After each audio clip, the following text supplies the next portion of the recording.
So a positive sign there as well. And the next episode of this is definitely decentralized space.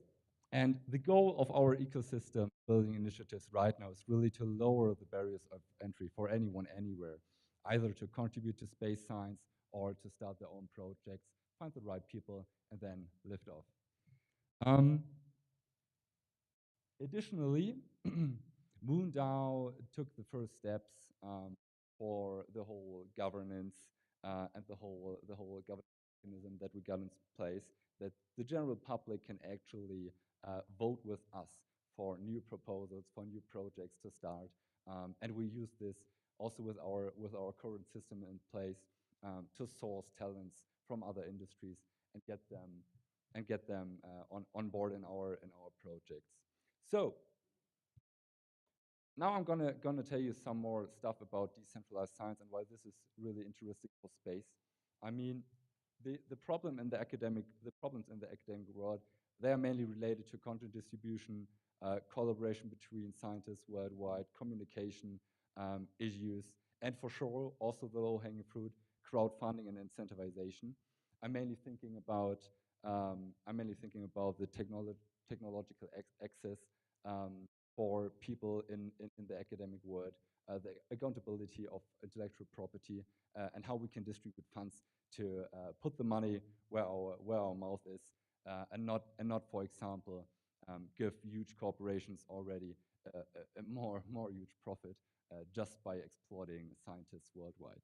So what is this originally? How's the connection there with space then? So use cases for DSpace currently in place are not only from the technological side related to the intellectual property and all the space patents. We got a really great framework already in place, and the ecosystem of decentralized science is called IPNFT. It's from molecule.to. They did all the ecosystem building in decentralized science, and I highly appreciate all the work that they did in the past for everyone worldwide to get into this emerging and prosperous new industry within Web3. So this is like a potential use case which is already also applicable for space, so that we can see, okay, who was the original inventor, who wanted to license out the technology, and how can we distribute the funds in the best possible way, maybe also to further develop the IP that we already got in place there. So, and the next thing is related to quadratic funding. I know that many people here are already aware of Gitcoin and all the great work that they do there. So quadratic funding is also one potential use case for decentralized space projects to lift off, to find a product market fit, and then to find more profitable customer base as well. We got bounty system currently in place also with a MoonDAO, so that we as a DAO, as one of the biggest Web3 and space-related DAOs, can actually provide, for example, private R&D departments or also public universities with the opportunity to outsource their R&D activities to our community. This is really interesting. And you know, we can also do this with all the space science related stuff. So when it comes to peer reviews, incentivizing the right people at the right place, this is one use case as well. And we already got the system in place. I saw a lot of people talking in Europe, in the States, and also in the Asian markets about the emergence of space DAOs. These were like people originally from the traditional space industry who want to push the whole ecosystem towards more democratization and accountability and transparency. So this is like a trend we already identified, and there are a variety of other projects. I'm just thinking about the projects that I had in my cohort at DSpace Space Fauna Circuits. We had LoonCo Space. They are building like a lunar simulation, and they are distributing and also receiving all the funds through traditional Web3 vehicles. We got Cosmos for Humanity in place. This is an NGO that is really interested in the convergence of regenerative finance and space education. So how can we use Web3 technologies to create a positive impact for our environment and then especially for the space industry. And like I said, a variety of other projects popping up. We are right now currently tracking 60 Web3 and space-related projects that are either thinking about ways how we can use DAOs or NFTs or metaverse, you know, to reach out and then also to get the traditional space industry on board. I mean, 60 projects doesn't seem much in the end, but if you compare like 1 year ago, it's like a 10x improvement. I mean, 1 year ago, we saw like only 6 projects dedicated to space and Web3, and out of those 6 projects, 2 of them were kind of dead projects. So 60 projects now in place all over the globe if you want to do your research. And yeah, this is what we do. And related to our guild system, I mean, in MoonDAO right now, what we build is like a system with different guilds. We got the growth guild related to growth activities, onboarding more partners there. We got the community guild related to internal tooling and community engagement. We got the dev guilds with people who build tools for either our internal organizational frameworks or either also external ones. And then for sure we got the space engineering guild that is mainly dedicated to onboarding space scientists, doing peer reviews, getting the engineering work done in the end. And shout out also to all my friends at MoonDAO, because right now we are also working on a proposal to get our first official project through the ESA grant process. So this is like one major milestone. And we're gonna see how it will play out, but we're definitely down for that. I mean, I'm personally dedicating my whole life to this. So I hope to see more people getting on board, to see the ecosystem thrive, because we got a huge potential there to create a lot of impact. Because, you know, also if you're into climate, I see that there's a clash between the traditional sustainable or climate-focused folks and then the space folks. But in the end, you know, it's not an either or, but it's an and in the way. It is an and in the end, because just with the data out of space, we can make better decisions here on Earth for Earth and space. So I also want to tell you more about the challenges and risks, because space is like a really, I would say, unique playground. We got a variety of international agreements going on, also related to the ownership of resources, for example, that are in space. And also when it comes, you know, I talked about jet engines, and as you might know, you can also use jet engines not only for sending people up in space or sending goods up in space, but also for the weaponization. And this is like a really hard topic. I'm just talking about the ITAR agreement. We need to be really, really careful that we do not, for example, produce defense or weapon systems in an open source environment. I mean, this is not only unethical from a personal perspective, but we can actually get in prison if we do this. And also bad actors exploiting the systems that we already got in place. This is one huge challenge. But you know, we believe that we can solve all these issues and all these risks and all these challenges with the transparency, accountability, and democratization that Web3 enables us to do so. So let's see how things will play out. And if you're down for that, we can definitely talk about that. I mean, you might be aware about the tragedy of the commons. So we also need to be aware that, yeah, bad actors not only exploit the systems, but that they are not in the position to hurt us or to hurt the whole ecosystem. So, yeah.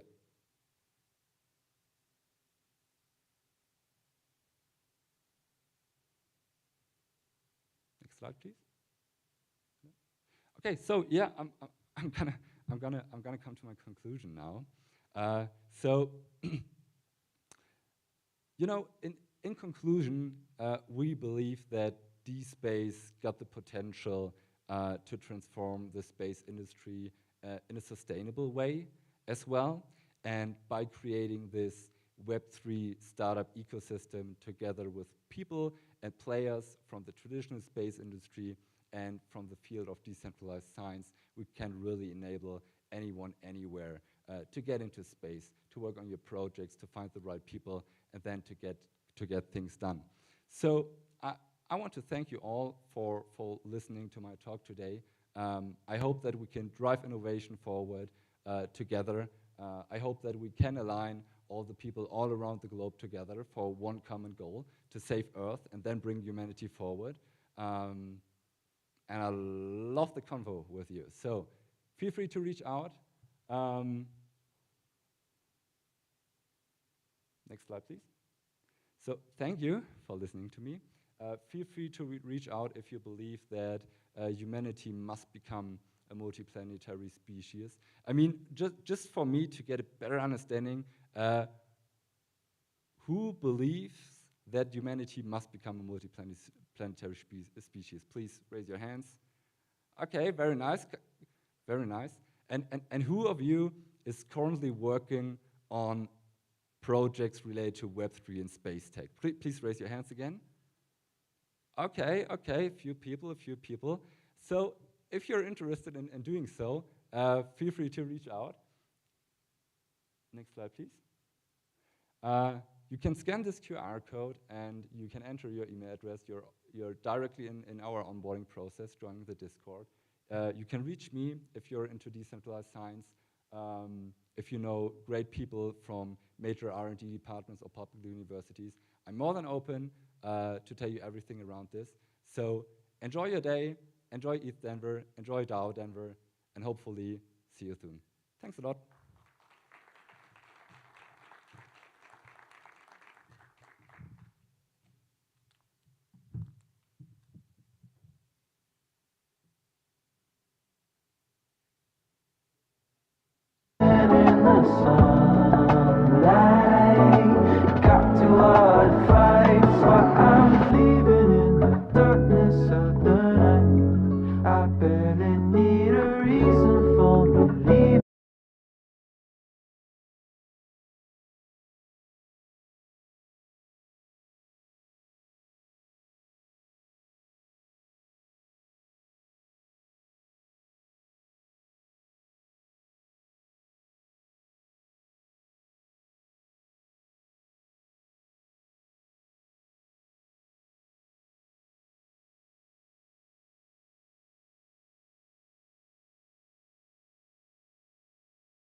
first hardware wallet without a seed phrase, and in the process also solving the inheritance problem with crypto without compromising the privacy and the control of the assets.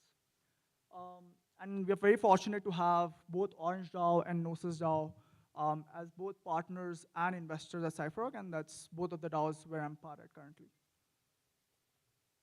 So, when it comes to today's topic, there are two things I'm going to majorly focus on.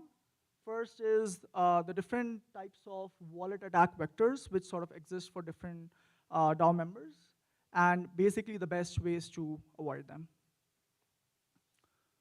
So when it comes to the different kind of attack vectors, it usually happens on two different layers. So one layer is obviously more, where the remote attacks sort of happen. If you're doing a transaction, that's when those sort of attack vectors are majorly present. And the second kind of attacks is where your private keys are stored, so which is basically what your wallet is. Your wallet could be your software wallet, could be a hardware wallet, and that's where most of the attack vectors sort of happen there. So when it comes to social engineering attacks, you can see on the image, most of you here, sitting here might have received an email somewhat like this, wherein it's like, a fake MetaMask email being sent to you to do your KYC or stuff like that, but usually that's essentially like a phishing attack. And the most common one when it comes to social engineering is done through either your email or Discord. And Kevin Rose, one of the most prominent investors, he also got sort of hacked of his NFTs due to one of these sort of attack vectors. The second kind of phishing attacks is majorly for, if you're a DAO member, if your DAO is a token-gated DAO, or if it's like asking you to mint an NFT, or maybe if you want to participate in DAO governance, then maybe sign a specific proposal. Then there are attack vectors more on the smart contract layer, wherein a hacker is trying to hack you by giving you different sort of token address, which is actually not of the actual DAO, but a fake sort of token which looks very similar in nature of the original DAO, and that's one way is to get scammed as well. So the image you can see on the slide of token, it's basically like a fake token created by a hacker to drain off your assets. The third type of social engineering attack, or sort of the remote attacks, I would say, is phishing through the official announcement channel. So the two attack vectors that we earlier saw, those can still be prevented if you're vigilant about the actual project, if you follow the projects on different social media channels, on Twitter, on Discord, and you're actually aware about them. But what if the official announcement channels of those projects actually get compromised as well? This is something which happened very recently, wherein Azuki's Twitter account got hacked. And because Azuki's official Twitter account got hacked, the users were sort of scammed out of their NFTs in the process. Next, apart from social engineering attacks, when it comes to phishing attacks, there are not towards the remote attacks, but more remote attacks which happen on the client side. So you already have, maybe you're using a Discord client today, but you receive a link to download an updated version of a Discord desktop app, which is not originally from the Discord company, but maybe a hacker putting you out there. And so you download that app. This is actually one of the attacks which happened, which is called as Nitro attack. So users were promised that they'll be given free nitros for their Discord, and most of the users got sort of a scam because of that. They downloaded the Discord client, and when they actually entered their credentials, that's when the hacker got access to their credentials of their original Discord, and that's how they were able to take out the NFTs, and they were basically able to give different permissions on behalf of the user. And the last is basically a fairly common one, which is when a hacker tries to ask you for your seed phrase online. So this one of the attacks here is of a fake ledger website, wherein the website is asking you to sort of give away your seed phrase. Obviously, Ledger will definitely never do that, but a hacker sort of managed to do it. And you can actually, even go to their wallet addresses. You'll be fine. You'll be, it will be difficult to say, but there were many people who got sort of scammed through this as well. This specific attack vector is something we are solving at Cypherark, wherein you as a user will never need to even need access to seed phrase anymore. Ours is sort of the first seedless wallet, as we sort of discussed So these were generally the attack vectors for a remote kind of attack. The next sort of attack vectors, as we sort of pointed out, were more for the private key compromise. So now if you're using a software wallet, then all of the social engineering attacks and all of the phishing attacks that we discussed were relevant even for your software wallet. And that's why one of the more important aspect of wallet security is to actually use a hardware wallet, so that if you're using a hardware wallet, you will never be you will by default be protected against all of the different phishing attacks we sort of just discussed. But even with using a hardware wallet today, there are different attack vectors which you can be subjected to. So the number one is the evil maid attack, wherein, like as the saying goes, it's like, a malicious actor actually replaces out your wallet with a malicious one, and you enter the credentials there, and maybe that's your hardware wallet. They sort of manage to fish your hardware wallet into a fake one. You enter your PIN, and that's how the the evil maid in this case gets access to the credentials to your hardware wallet. The next is the $5 wrench attack. It's also something of an attack vector which is pretty much on the rise right now, wherein instead of trying to break through the cryptography of your wallet, essentially it's like a hacker putting a gun to your face and saying, if you don't give me your wallet and your PIN and access to your wallet, I'm going to shoot you down, which is in technical terms, it's called as a $5 wrench attack, and it's been on a pretty steep rise these days, and we can already see different kind of, this is specifically more common these days right now for people who are more vocal about their crypto holdings. So as a way to avoid them, it's much preferable that you are staying under the radar as much as possible, not trying to being out there open about your sort of holdings.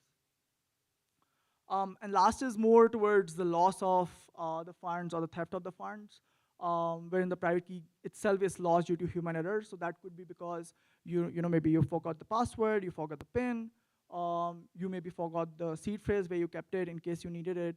And lastly, God forbid something bad happens to you, so there was no sort of inheritance planning for your crypto assets, which is sort of one of the more important topics in prevalence today, wherein God forbid something bad happens to you, what happens to your crypto assets in the future? Are they going to get locked forever? Are you going to give your private keys to your family? So like having a proper planning about them is pretty important these days. Coming to the best practices, I'll try to keep it short as a takeaway for the audiences. So one is to enable 2FA across your online channels. So that goes to your email having a 2FA, that goes about having your Discord being by default being a 2FA enabled service. And preferably it should be hardware based. So to begin with, you can have a software based 2FA service like a Google Authenticator, but going forward, if you think your account has significant value, I mean, the best way forward is to have a hardware-based 2FA device, something like a YubiKey. Secondly, for doing your transactions, if you care about your assets, like you should use a hardware wallet, period. And the way to set that up is to have one wallet to be doing, setting up one wallet for your more frequent transactions, and the other one for cold storage. So never ever allow any of your permissions to be done on your cold storage wallet. On your cold storage wallet, you just make transactions from your cold storage wallet to your burner wallet or a frequent or the wallet that you use for frequent transactions. And on that frequent wallet, you're actually connecting to different dApps to making transactions, so that even if there is a malicious dApp you interacted with, or if there is sort of like a transaction which you didn't intend to do, you actually did it. Only the assets on your frequent wallet is going to compromise. That never going to compromise the assets on your cold storage. The third is to avoid signing unknown smart contracts. So only interact with projects you are pretty like contracts which you have already sort of interacted before. And if you're trying to interact with a new contract, make sure that it actually belongs to the original project where you want to send funds to. And lastly, have an inheritance plan in place, which we at CypherArk are going to enable for all of the assets combined. That's it. Thanks everyone for your time. I'll keep it short so that we are way in line with our current schedule. Just as a CTA, so we have two QRs there. One is if someone wants to learn more about vault security in detail, they can actually read our blog, which is the first link. We have actually expanded on all of the points and even more, so going beyond DAOs into more NFT security and other token security. So that's like our ultimate guide for doing crypto security. And the second one is basically a quiz for you to check what your crypto security score is, how secure it is, and are there additional steps. So we give you a personalized score that, okay, out of 100, this is what your score is. And then you can actually, we suggest you ways in order to improve that crypto security score. So yeah, thank you so much.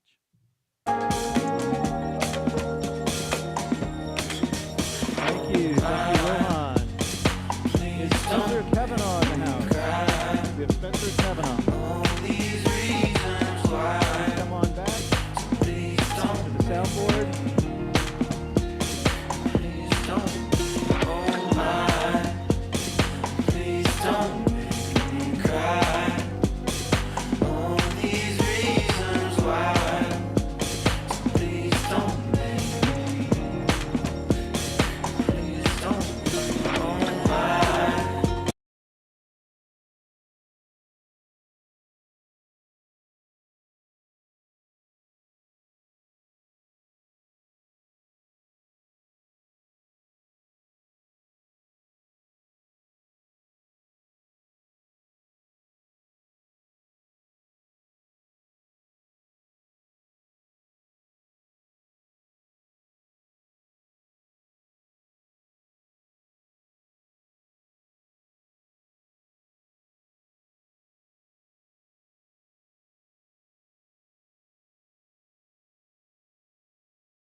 Going to hand the mic off to Spencer here.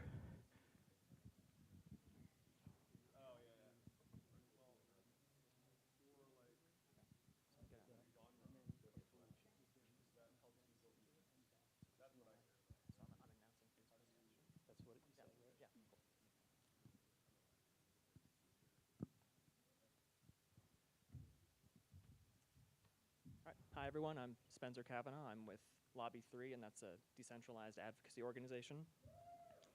Thank you, yeah. We've been working with Holonym for a few months now, and what they're building, I think, is going to be integral to this whole new field that we're calling decentralized civics. And so we're going to have Holonym give a presentation on how their tools work, zero-knowledge identity verification services. That's going to be pretty integral for how we allow wallet owners to engage civically and use advocacy protocols in ways that preserve their privacy as users. And so after this presentation, we're going to feed into a panel discussion where we can discuss how what they're building can be applied in civics and advocacy areas. So Shadi, if you're ready for your presentation, you can get into it. We're ready. Of course. Thank you. Thank you. Hi, guys. How are you? Cool. Okay, so yeah, my name is Shadi. I'm a co-founder at Holonym, and we built out a ZK protocol to basically bridge off-chain claims about events, entities, people, and bring those claims on-chain in a privacy-preserving manner. So this was something, really kind of a non-trivial quest that we set out to solve this problem, and I can tell you a little bit about the backstory, maybe a little bit starting to solve this specifically for decentralized science, and then finding our friends Lobby 3 at a hackathon, Renee specifically, and finding out about the use case that they had there. So I always kind of like to know the sentiment or the general vibe of the audience. So who here thinks that privacy is one of the most important topics to be addressed today in technology? All right, I think I'm talking to the right group of people. This is good. This is good. All right, we're in the right spot. Cool. So I think right now, the way that philosophically we're approaching technology and how to best prioritize the time that we spend as builders, right? We can build pretty much anything. So let's build something that's worth the effort, that's worth the energy, and that has some exponential return in some positive impact to our society, our community, and in general the future. So can you, yeah? Oh. Interesting, yeah, so my slides aren't really fully resolving there, but basically the idea here is that today we're sitting at an inflection point, right? So you can argue with me about this afterwards, I encourage you to, but I think that with the current rate of technological development, there's only two futures that will possibly precipitate. One is this end state where we have a single protocol that is basically a proxy for an authoritarian regime. And this protocol treats all of its clients as enthralled to that protocol's objective function. And that objective function could be anything. It could be turn everything into paper clips.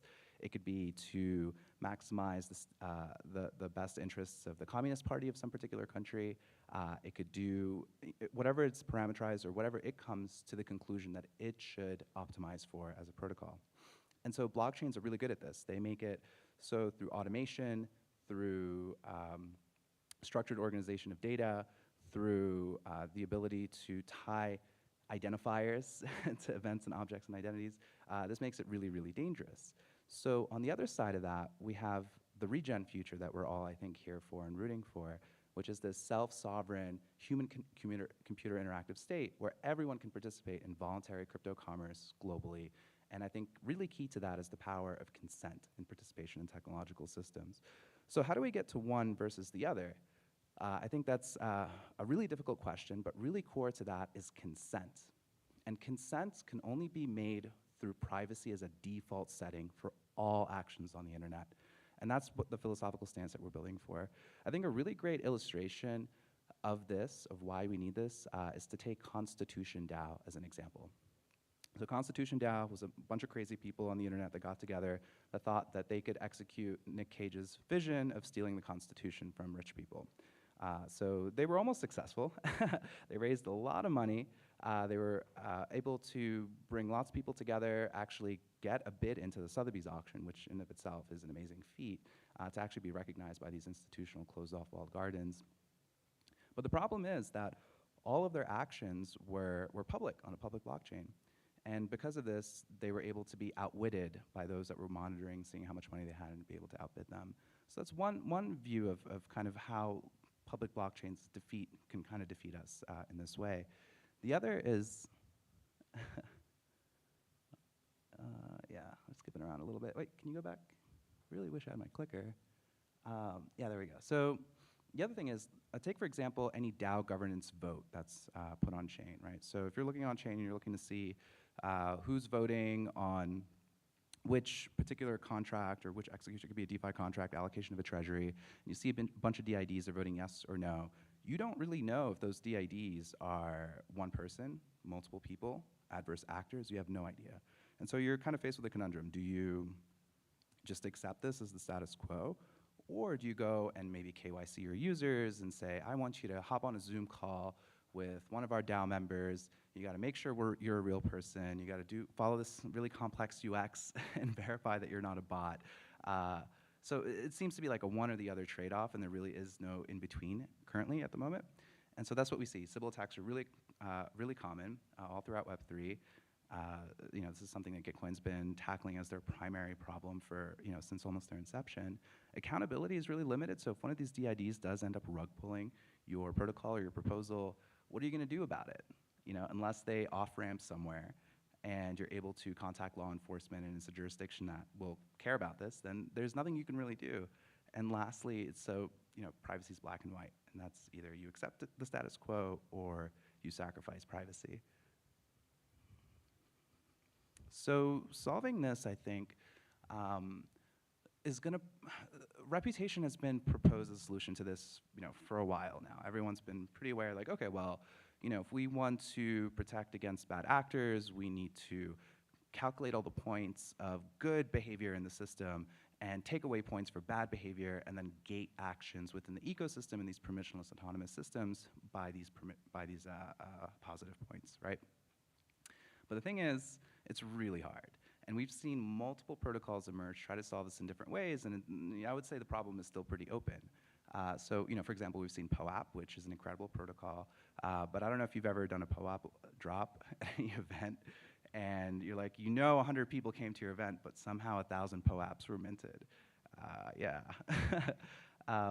SBTs have been proposed as a solution to this, but SBTs have a lot of problems with them too, and I don't think there's enough conversation happening there. It's very easy to route the SBT to another account, right? So you can have, for example, a private key, or you can attach a SBT to a multi-sig, and in that case, somebody can just take that reputation with them. And then there's the issue of privacy as well with SBT. So if you're attaching some reputation to one person, and you're doing this in a permissionless way, you're not taking consent from the user, then that's as bad as that first doomsday scenario that I described earlier.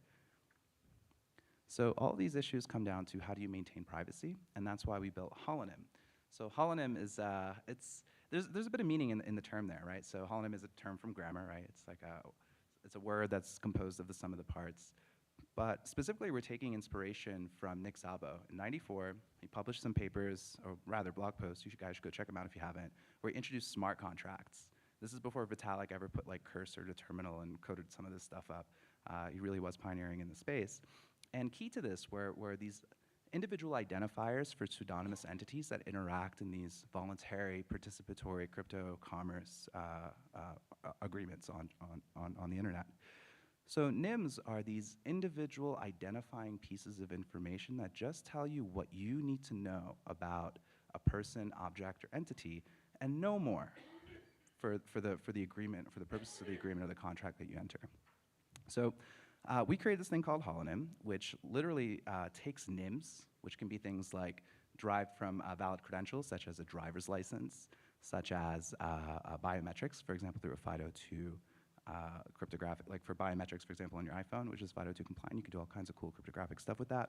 It can take, for example, a state-issued identity, like as a social security number, or any other web account.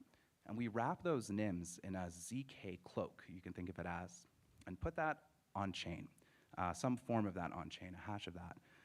And from that credential that we've put on chain, we can now produce proofs. So I can prove that I, as an individual, have a NIM of being a US resident. I'm over 18. Maybe also I can produce other types of proofs, such as I haven't or have voted in an election. And there's other really interesting use cases too with anti-money laundering and other regulatory compliance issues that you can accomplish without completely doxing and handing over your guts, spilling your guts over to the state or the regulatory agency saying, here, look at me, I'm a biological entity or something, but so how does it actually work? So we built this out with UX in mind. I could probably do a demo here, but I think it's simpler to just step through some screenshots here. So basically, you can try this out yourself. Go to app.holonym.id. You'll be presented with a UI like this once you've connected your wallet. And then you can choose a bunch of different ways to verify. You can verify just with a phone number. So this phone number is considered as a NIM, and it proves that with a fair degree of certainty, nothing's perfect, that you are a unique person, which there's tons of data that carriers collect on people that allows us to make makes these claims a little bit stronger than other forms. Or you can verify with an ID or a phone number, and then we're offering other verification things like accredited investor status, whether you have a medical degree, for example, or if you're bar certified. Those are some other stuff that we're rolling out soon. So you can go to the next slide. So you just step through, enter your real number. You'll get a verification code on the back end, and then finally you'll be presented with a QR code. You scan it.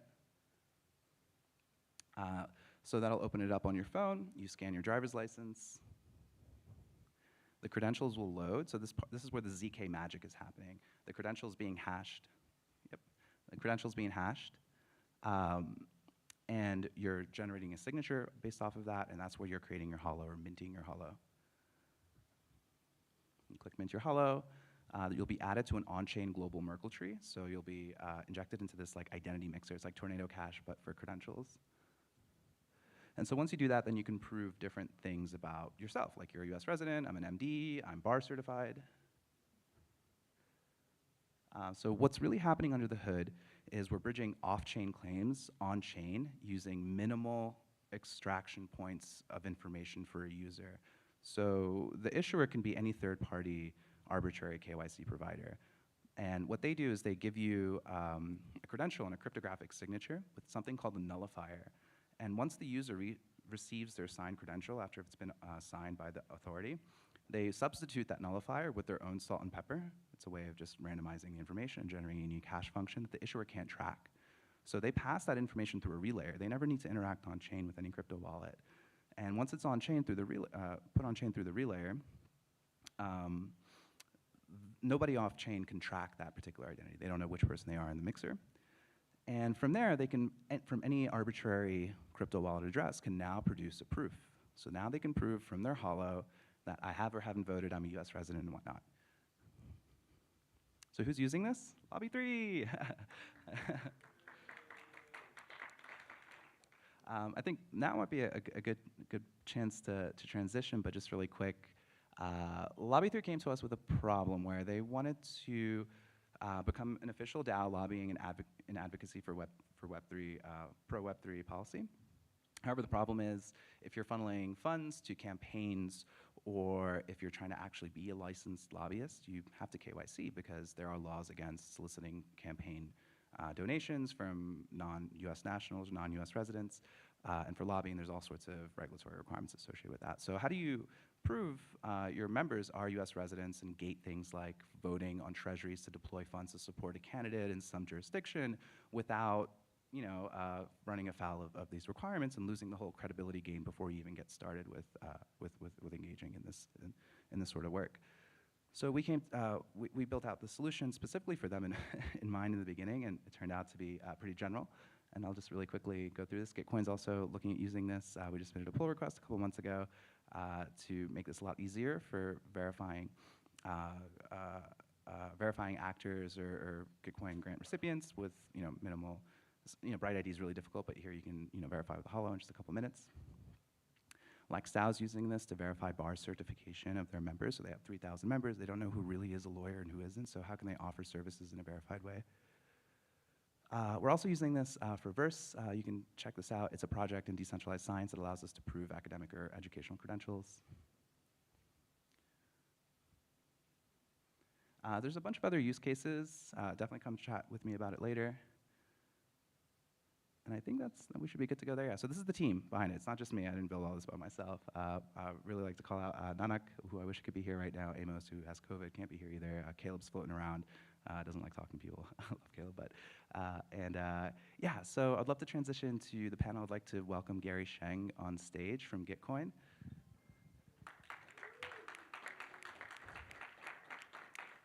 And the mighty Spencer Kavanaugh. And I'm going to hand over the mic of power to Spencer here, who will facilitate our. Cool, thank you. Great presentation. So at least from Lobby 3's angle and the kind of the various organizations and people in this little sphere of ours, it seems like there's this new kind of sector of Web3 that's being called decentralized civics. And we still couldn't quite pin down who coined that term, so it's a nice folk emergence. And the idea is, how can this technology be used to make tools and platforms for people to share their civic opinions, engage civically, engage in activism and advocacy movements. And this is the area that Lobby 3 is still experimenting in, and a lot of it is still very nebulous for how DAOs can engage in these really legally sensitive areas and still respect certain core values of Web3, like anonymity or like user sovereignty over their own data. And I think if we're going to actually be engaging in advocacy, we're going to need KYC solutions, but we don't want to just be repeating a lot of the same user data privacy breach risk issues that we're all kind of used to in Web 2, and so that's why I'm glad this miraculous technology has arrived, and it just seems like we're all very much on the same page, and I know you have a lot of really interesting ideas for how we can level up America using this technology, and would you want to talk about some of those for? Yeah, we can make this as free-flowing as we want. Hey everyone, I'm Gary. I like to call myself a hype man for Gitcoin. I do a lot of product marketing work. I try to figure out how to communicate why what we're doing at Gitcoin is so important. And I also kind of just see myself as a hype man for useful, what I call foundational technologies. So these are technologies that, okay, what are they the foundation for? All right, let's take a step back. A lot of people are like, oh, emerging technology or disruptive technology. It's like, do we want to be excited about technologies disrupting the fabric of our lives, or do we want to be excited about technology that lays a foundation for a new golden age for humanity? So that's what I'm talking about. I'm paid by Gitcoin to do some Gitcoin stuff, but part of why I'm excited about Gitcoin and all these other foundational technologies like Guild, I see the awesome Guild team in the crowd, is because we have a lot of work to do to build a better future, and it's not an incremental improvement. It's totally leveling up the way we do everything, right? It sounds ambitious, okay, but that's fun, right? People don't play video games to be like an NPC, right? Everyone here is like a main character because for some reason, you're big-brained enough to realize, kind of intuitively, even if you didn't have the words like foundational tech, it's you see that what's happening in Web3 is laying a foundation for a better future, or it could, right? And that's why you're like, okay, maybe I can be a main character that moves the needle a little bit during this make or break decade for the US, but also for humanity, right? Because we could easily, I'm Chinese American, we could easily slip into a digital dystopia where it seems nice. It's kind of I like to call it a diabolic future where, in the Bible, people talk about how Satan is very alluring, right? It says, hey, here's what you want. Oh, you want a lot of safety. You want, you know, your daily ration, right? Like you're never starving. It's like there's no surprise, right? And that's what we can easily slip into. That's what, you know, the Chinese Communist Party has hyper optimized, or they think there are. We'll see what happens. But like, you know, I guess I would say that the 95% of people, or 99% or 99.9% of people that come to ETHDenver, they want to cast their vote to a high agency, high sovereignty future, where they don't want to just sit on the sidelines and wait for someone else to build it. Like, they're building the movements already, and they're building the technology that enables these movements to happen, that, like you said, they're complying with existing regulations, et cetera, but also like allowing us to do things that were simply not possible before. So there's a lot of things that animate me. Like literally, like I wake up in the morning super excited. Like I literally have to like, I get up at like 3 a.m. these days, in part to kind of chat with Raz, like who's normally in Hungary, or other awesome people. And I have to, like, I'm so excited about all these different technologies being built, like Holonym. Oh my God, like I didn't know about the LexDAO use case, that I have to force myself to go back to sleep. Like I'm like, okay, I only got 4 hours of sleep for another 3 hours or at least, like try to. But I'm super excited about the Holonyms of the world. Like truly, I think it's such a game changer. And I guess the final thing I'll say is, I'm clearly a pretty good hype man for, I'm so hype right now. why Gitcoin, I think, saw that in me. And someone has to be a hype man, or hype woman, whatever, for the technologies that are often too abstract for people to get immediately, right? And so we have to be super excited about this for other people to be excited about this, right? And all right, I'll shut up. I mean, you made a really helpful explainer video for zero knowledge technology. That helped me a lot, you know, parse out what they're building, and I think it's very, very valuable, because if no one understands how useful this technology is, then it's not going to realize its potential. Honestly, it helped us realize what we were building as well. So let me give some context. I was like, people have called me Professor X independently, I don't advertise that, because like I think they see that I can spot talent, right? So it's like I see a technology that's kind of like, it's not marketed well, but I'm like, oh, I read the white paper or something. I'm like, oh, here's what you're actually doing. Here's what you need to tell people you're doing, because otherwise the amazing, like there's something that's animating you to wake up and build this technology. It's not just money, right? If we wanted to make money, there's way better, easier ways to make money, right? It's because you're building something super awesome, and your job should not have to be to figure out how to market this stuff. Like that, you should be building your company, right? And I think like it kind of makes sense that there needs to be like ecosystem level hype people for an ecosystem that's intentionally trying to be more collaborative and mutualistic and interoperable. Maybe it's just sort of hype man DAO, hype DAO, or you can just pay me. But yeah, so I created this like 1 minute explanation for Holonym. 1 or 2 minutes, and just because I was like, wow, what could this technology be used for? And part of what I stated in it was, like, let's say you're trying to change some kind of policy that is a little bit controversial. It's like the right thing to do, but like there might be backlash from someone in like your state, right?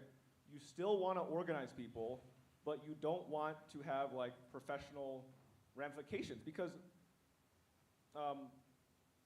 you have all this energy to change the world, but you also need to like, there's like a risk positive side of yourself, and then like a risk negative one, rightfully so, because maybe you have kids, like maybe your startup like should not have to do with politics, but you as a sovereign agent wants to get involved, right? This is the power of pseudonymity, right? This is the power of like the norms that are being established in Web3, that like, it's not like a shady thing to have a multiple personas.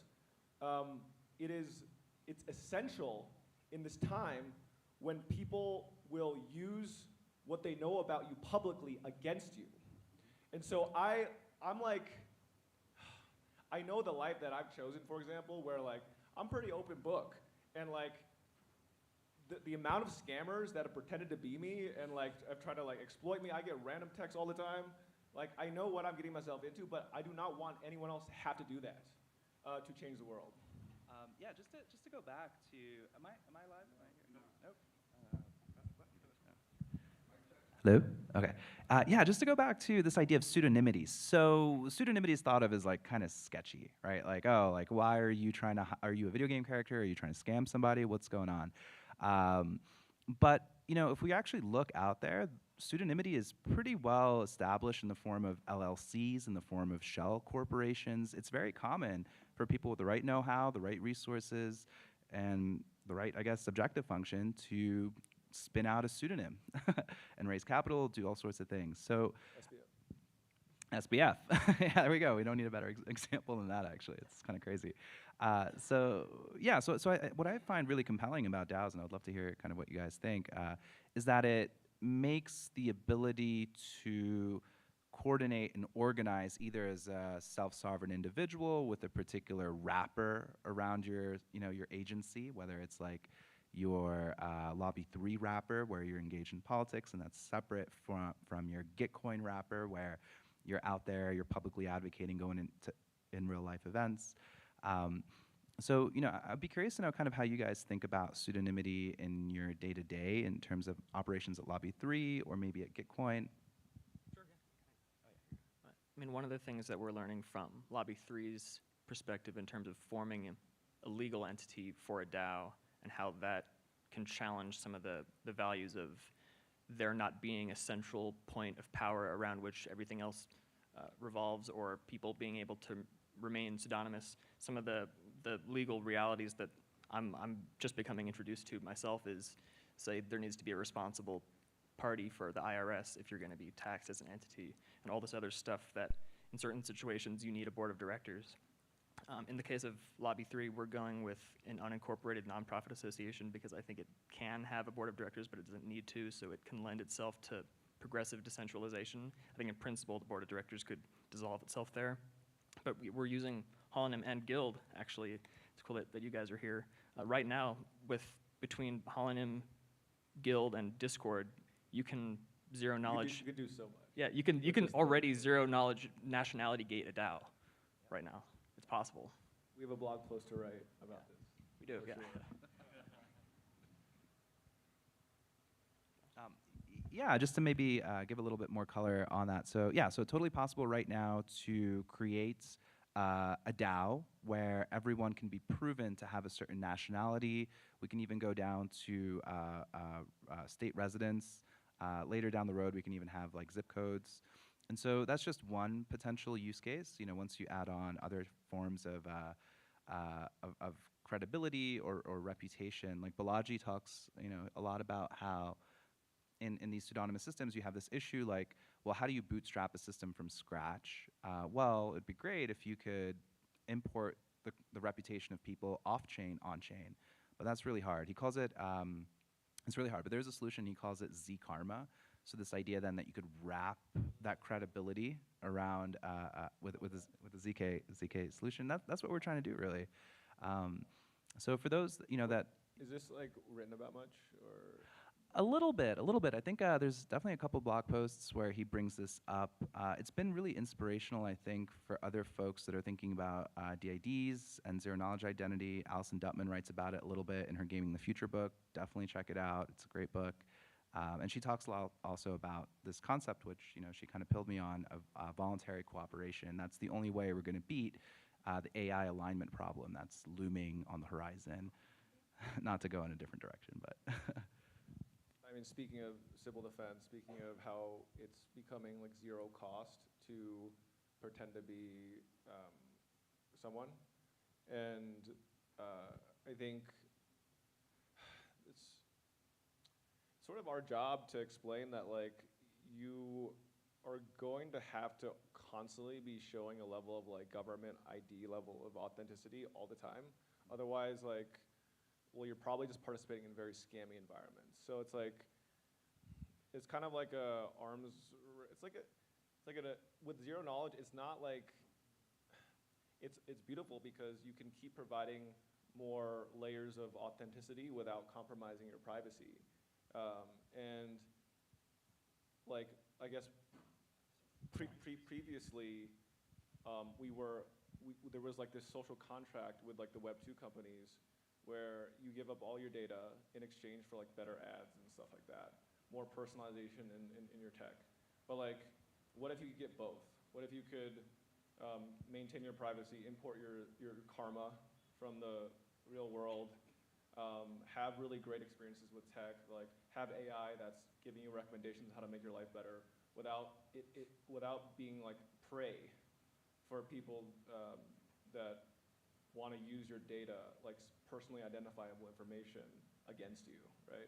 I know that I'm like a huge target right now, which is why I'm trying to figure out, like personally, how to better manage my online identity. And I mean, this gets at an interesting point that I know you guys are already starting to work on in areas of anti-money laundering and countering the financing of terrorists, and how you can figure out a way to allow regulators to audit this technology without compromising the self-sovereign security model. So I'm wondering if you have anything that's you're ready to share about that. Thank you for asking about that. So the thing that we're most excited about at Holonym actually is something that we thought was an unsolvable problem. And after a period, it was like, why are we even building ZK, in the sense that, okay, well, if we're ever going to go mainstream, which means that, you know, banks are going to use this, countries are going to use this, you know, corporations are going to use this. There needs to be some sort of commerce that, you know, the network state isn't here yet, but we need to figure out how to get there. There's a lot of things to solve before we get there. So the way that I think a lot of ZK organizations, identity or privacy solutions that are working today is, okay, so it's ZK, but with a caveat. They maintain a centralized server that keeps tabs on all their users, so when a North Korean agent shows up or some other bad actor shows up and they receive a court order from the FBI or whoever, that they can actually comply, they don't get out of business, their founders don't go to jail, like RIP Tornado Cash, actually kind of a tragedy what happened there. So it's really risky and it's really dangerous to be building this sort of tech without thinking about what do you do when you know, the US government wants to crack down on, maybe righteously so, and otherwise maybe unrighteously so. It's kind of this double-edged bleeding sword. How do you deal with that? Wait, so the US has done bad things? No, I mean, well, I was born in Egypt, so don't ask me, but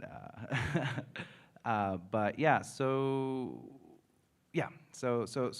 we think we found a compromise between these two different solutions that doesn't make anybody happy, really, so which we think is a good compromise. And that is, we have a smart contract that allows us to ingest a court order.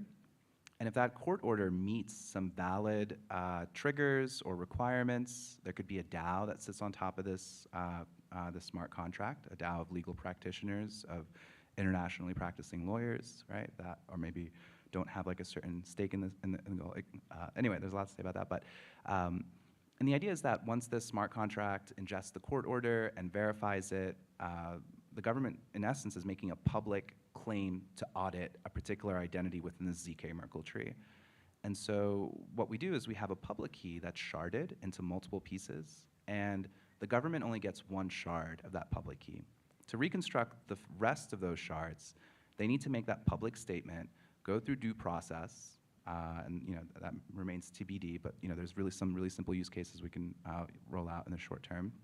And then finally, when it's ruled that, hey, like this rug puller from this sketchy organization or country, you know, really has tons of evidence to suggest this DID or this Ethereum account is responsible for that, or you know, these pattern of transactions. So then we can reconstruct the public key, hand it over to the regulator, and then they can selectively see the information of that user. So it's on a need-to-know basis, and it avoids some of these issues with like everybody's information becoming public record, like with FTX. So it's not perfect anonymity, but without perfect anonymity, you don't also have accountability, right? But if you have selective disclosure with transparent accountability mechanisms, that's and I would love to hear if you guys think this is This is brilliant. Why, thank you. I didn't come up with it. It was actually that guy over there, Nanak. Where is he? He is doing smart stuff right now. Yeah. Okay. He's at the privacy summit at the ballroom. Okay. You guys should go find him. We need to hang out. Yeah. I know Holonym because of Nanak. Yeah. I mean, yeah, we iterated over it as a team, but he had that initial spark. I was like, hey, like, there's a really great way to kind of cut down the middle here and make everybody unhappy. But And I mean, this is one of the things that I've really appreciated about working with you guys is you take compliance seriously without selling out the Web3 values. And I think that middle ground is what needs to be struck if we are going to build something that's foundational, as you say. Yeah, I think a good response to like people that are unreasonably maxi on anything is like, you're not a serious person. Like, it's like, are you trying to affect the real world, or are you trying to have some kind of virtual game, or like just completely disassociated with any consequence, where you're going to assume that, you know, you get the point, right? Like it's just like, it's hyper maximal, being a super maxi of like a principle, like of any principle, where it's compromising your ability to support other principles that are relevant to human flourishing, strong societies. You're just not a serious person. And I mean, the reason I think that the attitude that Holonym has taken here is so valuable is because like it is prevailing in the Web3 space to be totally anti-authoritarian, and not without reason, but it's just not realistic. No. If we want to build something that has a real impact. I mean, you can't just be anti-stuff for your whole life. Like, what are you for, right? Like, just balance. Like, it's all about like, balancing these different competing concerns of like, Yeah, I think philosophical pluralism is the right way to move forward here. And I think we've learned our lesson with the last bull run, all the laser eyes, all the maxis, you know, seeing that all bubble up to the surface and dealing with that on a day-to-day basis, and you know, trying to have a conversation with a Bitcoin maxi on anything.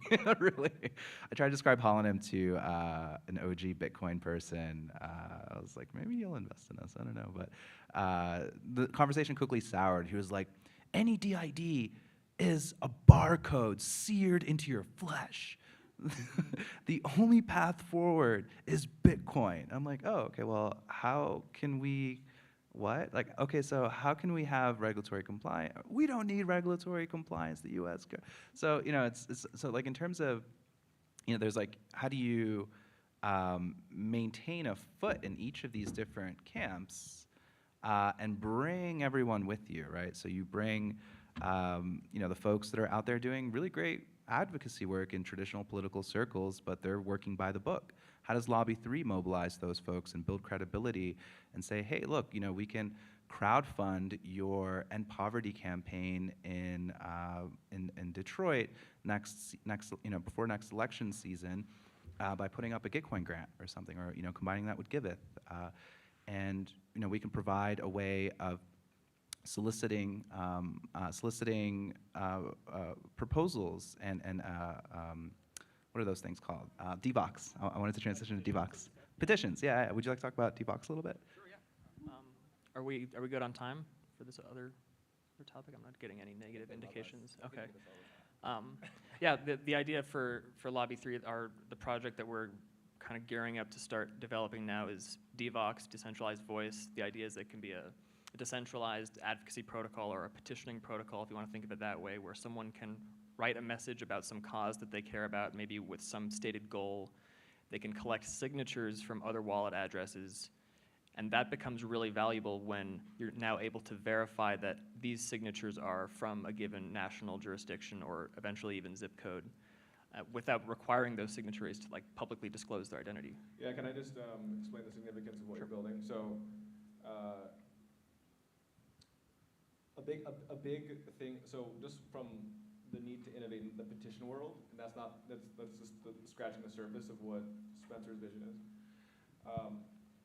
When you present like politicians with like, there's this like idea, oh, we're gonna collect all these signatures, we're gonna present this to politicians, they're gonna do the right thing. Like, it's like you should think of it in the most cynical terms possible, honestly, and that they will try to discredit every signature that you give them. And you need to have technology that is like, it's like, they have to disprove the protocol versus like, well, then they have every right to disprove the protocol where just like you can make up an email, phone number, email address, physical address, etc. There's so much fraud in the petition world that like this is why we need like Holonym, and then we need a petition, like a Web3 enhanced petition protocol, because petitions today are like the idea of a petition is so essential, but it's virtually useless right now. And I'm willing to say that because the people that are supposed to be amazed that you collected 100,000 signatures right now, like the amount of people that I know that have spent like half a year collecting signatures, and then like they just find some corrupt way to discredit it. It's a joke, right? So it's a technological issue, not an issue of effort, and not an issue of like, oh, do we have enough people that want to change the world? Like, everyone wants to change the world, right? We need to find the technology that allows us to systemically get better at it, right? And one of the other interesting ideas that's still not quite defined yet for a role Lobby 3 can play here is similar to the Bar Association for lawyers, but for registered lobbyists. And like that's a process I still need to become more familiar with, what it takes to register as a lobbyist. But in principle, there could be some way to use this so that this wallet address as a registered lobbyist, maybe they can sponsor some message someone wrote and then advocate on behalf of it somehow. Yeah, just want to wrap up here. Thank you so much, DAODenver, for having us. Let us shill Holonym, Lobby 3, Guild, Gitcoin. Thank you, everybody. Do check out all the great work that Lobby 3 is doing. Join the DAO if you care about advocacy and positive policy for Web3. And we'd love also for you guys to try out Holonym. Let us know what you think about it. If there's use cases that meet your needs, let us know. And with that, just come find us after. Thank you. Thank you.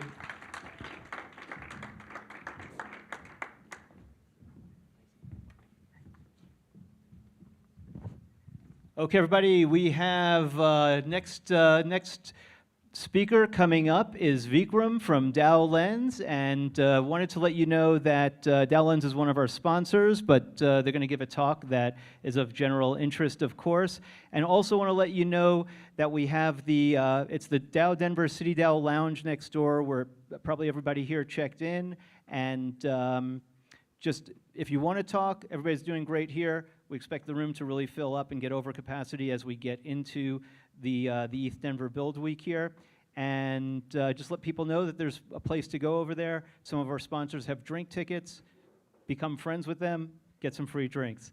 And without further ado, Vikram. And DAO Lens has a really interactive, fun installation next door also, so check that out.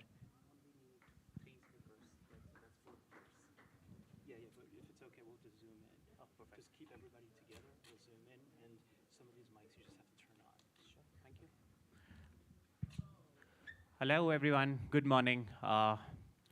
Okay, perfect. So this is a panel, and we are going to dive straight into it. I'm just going to set some context up. I'm the co-founder of DAO Lens, and building a startup for us has been anything but magical. It's been super ambiguous. Like, out of all the people, I think I relate most to the folks sitting in this room, because you are sitting out of all the places on all the zillion events happening into something that is about DAOs. And DAOs are super ambiguous. In the course of building DAO Lens, we have changed what we were doing as a team at least 10 times. And I don't even know how many times we're going to have to change it further.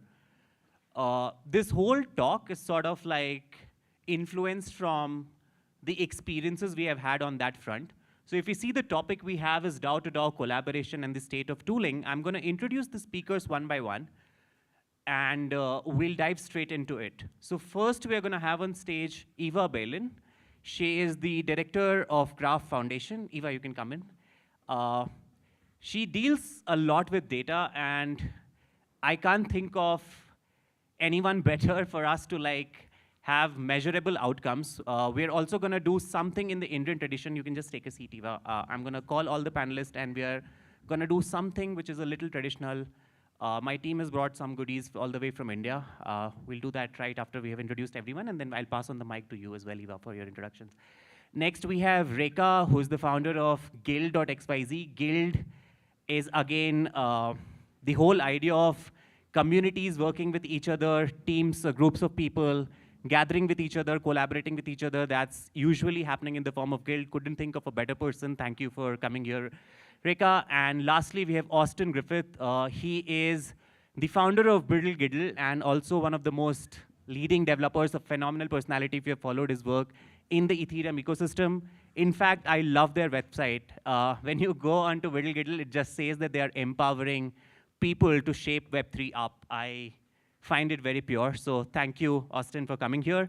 Before we actually just kick off, we do this usually for guests. We'll do it one by one. This is Sybil, my teammate. Thank you, Sybil. I'm going to do this shawl thing for you. It's very traditional.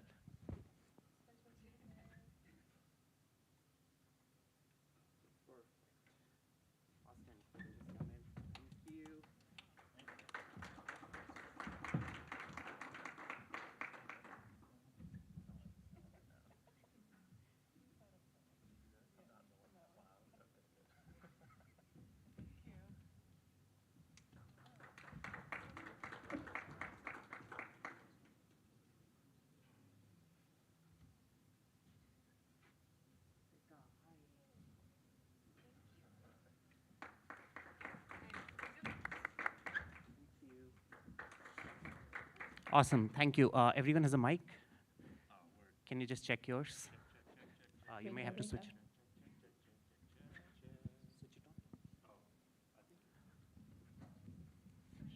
Hello, hello.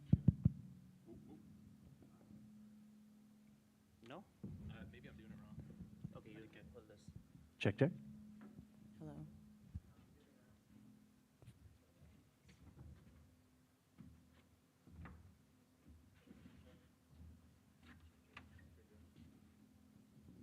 Perfect. Can you hear me? No? This one working? Okay. Perfect, folks. We're going to dive straight into it, but first we'd like to start with a very quick introduction. And we'll start all the way from you, Rekha. But I also want to merge it with my first question, which is that you are definitely building something. And what's your hypothesis or your conviction behind it so that folks know what you believe is true for the world today in the web, where is Web3 headed really? Let's start with that, like a mix of your introduction and your conviction towards whatever you're building, and we'll go one by one. Okay, I feel like my mic is really loud. I'll just do it this way. Hi guys, I'm Rekha. I'm the founder CMO of Guild.xyz. I'll go pretty short with the intro. A little context, I'm a vet by training. Then I had my startup, then COVID happened, and I went into the whole loophole of digital or online entrepreneurship, marketing, social media, and I was always very big on building networks and organizations and finding ways to connect people online that I like based on interest, which is part of what I'm building right now, and I'll get into my conviction. Conviction for Guild and me personally is to build a much better personalized and connected internet with much more unique user journeys on it, and giving back the ownership over that to individuals but also groups at the same time. Thank you. Eva, over to you. My name is Eva, director of the Graph Foundation, but I started my crypto career with layer 2 startups, so Amise Go, the Ethereum Foundation, Moloch DAOs have been around.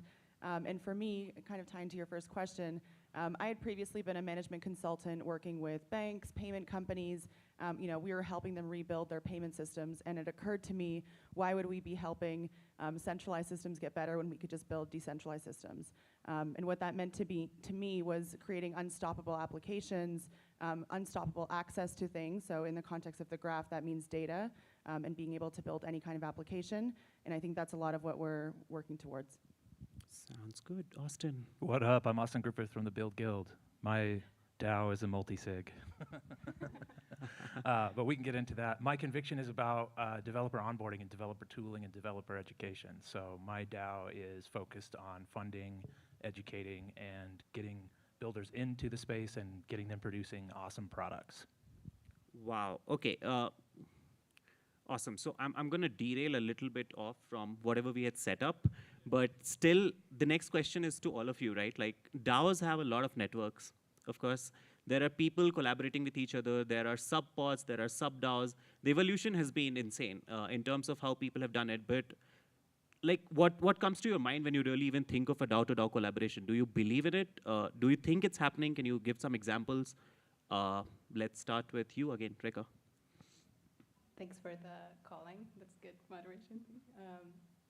So I think when I think of DAO-to-DAO collaboration right now, I think it's very much still off-chain fully, at least most of the process, which I think is great because it's so much faster. But specifically, I think what we still haven't tapped into is how we can accelerate these processes and make it even simpler to do so, and kind of find the balance between the precision and the efficiency of this decision and what we're going to do together, what these two organizations are going to do together, being it more transparent while still remaining in the consensus so that it's fast. So like less people in consensus, but everybody knows about it, and then they can have an effect on if this decision is actually going through. I think this process we haven't really tapped into yet. Can you give an example of a collaboration you have seen?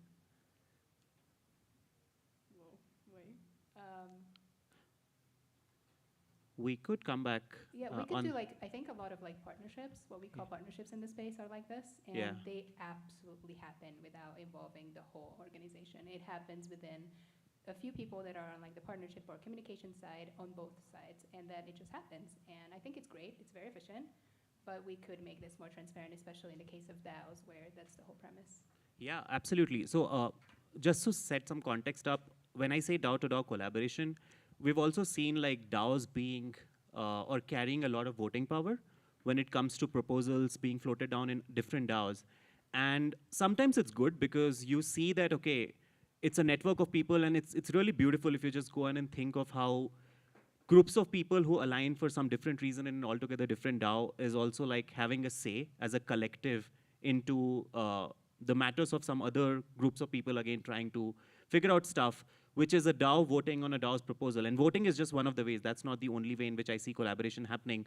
But then there are downsides to it as well, because then in that case, someone may just come with a lot of influence and just change how fair the voting is for that matter, right? So I've seen that happen on numerous counts to the extent that just a couple of DAOs came and voted, but the rest of the community from the original DAO where the voting was happened, the decision actually just flipped because the majority of the votes existed with this group of people or the other DAO as a collective to a whole. But Eva, over to you. What's your thought on DAOs collaborating with DAOs? Have you seen examples? I have, and I think it's DAOs all the way down. Down. I think we're in a very primitive early stage of collaboration, and so a lot of DAO proposals are DAO to individual or DAO to team, but we're already seeing DAO to DAO proposals, at least in the graph ecosystem. We have subgraphs, which are APIs that are now owned by DAOs. So the Maker DAO subgraph, the one that they use and their community uses, is owned by their own DAO. So we had our community DAO start to give grants to their DAO, and their DAO is kind of figuring out how to actually implement it. So I think that's the future. We also have a lot of sort of delegation activity that we see right now, in the Uniswaps, Optimisms of the world, and that right now is one-to-one, that's to an individual. I think we're likely to see that expand to a DAO or some other cohort. So maybe it's not Austin being delegated the tokens, but Austin's guild, and there's maybe a number of experts that Austin's relying on to then properly assess that vote. Fair. Austin, over to you. When I think of collaboration, I'm more from the developer nerdy angle, and I would say that first of all of our tools are usually open source and super composable. So I think we see a lot of coordination just in, hey, we need this tool built, and all three of us are going to use it, but someone's got to build it, and someone's going to be a free rider, and it still works out, right? So I think that DAO to DAO coordination, from my perspective, is we see a lot of builders that have the same knowledge or the right knowledge that translates to all these other DAOs. And we even see contributors float from DAO to DAO, building tools for one, and those tools are used by another one, or like we've had, the Build Guild has built a crap load of tools that Gitcoin DAO has used, and we're just kind of like DAO buddies or something. Yeah, absolutely. And like, I couldn't agree more to what you also pointed out, Eva, earlier, that we're in the very early stages because, like, decision making in DAOs itself gets very slow sometimes. And when you're talking of another DAO coming and influencing decisions in an altogether different DAO, that's even slower. And like, this thought just came to me while Eva was talking. We have seen a lot of DAOs compete with each other as well, not just collaborate, but that's in a slightly different ecosystem, which is like gaming. So you have these islands or like ecosystems where you have to use in-game resources or whatsoever. And it's beautiful again because groups of gamers come together and ensure that they as a collective are more powerful in the overall ecosystem that the gaming community represents. So we'll come back to all of that. But Rekha, I have a specific question for you. I am a big fan of Guild, by the way. Love the product. In fact, the whole team at DAOlens, like, we keep referring to Guild a lot. Just tell me one thing, like, is Guild working on towards DAO collaborating with DAOs, or because I know the original focus was also just about getting teams in a DAOs or subpods to like collaborate with each other, or to like just have that functionality where people can come and establish a guild and work together. So has that focus shifted? What has your thesis been on day one? In all transparency, on day one, I had a very different picture of what going and working with DAOs was. And like, I got slapped on my face at least 20 times to come to this spot where we are building what we are building for DAOlens. And I don't know if I'm still on track, but sure, over to you. At first, we really thought about meta governance and bringing stuff. Like, the first thesis was always, how do we bring functionalities, features, and everything to where people are doing the thing? So in the chat groups, this includes voting, chatting, and also bridging these across platforms. So if you're talking, if one of those partnership talks are in a Telegram group, how can we still see that in Discord where most of the community is? Firstly, we focused on these. We haven't shipped all of those yet. We started focusing and going back, took a step back of like, how do we, first of all, like, automatically get people into these groups where they can do this stuff and give them the perfect permission so that everybody who's just joining, so like, let's say your DAO and my DAO is collaborating. I have a different spot in yours, you have a different spot in mine, and we obviously have a way different role in our own DAOs. And if we make this collaboration possible, to have that automatically present, and so that we already can access, document, GitHub, all that stuff, chat groups, everything, so that we can actually make this happen. That's what we had to take a step back, because like, the voting is like coming soon, because that's already like a later stage of this process. Relatable, 100% relatable. Austin, I'm gonna jump to you. You work with Ethereum ecosystem as a whole. Okay, let's just say, do you think when a group of people are working together, it makes decisions slow? There can be two explanations for it. One is, of course, we are too early and we'll get to that spot where it's fast. But what's your take on it? Like, are the decisions slow, and what should we really do to like just make it fast? Or should we be okay with the fact that, hey, it's a lot of people participating, so it's okay if decisions are slow? Yeah, it is slow. Like, I saw a good tweet about someone talking about a DAO speed reaching parity with a single person, and a single person being able to make the decisions. I feel like zooming out a little bit and thinking about even giving props to some of the early DAO builders like Peter Pan and Amin. The whole saying of, if you want to go far, go together. If you want to go fast, go alone. And I think that that's similar here. Like, yes, I can go make a swap quickly by myself, but a DAO getting together to make a swap is both public and slow. And so, yes, it's slow and shitty. And yes, we can speed it up with better tooling and some other things, but I think it's never going to be that fast. And I think it's kind of on purpose, kind of slow, to create a redundancy, robustness, so the thing keeps moving. Yeah, I think that's probably going to be something which we talk about at the end. A lot of us who are in the tooling space, we often end up comparing ourselves with how traditional businesses have worked. And there's a fundamental problem there, because It's not the same set of people you're distributing to. It's not the same pace which you should probably be expecting it growing as well.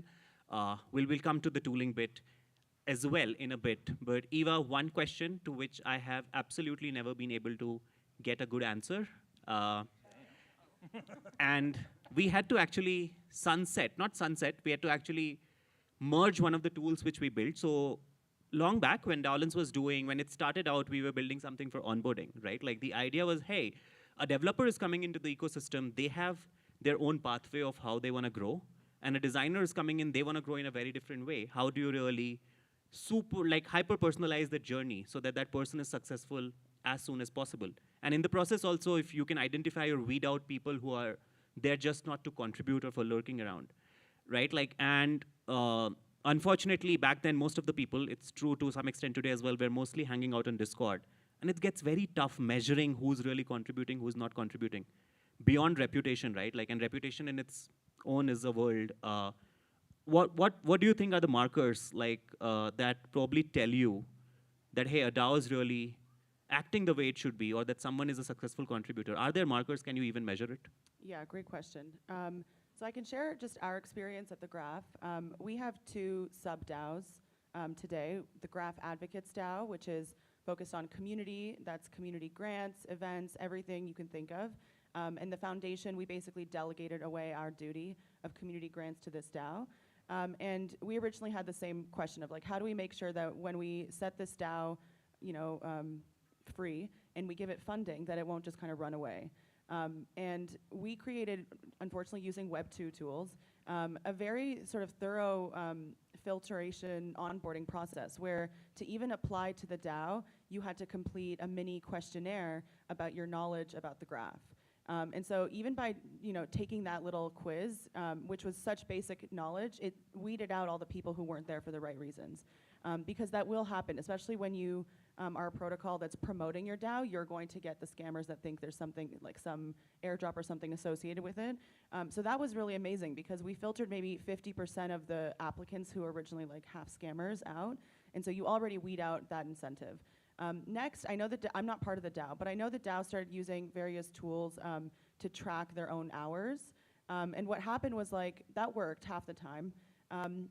Because people saw that work, and so it was hey, Austin's saying he worked 10 hours, we can see what he did. But it didn't always work when someone said they worked 100 hours on something that nobody in the DAO ever even thought about.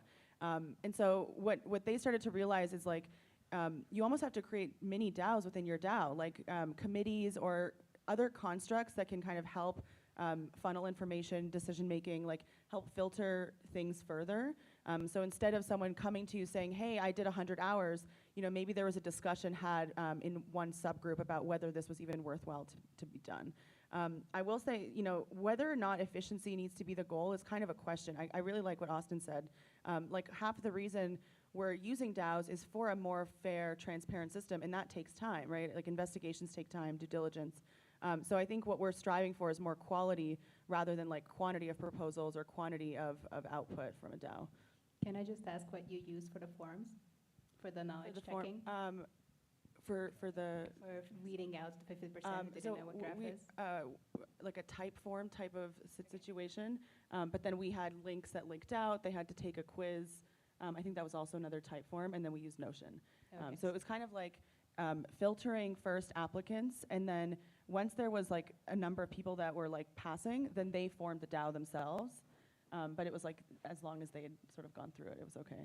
Yeah, thank you. And Buidl DAO uses speedrun Ethereum as our gating. So if you want to get on a call with me and try to join the DAO, you have to build a DEX, you have to build a token vendor, you have to build a decentralized staking app. So once I get that filter level, the next thing I'm looking for is passion. If someone is passionate about building things, I try to get out of their way and give them the right things they need and just let them do their thing for a while and let them get kind of used to their surroundings. And after the second or third thing they build, then they start really contributing to the DAO. But it starts with passion, I think.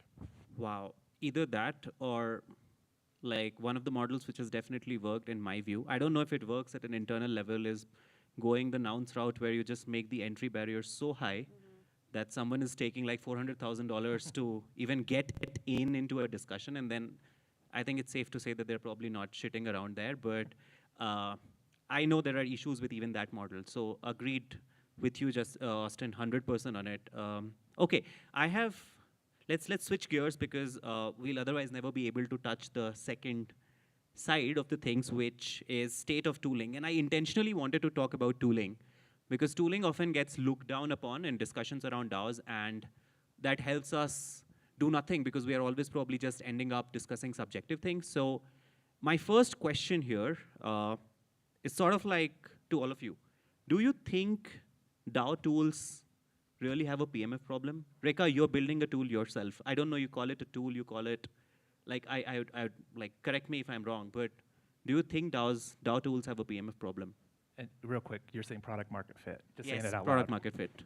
I think not necessarily. If they're extremely domain specific, they have a good time. We are intentionally not a DAO tooling company. We're building infrastructure, an open standard, if you will, because, yeah, if you're very specific with what you're doing, you can focus on serving DAO strictly and that kind of structure and operational way of the community. But yeah, it's not, a lot of things that were considered DAO tooling in the past 2 years are not actually DAO tooling, or they have a hard time PMFing or product market fitting because, yeah. Yeah, my perspective is this DAO PMF problem is not a DAO problem. It's just like in any technology problem of like when you build a stack or a protocol, usually no one uses it until there's a use case that really needs it, or there's like some champion. And so I think a lot of maybe the challenges of the DAO tooling ecosystem are maybe they haven't found that horse, like that one DAO that really needed their tool to then show that proof of concept or even just like to create that momentum. I really like what you guys are doing. I know especially with creators, there's a lot going on of like how creators can have their own DAOs. And so maybe there's also something here of like rethinking what a DAO is. Whereas like we started thinking about it as an organization to replace entities or boards, but like I would have never thought that a creator could have a DAO as like the base of their collector community. Like it doesn't even need to be called a DAO, it's just my collectors are using Guild or something like that. Austin? Oh, I don't know. I don't know if I have anything on this one. Okay, so my question to you then is, you just said that you have built a crap load of tools. That was the exact phrase you used at Yeah. Build Guild. Yeah. Not a lot of them got product market fit. Of course. No, but that's still like not a lot, then that means some of them got. The question that I'm asking essentially is derived from the fact that when I look at the landscape, I don't want to name specifically tools, but we have seen some of these tools get a lot of limelight or like get a spike in their adoption for a while, but then it just flattens out because they probably end up burning money or it probably doesn't work out in a way that's changing the habit or the lifestyle of people who are really in the DAO ecosystem. It was just a fancy addition. What do you think is like a really, really, really good problem? For example, if somebody sitting here wanted to build a tool, what should they really be building for? Of course, we were if Build talking about Guild is speeding up. We were talking about speeding up DAOs, right? Like, I think that probably if we just like zoom in on one of the most important tools that DAOs are using right now is a Gnosis Safe. It's basically just a multi-sig, and it's kind of a pain in the ass. It's a great product. I use it every day.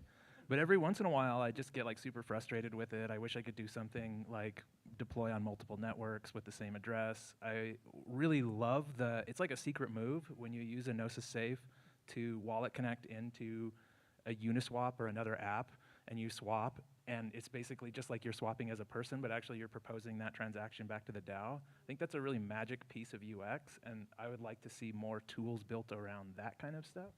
wow, super specific. I love it. Eva. What would you build?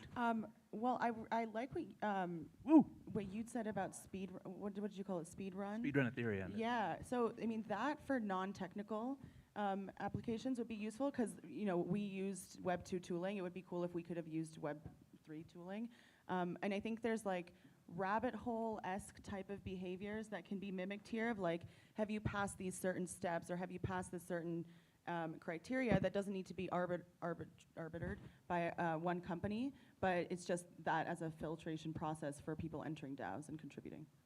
You can totally call Guild as the thing that people I should. just wanted to say everything you're saying is our model of requirements, roles, and rewards. Everything fits everything in the world. You guys will realize everything in the world is requirements, roles, and rewards.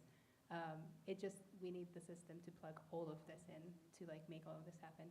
But I think if I were to build something right now, I would solve my own problem. I'm sorry, but like we don't look for problems, solve what you have and what your communities that you're participating in has, like the speed, like the onboarding, like all of that. These are all existing situations. If you're actually active somewhere, you'll see instantly. A lot of the PMF problem is that we're solving things that is a nice to have, not a must have. We needed a tool, we needed streams to our developers, but we needed them to work in a specific way where we could trust the developers and they could just turn in work and withdraw. And the stream basically fills up if they're gone for a long time and just stays paused. This was like a really necessary thing because we had many developers that would phase in and out, they'd go work somewhere else. And there just wasn't a good streaming tool that allowed for us to withdraw and also have those streams fill up. So, like, I just built it. But I think that that's exactly right. Like, find the thing that you need and build it. And, well, I mean, look around. Maybe someone else is already building it. But, yeah, build it yourself. Got it. We only have 2 minutes, so I'm going to skip all the questions and ask one, which I had not shared earlier. Somebody wants to distribute, right? Like, building is just one aspect of the thing. Guild has done a phenomenal job, Rika, so I'm going to hold you, the first speaker here. How do you, like, let's say I really solve for a problem today, but I am nobody in the world of DAOs. How do I put my tool out in front of the people? One way is, of course, doing the, like getting it into a contributor role, making your identity available and hoping that things work out. And of course, that's a foolproof way, but it's sometimes slow. How would you recommend people go about distributing it? Great question, and thanks for all the share and the love.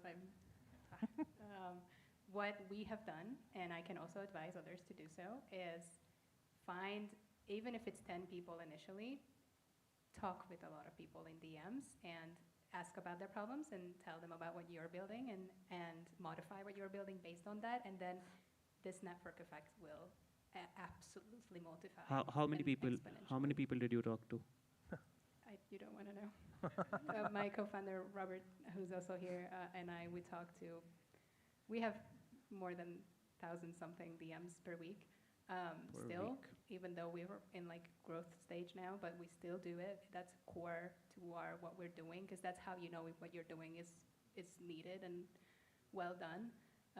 So don't sleep on that. Personal connections, build friendships, ask people, and just try to provide as much value as you can. And then the network effect will happen inevitably, because what you're building is like super cool and useful and exciting. Doing things that don't scale. Austin, Eva, one by one. It's a shield or be shield ecosystem, sadly.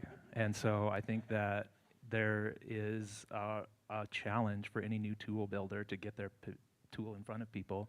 And usually they're a technical person, and so their abilities aren't shilling.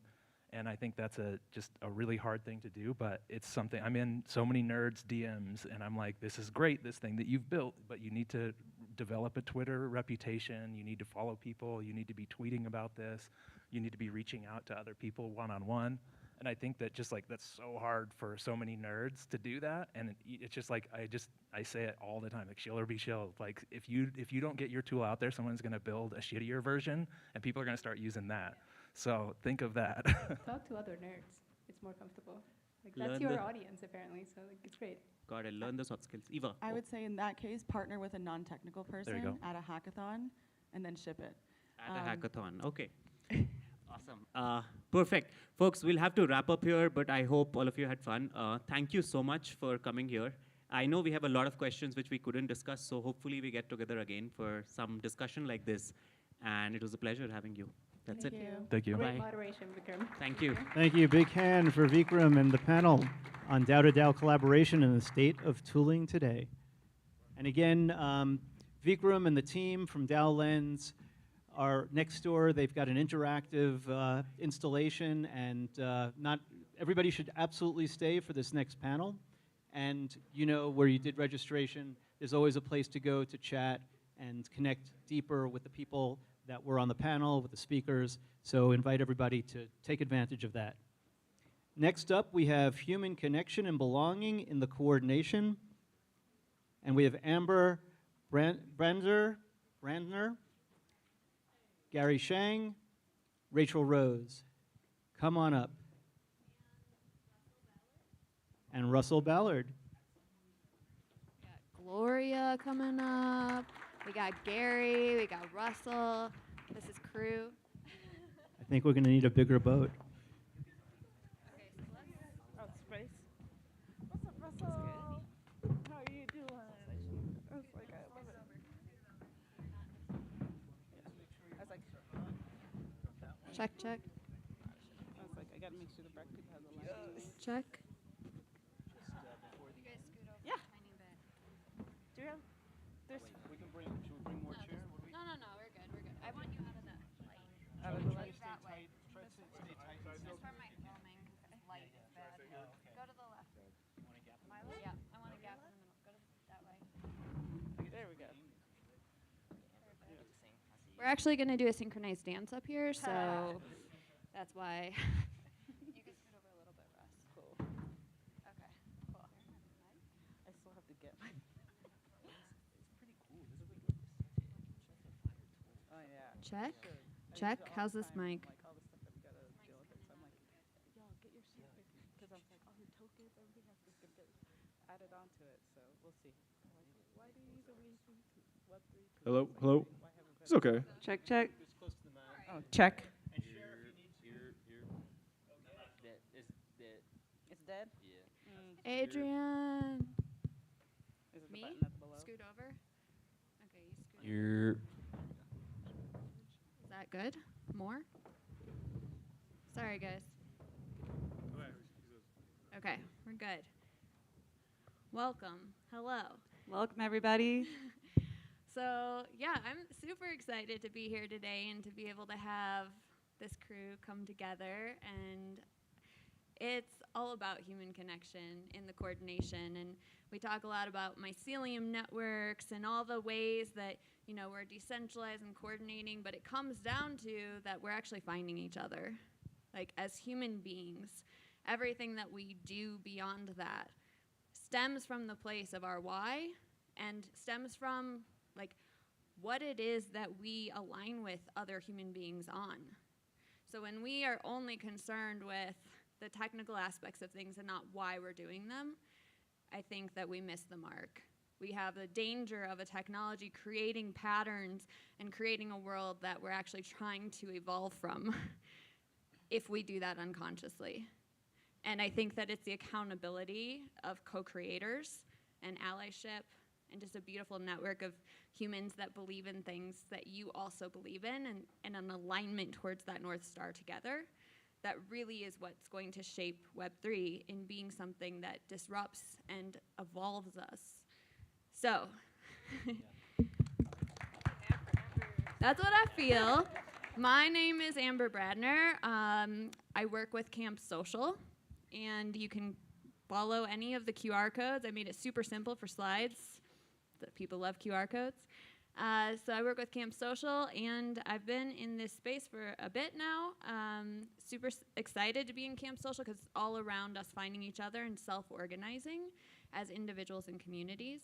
And we just launched a 10K campaign that's going directly back to the individuals and communities that are self-organizing here at ETHDenver and DAODenver. So I invite you all, the next slide that will go up will go directly to that at the end of this presentation. There is a link in my QR as well. That's my background. A lot of other stuff, you're welcome to read that online. But let me go through just who is up here. So Gary Shang, good friend here who I met who had founded DreamDAO and Civics Unplugged. And it's just someone who I spent 2 hours on my first phone call with thinking I wasn't gonna talk to anybody that day and just dropped in deep.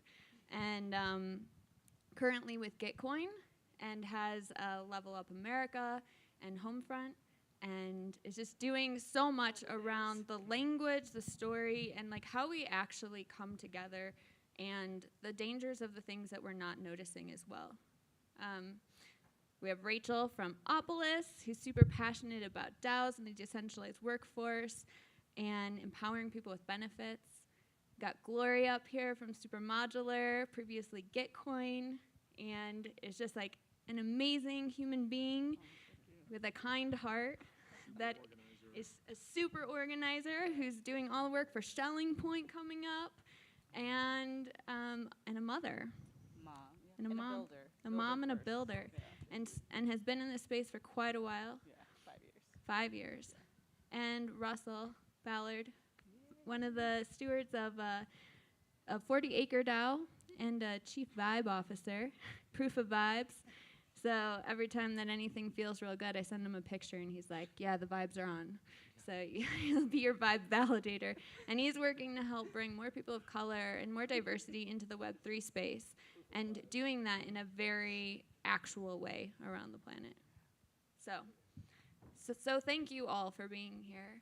And I would like to start with just an open question for you all of, what is it for you that has been the golden thread in your life in this space in Web3? Like, what's kept you in this? And how have you found your people? How have you found the spaces, and what does that space of belonging even mean for you? I'd love to just hear like a little bit of your journeys for whoever would like to share their introduction into the space and how they find themselves now deeply rooted in this. So, like, I'm a little older than most people are in this space, but I always say, like, the roots of me even coming to this space actually comes from, like, Rage Against the Machine, Sleep Now in the Fire. That was, like, my favorite video when I was 14. Wait, I was just talking about Rage Against Yeah. the Machine. Like, that's, anyways. Well, anyway, so if you know Sleep Now in the Fire, it's all about, like, using, like, rock and roll to disrupt the stock market. And so when you start about, like, economic disruption, like, that is a core value of mine. But I think of it as, like, being, like, the black woman, like, marginally, historically, like, I'm, like, the least accessible to funds, like, trajectory-wise. And, like, I was always about economic empowerment. I had worked at Square before, and I worked on dealing with the hackathon team of going to hackathons, empowering builders, doing things of that nature. And then I had a lovely surprise baby, so I was on maternity leave. And when I was on maternity leave, this will get you into my brain for a little bit, I decided that to pass the time, I'd watch the core Ethereum developer call and take notes. And so that's what I did every day. And I got to know the core developer team and, like, really figure out, like, what this Ethereum was, and, like, join some hackathons and, like, earn crypto that way. And I just kept joining these hackathons and building on my hackathon background. And there was an opportunity to join Kevin Owaki at Getcoin and to help run their hackathon parts from a builder's perspective and really empower builders and tell people, like, what they need in order to help developers.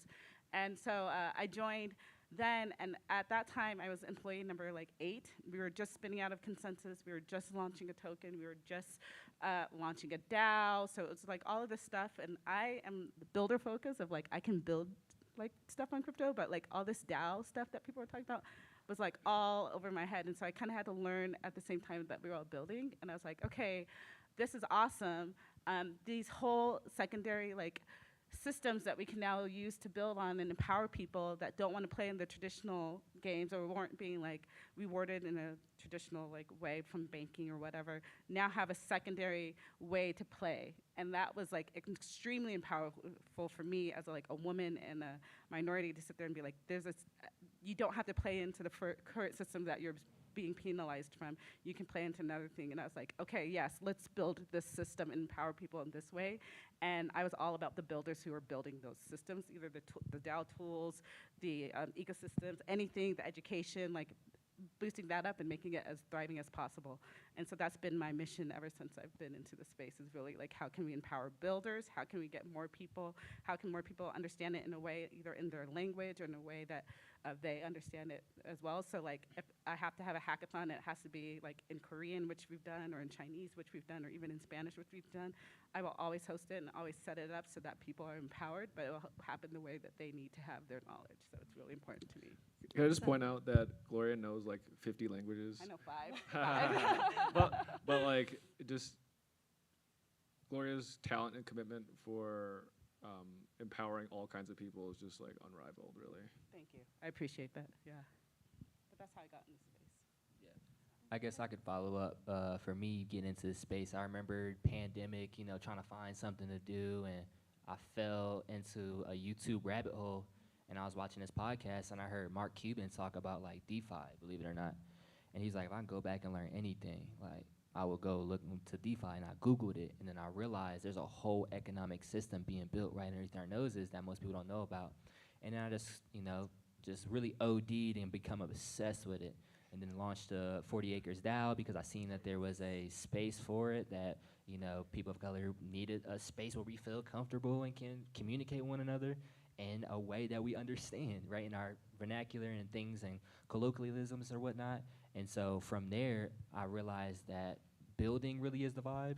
And like one of the things I kind of live by is your vibe attracts your tribe. So the person you are, naturally, you gravitate to people who are like you in different sub-communities.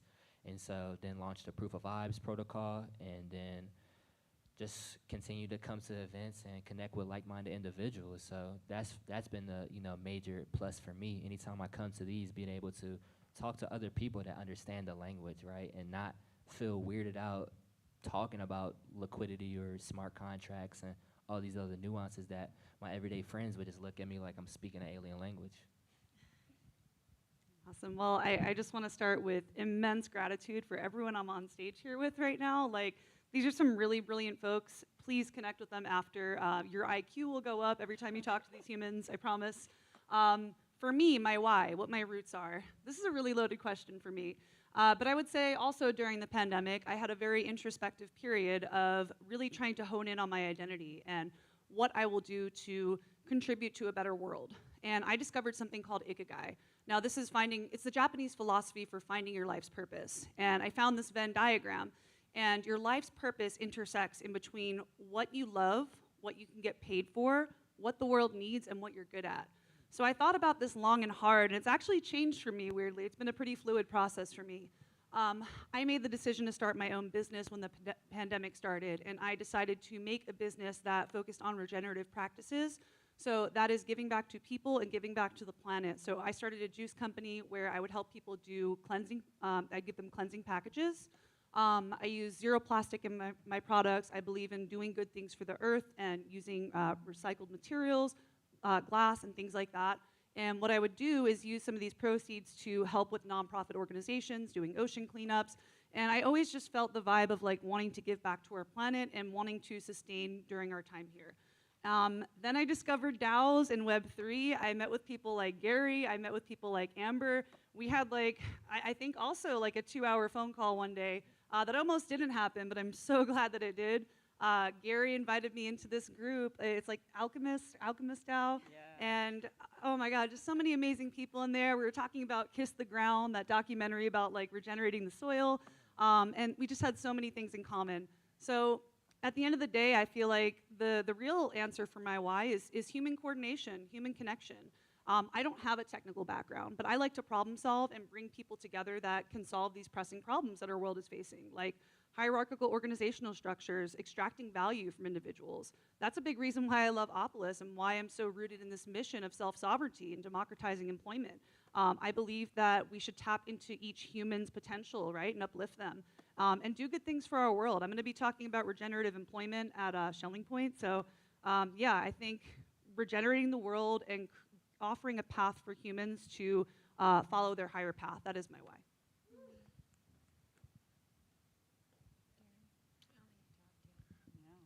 Yeah. Well, Gary's like, I'm just here to hype everyone. Yeah.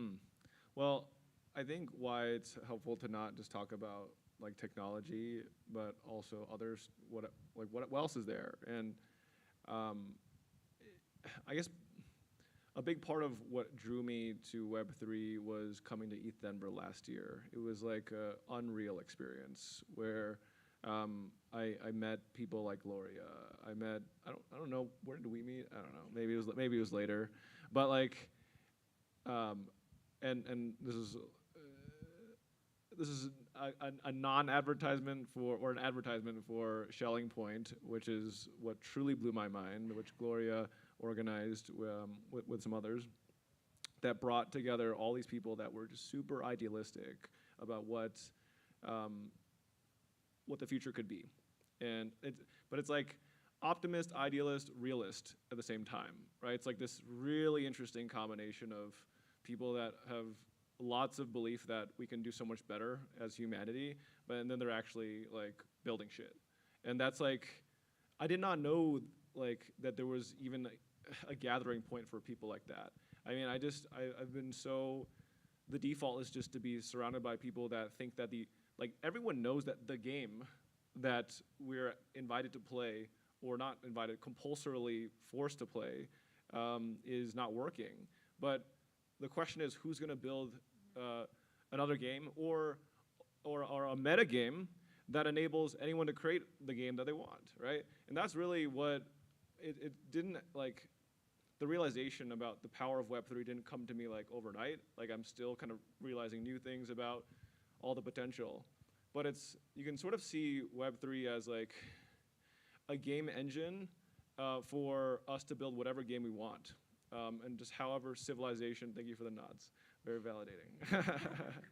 And I think, I guess one final thought is, you can have all these brilliant technologists, and if there's not people that are articulating what a different game could look like, that they should reverse engineer toward, you just have a bunch of, I guess the worst case scenario is that you have a bunch of brilliant coder people that are like just mercenaries that are just going to be hired by whoever to just entrench hyper-capitalism around the world, right? And I'm not against money. Like, I think people should be super well compensated for creating tons of value in the world. But like, we are all losing based on the current game that we're playing right now. Well, I mean, what Gary just talked about is like, when you start to think of like historically in open source, you have all these contributors that like have other jobs, but have like this thing that they created that they know would make impact, and they're like, wow, this would make impact here in my own community, I'm gonna release that to the world. But like, maintaining open source is so difficult to do because they have to do their real job that they get paid for, but they're not gonna get paid for this other thing that had huge impact. And so when you start to see like, are we trying to create a society that like you have to get paid to do work, or you get paid to do impact? Like, that's the thing that we have to really start to look at. And how do we measure success? Do we measure success with impact, or do we measure success with like ROI only in dollars, And so like, once we start to look at that from that type of level, like, you can kind of remove people and say like, no, their work does have impact beyond just like dollar for dollar impact. They have impact from like making things thrive a little bit better. And like, the thing that's absolutely mind-blowing in my mind is like, so many of our Fortune 500 companies rely on code that comes from open source contributions. I was just that will gonna say, just it's a rug conversation that's still alive Yeah. for me with a friend right now, where he's like, do we even realize the risk of what will happen when these massive communities and consumer communities are leveraged with Web3 tech through a brand, and basically able to gamify and manipulate behavior and things like that, but also misses the mark. Like, the whole idea behind, at least I believe, why many of us are here, is to build something new in a different way where value is actually distributed more equitably. And so I think there is a risk. There's those unintended consequences of, we are still here. We are still in a society that operates in a value system that maybe many of us don't align with. So we're in a dance. We're in a time between narratives. We're literally creating that time, right? We're creating what is next. We're at the emergence of the next epoch, whatever you want to call it. And so I think one of my questions I'd like to ask around this is, what is the gap? Like, what is it that we need to be paying attention to? I know what I see, which is around this, like, how are we actually telling a story, finding that point that we're all moving towards together? Because when we're building alone and we're not coordinating around that mission of like that visualization of what we're actually going to create together, I think that we are fragmented, we lose the strength of us as a collective, and we become vulnerable for really, I mean, like you were saying, just people to be outsourced, to be plucked from and be like, hey, we're gonna pay you this much money, so just do this thing here. So we have to stand very firm in that, but we also have to have structure around us and sustainability. And so I'm really curious for each of you, if you look at, when you think about human connection in the coordination through that lens, what is it that you think is an actionable step to address a gap that is in our path right now towards the coordination movement that we see? I definitely think the first thing that comes to mind is the communication aspect. Like all of these overly convoluted terms that gatekeep, you know, like liquidity pools, staking, yield farming, that shit go over the everyday person's head, and it really creates a barrier for the people who need it the most. And so breaking down these deep concepts in simple ways, like information aggregation is what I like to call it. And so like if we can just simplify them and make them simple so that, you know, a fifth grader, if we just chat GPT it and like ask it to explain it to a fifth grader, I think we'll be in great graces. Like, cause at the end of the day, that's what's really scaring people off from the technology is like they disassociate it with them. And so they need, I think, two things, relatability and relativity. They need people close to them, sharing it with them and that look like them or that they can relate to so that they can really digest the information. I'm going to check you on this.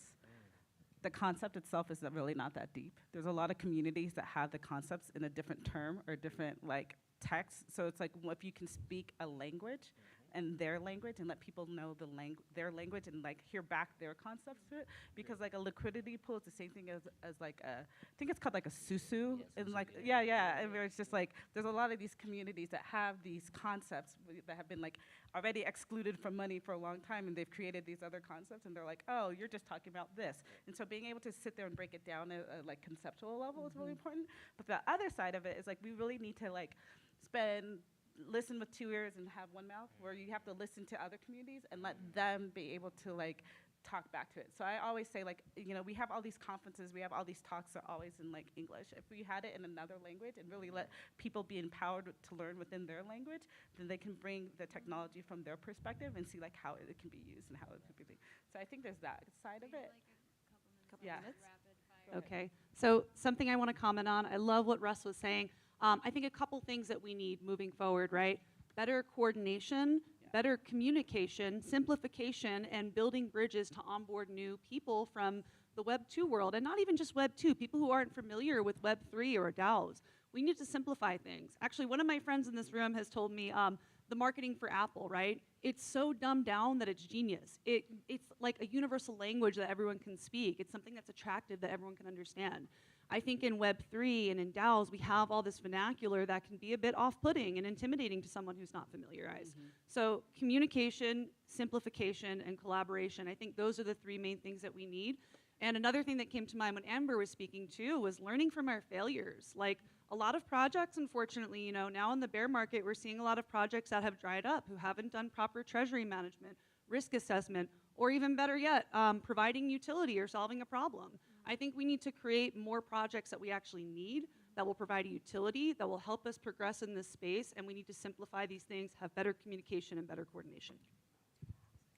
I honestly think you guys are going to be like shocked in 5 years, because my kids who are 5 and 13, they already know coordination mechanisms. They already have literally like understanding different types of currencies, because all of their video games, they're already playing with people all across the world, whatnot. So there's like a knowledge gap maybe with people like, let's say 15 on, but you're gonna have a huge wave of people that already understand like the core mechanisms of it, and are gonna sit there and be like, should I go to college or should I just join a DAO? You know, and be like, just join the DAO. Like my 13-year-old knows he's in a DAO, he gets paid from a DAO, he has the whole thing where it's all like, it creates problems at home. But other than that, like, you know, That's it's cool. that is amazing. Yeah, I think like a theme here is that we need people to play a new game, whether that's, and it's not a new monolith. It's like the game is a meta game where you have the freedom to build the future in the way that you actually want. And but we need to basically, there's a lot of missing like game engine pieces that democratize the ability to create new games and play new games, right? So just to kind of shout out Opolis as like a really core piece of this game engine is that like, and I guess I'm not like an official ambassador, but I kind of just like, I use it. I don't think I would be able to be in Web3 in like a legal way without Opolis. But it allows someone like me who wants to contribute to multiple awesome public goods, basically, to be able to do that, versus like being like basically trapped in like a company and like legally disincentivized to help other companies that are doing cool stuff, right? Yeah. That's a very old world way, old game way of playing. And so I just commend Obelisk, I commend 40 Acres DAO, I commend Supermodular, I commend Gitcoin for building these tools that are not like forcing you into a particular game. New games, oh, our new prison's better than your old prison. Oh, and obviously Camp Camp Social. It was so obvious Next that I slide, had to by say the way, it. if you can, in the back. Okay, we have to, sorry to cut you off, but they've told us several times that we have to stop. So if we can put that other slide up, that would be sick. Y'all are invited to this 10K to earn it as a individual or a collective community. And if you need the code because the screen is down, then you can find me. But I invite you all to take part in that because you're already self-organizing here. And thank you all so much for listening. Thank you so much for the panel. Appreciate all of you and look forward to meeting you. Thanks, everybody. That was awesome. Amber, thank you, and panel. Ooh, I saw that. That was quick. You got to turn it off.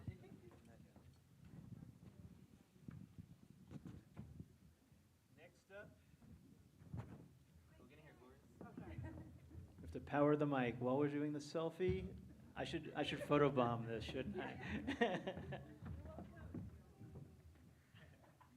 Okay, Willie Ogarzali. You have to let me know if I pronounce that correctly. Oh, okay. And come on up to tell us a little bit about scaling DAOs vertically, horizontally, and across dimensions. Thanks, Steven. GM, everybody. Woo! Thanks, Toad. All right. So while we wait for the slides to get up, I know we're short on time, so I'll give a quick intro. My name is Willie Ogarzali, or WillieWonka.eth. I am head of decentralization for the Fox Foundation and a community member at Shapeshift, Giveth, NARS, and ATXDAO, to name a few. And today we're going to talk about scaling DAOs. You have the slides, Liz? Okay. We're going to talk about scaling DAOs vertically, horizontally, and across dimensions. So we can just go ahead without any slides, and we'll catch up with the slides once they're ready. So I want to start by talking about a myth that I'm sure many of you guys have heard, that DAOs just can't scale. And I want to talk about, first of all, why does this myth exist, right? Because I don't agree with it, but every opinion is valid. And there's three main reasons I've heard touted for why DAOs can't scale. It's better with the images, but just imagine the images for now. So the first is that DAOs are flat. I've heard this myth that if it has any kind of hierarchy whatsoever, that can't be a DAO because DAOs must be flat. Another myth I've heard is that DAOs are just inherently slow. We talked about this on a couple panels ago. And I think this reason stems from the fact that people believe or assume that every single decision needs to go through the governance process, and that governance processes are lengthy, cumbersome. And the third is just the fact that there hasn't been proof yet. As a community, we have yet to actually demonstrate and prove that a DAO can scale to a large size and still operate sustainably. So those are the myths. Now let's talk about the reality. So when it comes to being flat, the reality is that sure, a DAO can be flat, but it doesn't have to be. It can have hierarchy, it can really be any shape that the community desires. And importantly, DAO structures are fluid, and they can change and evolve and adapt over time. So for this reason, I call DAOs four-dimensional. When it comes to speed, sure, DAOs can be slow, but they can be really as fast as the community wants to. The speed is variable and configurable. And for this reason, there's no reason that a DAO can't be designed to operate and move just as quickly as a traditional organization. And when it comes to proof, it's true. We have yet to prove this, but that's okay. We're in the early stages. We're all experimenting and trying to figure this out. And personally, I don't see any reason why DAOs can't scale to be the largest, most valuable organizations in the world.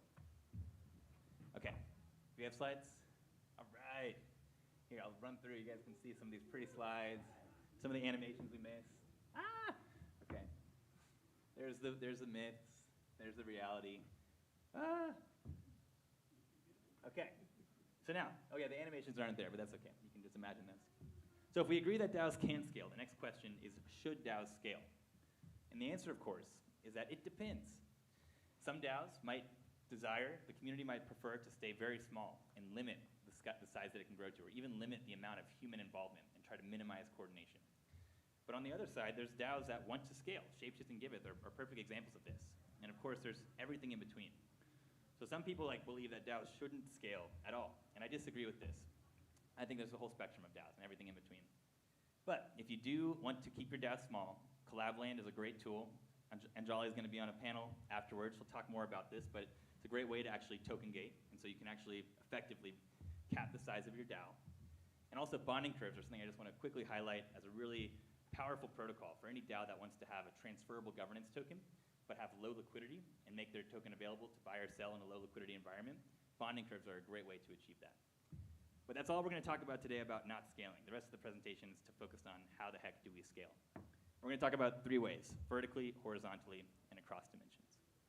Let's start with vertical. This is growing the size of your DAO. We're going to talk about scalable organizational structures, governance processes, and communities. So let's talk about organizational structure. This is Shapeshift DAO's organizational structure. Feel free to copy, fork it. It's just one example. But you guys might have heard earlier, a couple panels ago, we talked about these sub-DAOs. Sub-DAOs, I think, are an incredibly powerful way to scale an organization and still move quickly. At Shapeshift, we call our sub-DAOs work streams. Any community member is welcome to come propose a work stream. You can see we got product, globalization, engineering. If you have an idea for another work stream, come propose it. And when you do that, you'll see a template. So typically, these work streams have to explain to the community, what's the mission? What are the goals of your work stream? How much funding is your work stream requesting? Most of these work streams right now are in about the kind of consolidated around 6-month cycles. But what cycle are you requesting before your work stream will need to be renewed? What are the KPIs that the community can use to measure your success? And then once the work stream is approved by the community, a new sub-DAO is created. And these sub-DAOs, what's really special about them is that they have their own treasury, and they're autonomous. And they're able to make decisions and move quickly without requiring a governance proposal, like every time an individual needs to get paid, for example. The community delegates authority to these work streams. And as a result, the DAO is able to move incredibly quickly, just like a traditional organization. So highly recommend any DAO that gets to a larger scale and still wants to get stuff done to consider implementing work streams and sub-DAOs. We use Colony to power the bottom 2/3 of this diagram. And importantly, you see that up top, we still have the Fox token holders. We have the community. Ultimately, it's up to the community to both delegate this authority or revoke it. And if a work stream's ever misbehaving or not achieving the goals that they've committed to the community has the power to revoke that authority and that budget. So we've got sub-DAOs. We've also got committees at Shapeshift DAO. And committees are kind of like a sub-DAO, but they don't necessarily have to have their own treasury. Again, the community can choose to delegate some authority instead of take some decision-making that would normally happen on the top level via governance and delegate that to a small group, a committee, who might have their own votes. And you can have, committees inside sub-DAOs or sub-DAOs inside sub-DAOs. Like, anything's possible here. And as you can imagine, this gives us a full spectrum of possibilities to design a DAO however the community wants to. Including, it could look just like a traditional organization. The community could choose to put a CEO on top and give the CEO all the decision-making power if that's what the community chooses to do. All right, let's talk about scalable governance processes. I think 3 things I think are important to having a scalable governance process, and the first is having multiple stages and filters.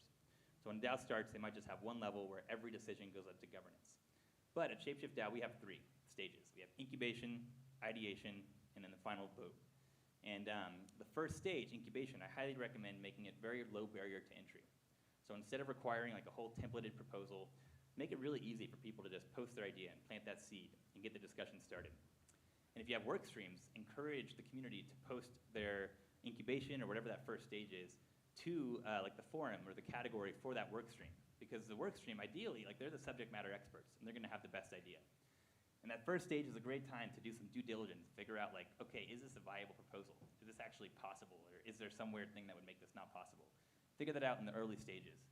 And and then start to expand it to the broader community.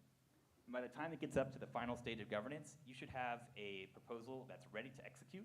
There's no more due diligence necessary. And that's easily understood. So if you have a really complicated proposal that your DAO has to pass, if you have to tweak some parameters on a smart contract, really try to make it easily understood by the broader community so that you don't exhaust your community and end up with voter apathy, which can really kill a DAO. And the last thing I'll touch on quickly is delegation. Delegation, I'm sure you guys are familiar with, is very powerful.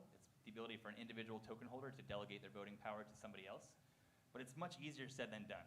It's definitely a tool to consider pulling out once you get to the scaling process and when you're growing.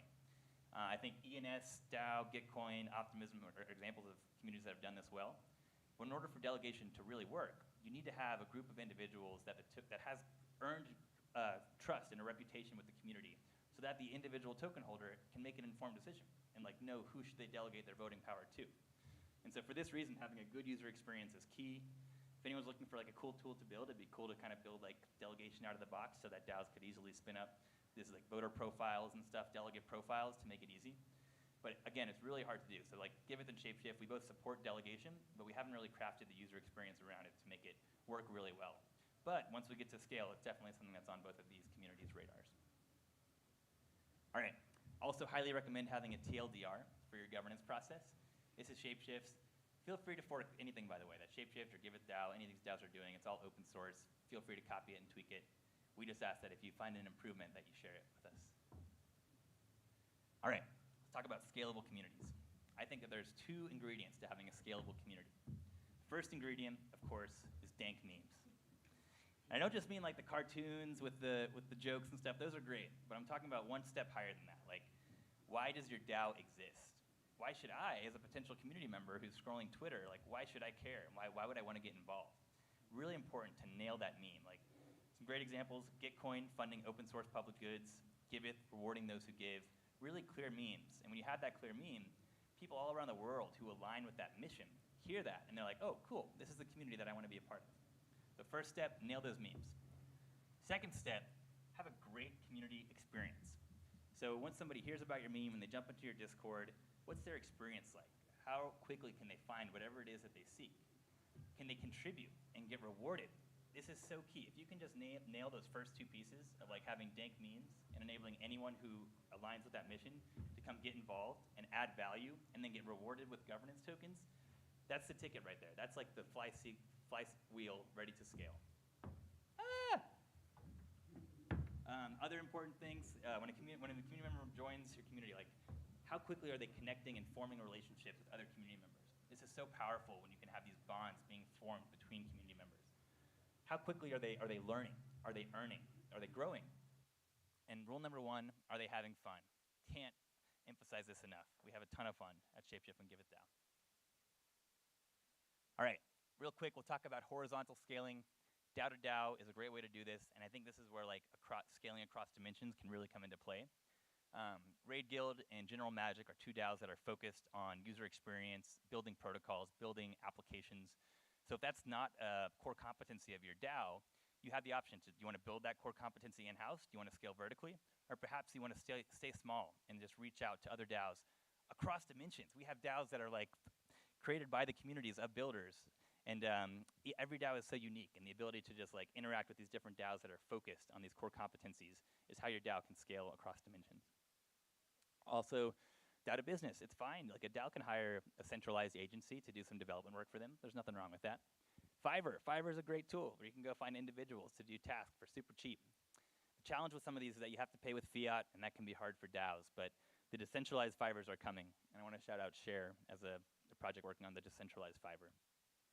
Also, DAO to me, delegation. Wildfire's DAO is an example of a DAO that is focused on helping other DAOs with things like governance processes and tokenomics. So again, like if that's not a core competency for your DAO, you can either grow it in-house or you can reach out to other entities or organizations to help fill that void. All right, I know we're running low on time. We've got a panel after this that's going to kind of continue the conversation. But one concept I want to introduce to you guys is the power of free markets when it comes to scaling DAOs. I'm sure you guys are all familiar with free markets. This is a really cool quote that I think we can all relate to. What is a free market? It is the way to unleash human potential through the restoration of a natural system, a system unhindered by the restrictions of government. Sounds familiar, right? What makes free market work, it's all about self-interest. Incentives are what people work. We love altruism, but at the end of the day, self-interest is proven to help people get shit done and coordinate. And I wanted to share this quick example from Milton Friedman on the analogy of a pencil. And think about all the people that need to coordinate and come together just to make a single pencil. You got people who are cutting down the rubber trees, people who are cutting down the wood for the pencil, the yellow paint that goes on the outside, mining the graphite, all the tools that are needed to mine the graphite and transport all these materials. It's a whole community of individuals all around the world that are able to coordinate seamlessly. There's no central authority managing all of this, but the self-interest, the incentives, is what enables all these people all around the world to coordinate efficiently. And so it's like a flock of birds, basically. There's no central party determining it all. All these birds are flying out of their own self-interest. So I just want to leave you guys with this, in that if you can figure out the way to implement free markets in your DAO, you can unlock the power of the invisible hand, which is so valuable for scaling as a decentralized community. 3 ingredients to free market: information, competition, and transparency. So if you're a community member for a DAO and you want to scale, try to support decisions that maximize each of these 3 ingredients, and then push back against decisions that limit any of these. That's all we got time for today. Appreciate all of you guys. Feel free to connect with me on Twitter, Willie Ogo on Twitter. 2 awesome DAOs that are both here at ETHDenver, Shapeshift and Giveth. If you're interested in learning about the trials of scaling and best practices that these DAOs have learned, both communities are here, and would be happy to chat with you guys. Thank you so much. Have a great ETHDenver.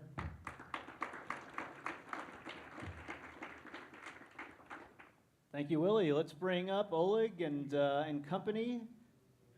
Let's bring everybody up to the stage. Going to hand off the mic to our moderator.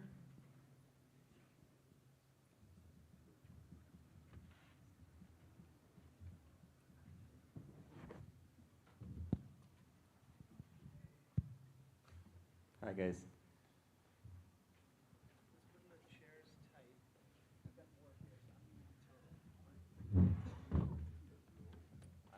We have enough.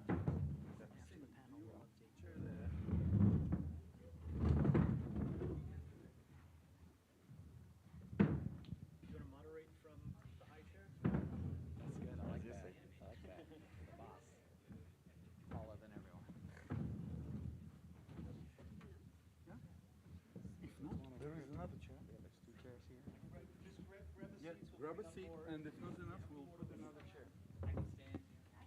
There's a chair here. No.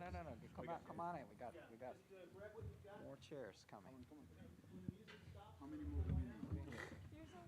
Get in here. Here. Sit We here. need one more, right?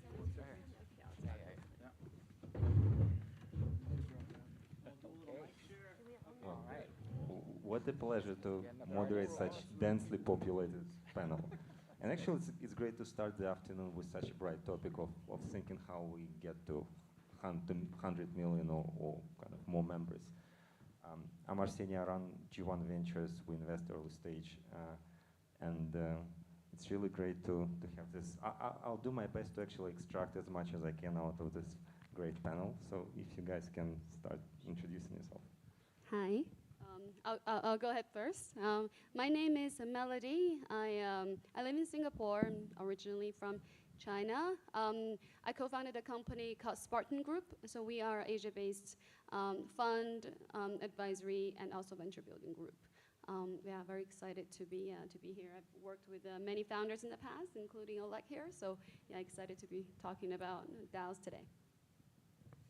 Hi, I'm Anjali Young. I'm from here, Denver, Colorado. I am the co-founder and CCO of a company called Abridged, and we're the makers of Collabland. And we just launched a DAO last week, and we'll talk more about it as we get started. Okay, that's great. My name is Miko. I'm with Gumi Cryptos Capital. We're a early stage venture capital, and basically I'm excited to be here with such awesome panelists. And on to you, Oleg. Thank you. My name is Oleg. It's my fault that this panel is happening. I actually posed this question to the organizers, and it had a question mark, and they said, "Oh, great question. Why don't you run a panel on that?" And so the rest is history. All of a sudden, I started throwing this question around, and a lot of people showed up. So the relevancy of me being here is actually we don't have a DAO, but we already have 15 million token holders, and we are starting to think how on earth are we going to organize our DAO when it actually balloons to about 100 million people? Because if we make a wrong move, you're just going to go haywire. So we have no luxury, and I'm here to pick up everyone's brains and learn how do we actually make sure that we have a DAO of 100 million probably within the next few years. GM, everybody. My name is Willie Ogrzali. I'm a 2-time founder and CEO. I'll never be a CEO again, though. It's all DAOs going forward. I am currently head of decentralization for the Fox Foundation, which is a not-for-profit organization dedicated to supporting Shapeshift DAO in achieving full decentralization and figuring out how we can scale to 100 million members and beyond. Hey everyone, I'm Ivan. I'm with Aragon, doing ecosystem development over there, and we are building the on-chain infrastructure to enable DAOs to evolve and potentially, hopefully, scale to 100 million. Hi, I'm Shreyas. I'm the co-founder of Llama. We contribute to protocols like Aave, Uniswap, Nouns, Gitcoin, and others. And yeah, we really work with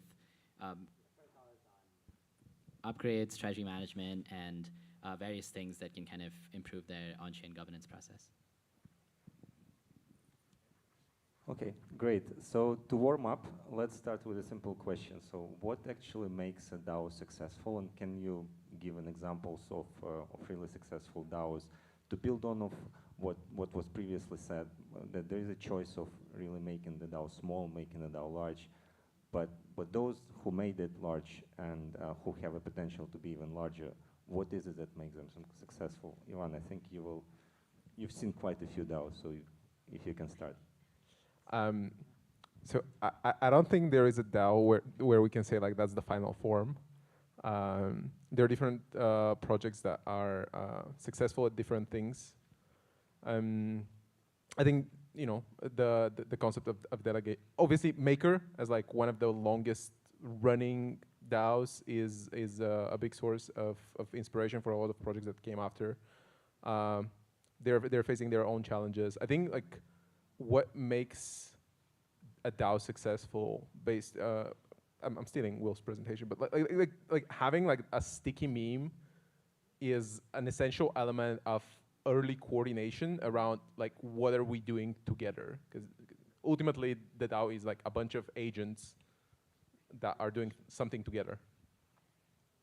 I just want to respond quickly to that. So I think that is super important, but I really, really deeply feel that sustainability is super important. So I think obviously having a purpose. So for example, like Constitution DAO, right? So Constitution DAO had an extremely pointed purpose, which is we're going to buy the Constitution, right? But then once that didn't happen, right, then the charter kind of falls apart, right? So it gets complex, right? So Kevin Owaki from Gitcoin was talking about on Twitter, was talking about basically positive sum economics, right? So in a sense, the way I look at it is I look at it as like the reason why the Earth's biosphere exists is because of constant solar input, right? So in a sense, that's a positive sum, right? Which is that energy's coming into the system, right? So like, to me, I think that the critical factor is it has to be positive sum, and energy has to be constantly input in order to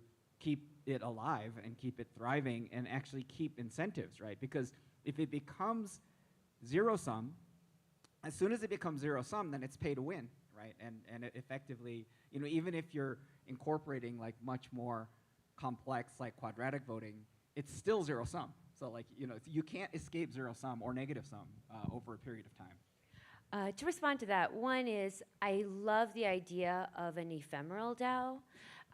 DAOs that are purpose-driven, and we've actually been thinking about that a lot with Collabland.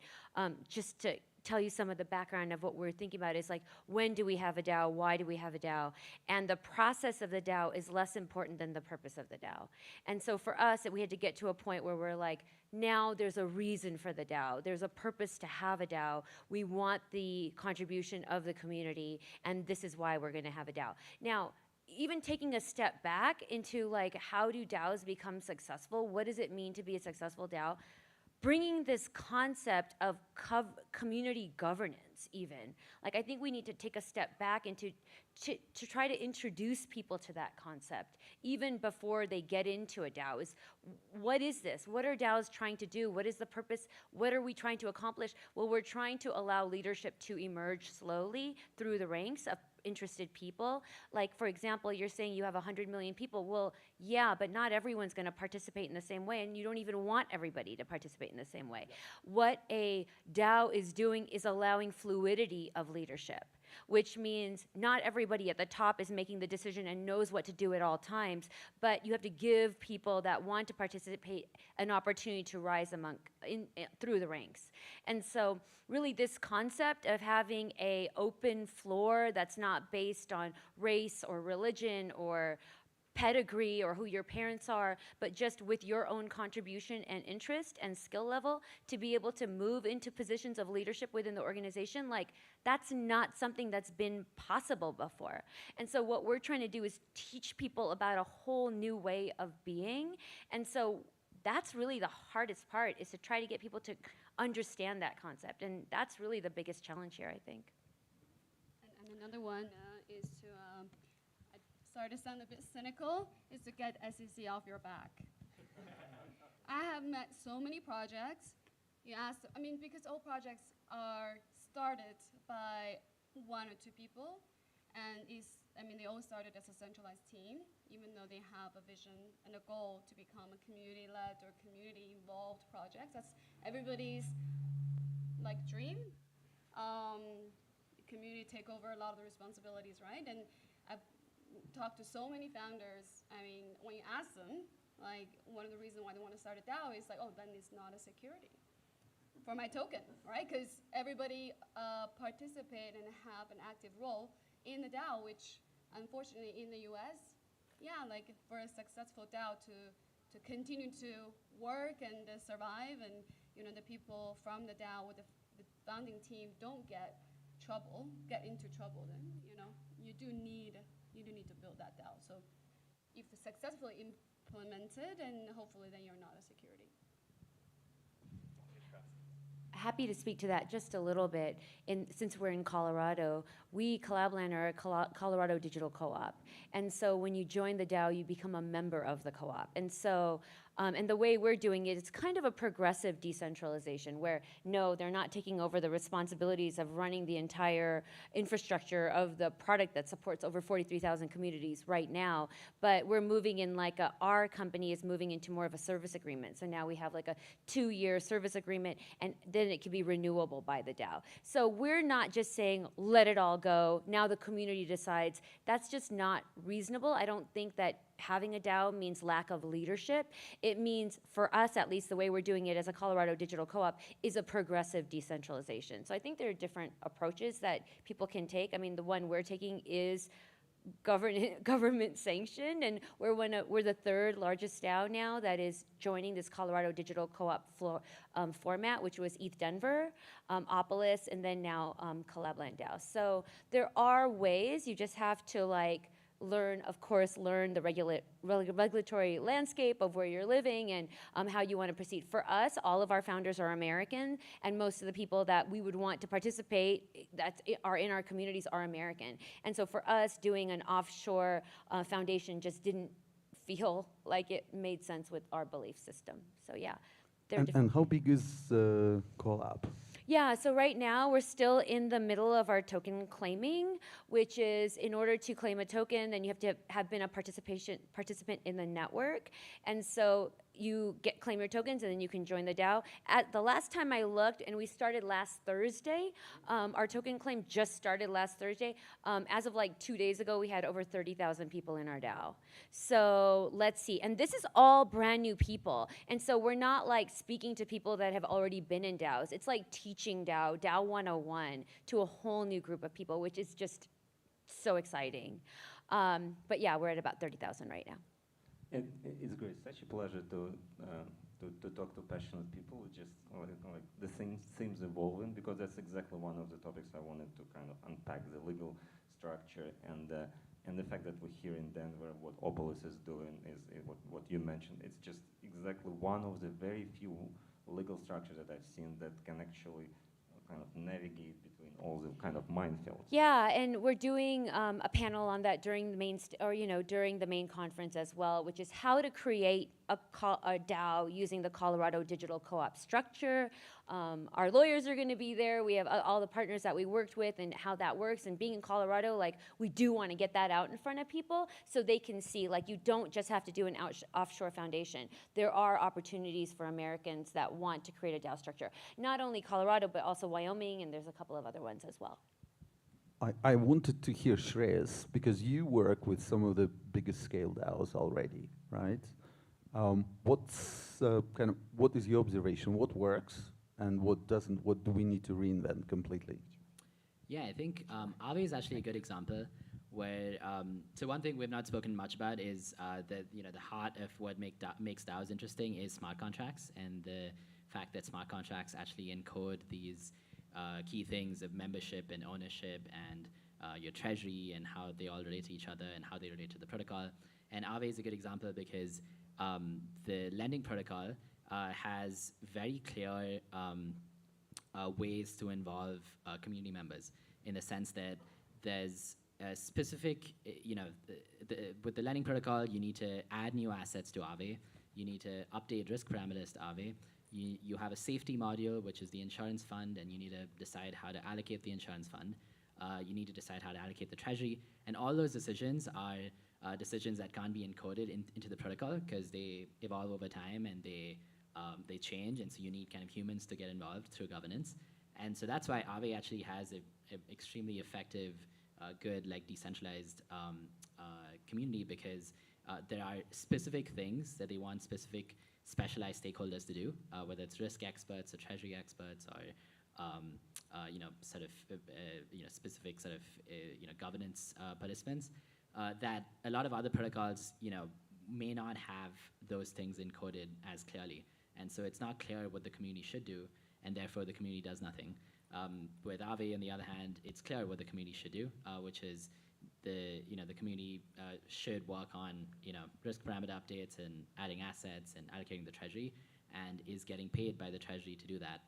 And therefore, Aave actually is able to decentralize in quite an effective way, where they're able to operate at a similar speed that even if 5 people were doing it, it would be as effective to do it through Aave's DAO, or even more effective because you get a lot of different voices and experts kind of involved in the process. I'm actually curious, when does Aave move into that? Like, from more like centralized team decision to kind of let the community decide on some of the key parameters? Yeah, I think it was 2018, 2019. I guess at what stage? Yeah, so they launched the token. Stani would probably be a better person to answer this, but they had, like, the main function actually to decentralize that Aave did effectively was risk. And so the Aave companies team, from what I remember, managed the entire risk function for a while, I think until maybe 2019 or 2020. And then they reached the point where they actually engaged with other groups and participants, service providers like Gauntlet and Llama and others, as well as other community members. And so they kind of opened this governance forum.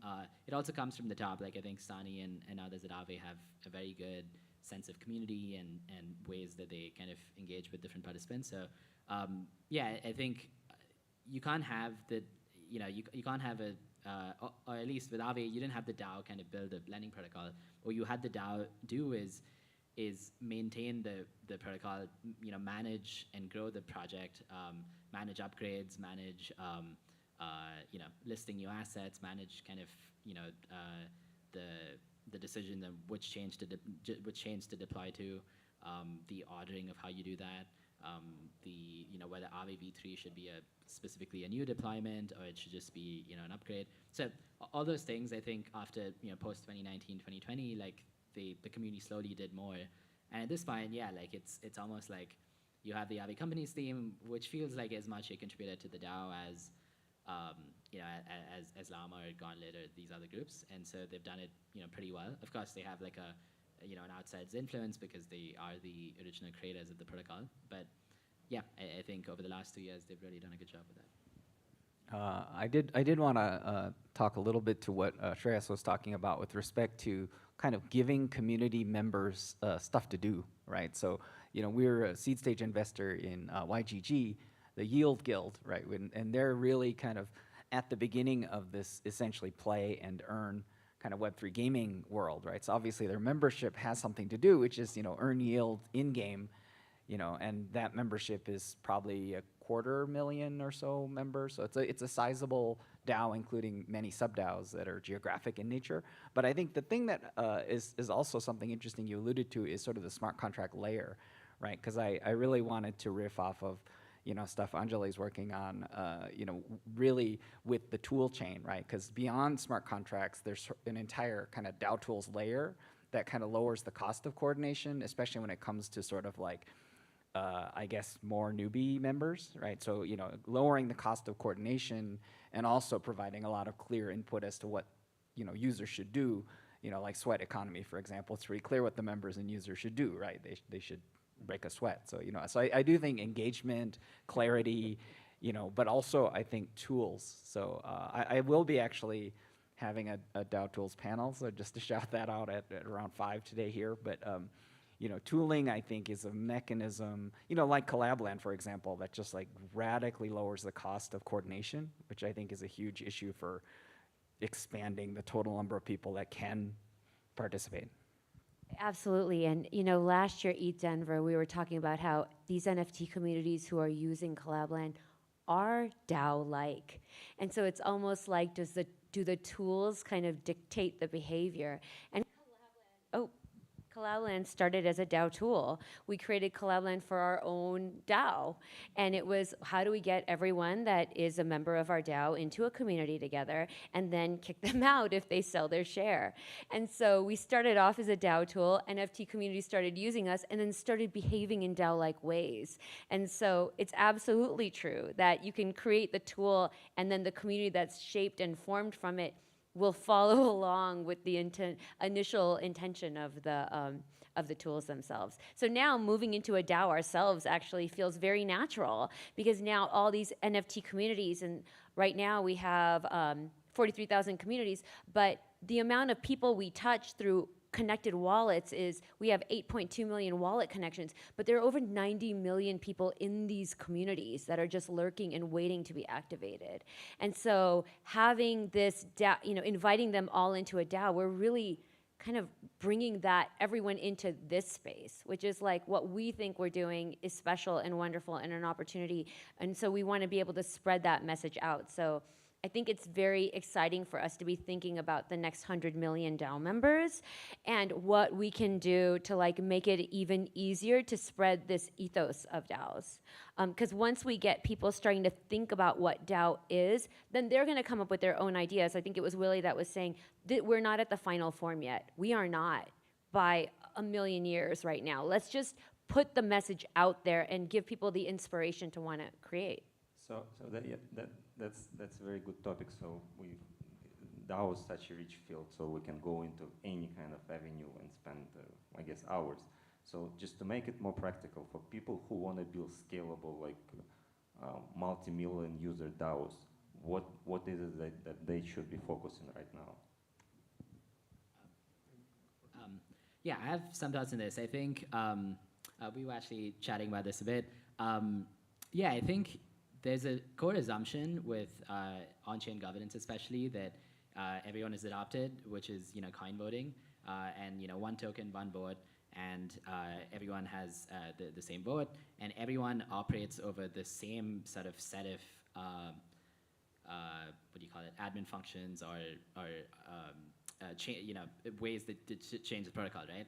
And I think what we need much more of, which we're kind of tinkering with and working on a solution here too, is granular permissions, where you actually are able to give different admin functions of your protocol permissions to different people to call those functions. So it's not just everything goes through a governance vote and everything needs to be voted on by everyone, but you set it so that different stakeholders, different relevant stakeholders can have a say on different parts of your protocol. So for example, risk stakeholders can have a say on that part of your project, and treasury stakeholders can have a say on another part of your project. Governance upgrades can be done in a different way, while still preserving the DAO, like the large group of token holders, to veto and to speak against like malicious actions, right? So you can still have the same time lock. You can still have like a 2 to 3 day period where anyone can kind of veto that decision. There's a way that if you reach sufficient quorum, then decisions can be overturned. But you can still have like a lot of members be part of the system and operate with the same level of effectiveness. Yeah, would love to hear your thoughts there, actually.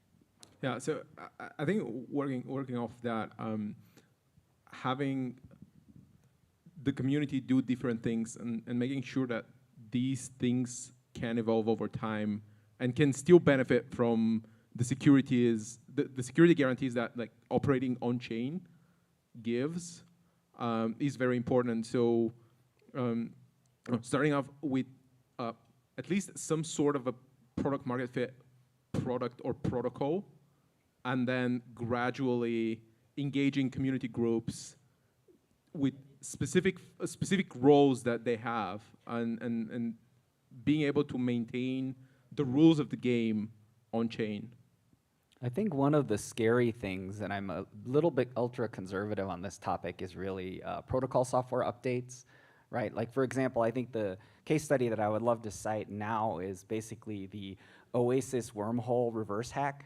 So I don't know if you all followed this. So for the audience members that didn't, essentially the wormhole bridge was hacked, right? And what happened was that there was use of a governance mechanism that essentially allowed the Oasis developers, who actually had a court order, so they actually were now compelled by a judge, and they basically used the software update governance mechanism to essentially update and rug pull the hacker, right? So it's sort of a, two wrongs make a right, right? But the reason why I'm kind of conservative on software update is I come from like decades in open source software, right? And I see projects like Linux, right? And I see Linus Torvald, who is sort of the ultimate arbiter of good taste. He's kind of performing almost a Vitalik-like function. So like in a sense, like you could argue that's centralization, but you could also argue that it's like wisdom and good taste, right? So in other words, like if you overly decentralize software updates, especially under a paradigm of one vote, one token, one vote, you get pay to win, right? And you can absolutely have like really bad centralization but problems. The Oasis situation was a multi-sig. It wasn't a DAO, right? It was like 5 people that you can serve a court order to, which is yeah, that's fair. Pretty far from like a true DAO. But DAO could have been compelled to perform similar function as well, I presume, because. But then the hacker could have bought a bunch of tokens and voted against it. Maybe it would have been too late. Oh, that would be interesting. I agree. It's an important distinction between a governance process and a multi-sig. Yeah. I mean, my main concern in this scenario that you just described is probably well-publicized situations where DAOs died because they were just not careful about selecting consensus mechanism, and all of a sudden a couple of keys are getting lost, and all of a sudden the whole DAO is dead, right? So we have 15 million users. If I make a wrong move and all of a sudden something clicks in the wrong direction and the whole project is dead, I really can't afford to do that. So we're treading extremely carefully to make sure that we are moving forward, but we are not taking steps that can result in a sudden death.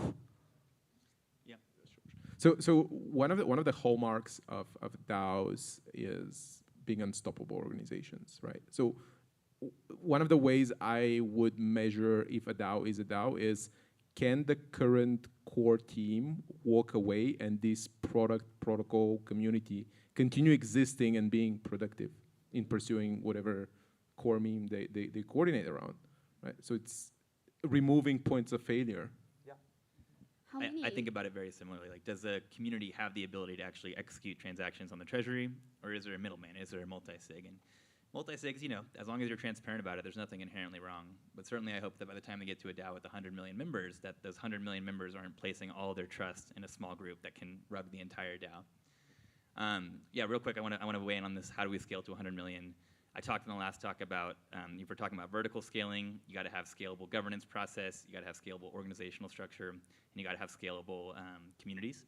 I think those are 3 essential pieces for any DAO that wants to scale that large. So I won't talk about those again, but I do want to give an example. I think you're absolutely right that product market fit, of course, is like necessary before you get to 100 million members who even want to be involved, right? And so something that I think can benefit every DAO that's looking to get there and that has that product market fit is something that we're working on right now at Shapeshift, which is how do you transform your community, or if you have users, how do you take your users and actually convert them into community members or ideally contributors who are then adding value back to the ecosystem? Because then, again, you can get that really powerful flywheel, you can build unstoppable network effects, and you can be sustainable.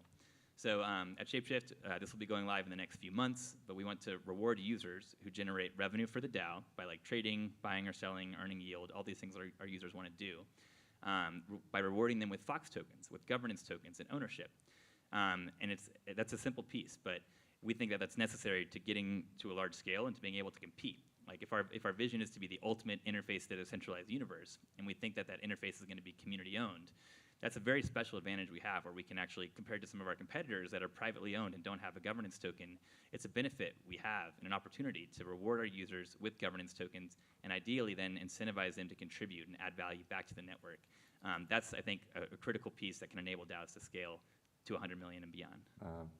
Guys, I hate to be just training this flow of wisdom towards the audience because I'm sure everyone will benefit. But to wrap up, as I've been asked a couple of times, I want to hear briefly from each of you. What's your favorite DAO, and what is your kind of prediction of key event or events in the DAO space this year? So 1 minute each. Okay, I'll go quick because I'm already holding the mic. I'm sorry, yeah, 20 seconds, cool. There's so many amazing DAOs out there.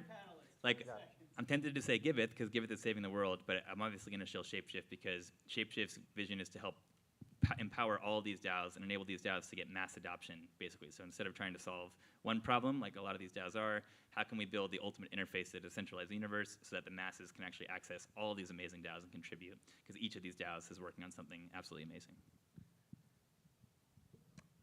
I'm not going to name my favorite DAO, but what I'm going to say is I believe the most interesting thing that I'll be watching very carefully is representative democracy-like, where there is no direct governance, but where there are representatives, and how election works, how staking or governance in that environment starts to work is really, really interesting for me. I spoke about Aave, but one I'll shout out is Nouns, where they have a this daily auction, 1 NFT equals 1 vote, and they are kind of building this like decentralized Disney, where the IP is open and anyone can use the Nouns IP, and the treasury is used to fund the Disneyland or Mickey Mouse type projects, but on Nouns, right? So where you can fund interesting animation projects or other things that like Nouns glasses that Nouns opens the IP for anyone to kind of use. So I'm going to show my stuff, obviously. So we, Aragon, just transitioned into a DAO earlier this month, and we've had a token since 2018. So it's been a long time coming. And that's my favorite DAO, obviously. Something that I am specifically excited about in the next year is what Shreyas was talking about, like the granularity of permission management, because in my view, that's a critical element of scaling DAOs, and we are just starting to see enough iteration on that granular permission management. I'm just going to shout out Yield Guild. I think that the catalyst for that is going to actually be large-scale, fun Web3 games. Last year, $7.6 billion of investment went into Web3 gaming, so we are going to have fun games soon, and that will bring many millions of users. Awesome. Well, I guess if we're all shilling, I'll show Collabland DAO, which is we are inviting all 2 million individuals that are participating in the Collabland network to join our DAO. And why are we doing that? Is because we're moving into a place where we are having a marketplace that's a distribution network. So now community members are going to be able to request features from builders. Builders are going to be able to create many apps for the Collabland marketplace. And so what we're going to be doing together is curating a marketplace which adds features to Collabland, the product. So we're giving builders an opportunity to get exposure to communities, which how else do you do that? And we're going to have admins and community members being able to say what they want as a part of the Collabland experience. And so inviting our members to participate in the future of Collabland really allows them to create the social network that they want, and one that's owned by them, where member data is shared only if they want to share it. So giving people individual sovereignty over their identities, and to create a social network where they're aligned with what moves forward in that social network, like, is something we haven't seen before. When we think of social networks from previous generations, they're all extractive. We don't get a decision on what Facebook does next. But in a situation like ours, because of tokens, which are really the best coordination tool we've seen since the invention of time and travel, this is an opportunity for people to have a real say in what they want from their social networks. And how we behave online and how we live online is a part of our life experience and deserves to be valued and appreciated. So just excited about that. Yeah, so many DAOs, so many great DAOs and so many great visions and missions. We are working with one I'm really excited about. Is really decentralized of sports team ownership. I think the NBAs or the NFLs and all these football teams, they really have been built by the fans, but they've owned by billionaires. I'm a big fan of sports. My family play a lot of sports, and I think it's really exciting to see teams can be owned by a global audience. Imagine if the Lakers can be owned by all the fans in the world, and just by participating and helping, and you can own, you can draft and own a star player in the NBA. I love that kind of idea to give a very specific, I think it's a very specific use case, a very specific business model, but I think that can be decentralized and owned by DAOs. So I'm looking forward to see that happening. Great. Please thank this very deeply insightful and such a diverse panel. Thank you, guys. Thanks, Arsen. Oh, nice. Yeah.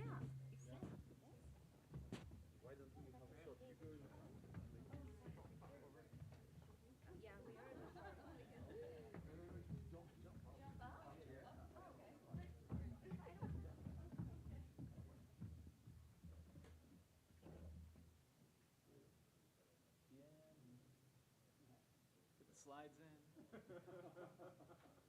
Okay. Thank you very much, everybody. Thank you. Get out of the line of the mic of the speakers here. I want to appreciate this panel. That was a lot. We let them go long because there's so many amazing people here with something really valuable to share. Can we? And want to introduce first this QR code that's behind me. Now we have a DAOPlanet, DAODenver treasure hunt, and this is going to be really exciting. So you have an opportunity to scan this now. There's going to be a lot of prizes that are given out, tokens, NFTs. We have a lot of people partnering on this, so I'm just going to foreshadow. Not everybody knows about it, but there'll be a big announcement at the conclusion of Wednesday. This is a partnership with ThriveCoin, and ThriveCoin is partnering with a lot of our partners and with a lot of you. So there'll be credit given. You'll increase your chances of winning if you scan the codes, and these are basically proof of attendance. So next up, you have a chance to scan this code now. And then we're going to have another code up for the next panel, and the next presentation, the panel after that, DAOing it right, an Advocacy story. So I'd love to introduce and welcome up Jason DeSimone. Come on up, and let's get the show going. And okay, right.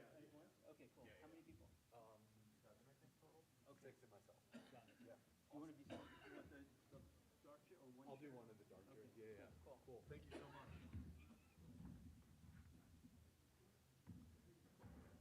Let's go, Gotcha Gang.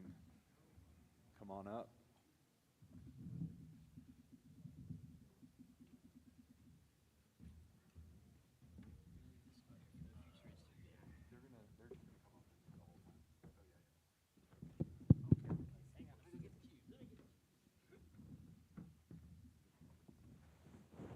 How's everyone doing? Stoked? Get this thing going before all the DGen show up in the middle of the week? This is the big brain part of the convention.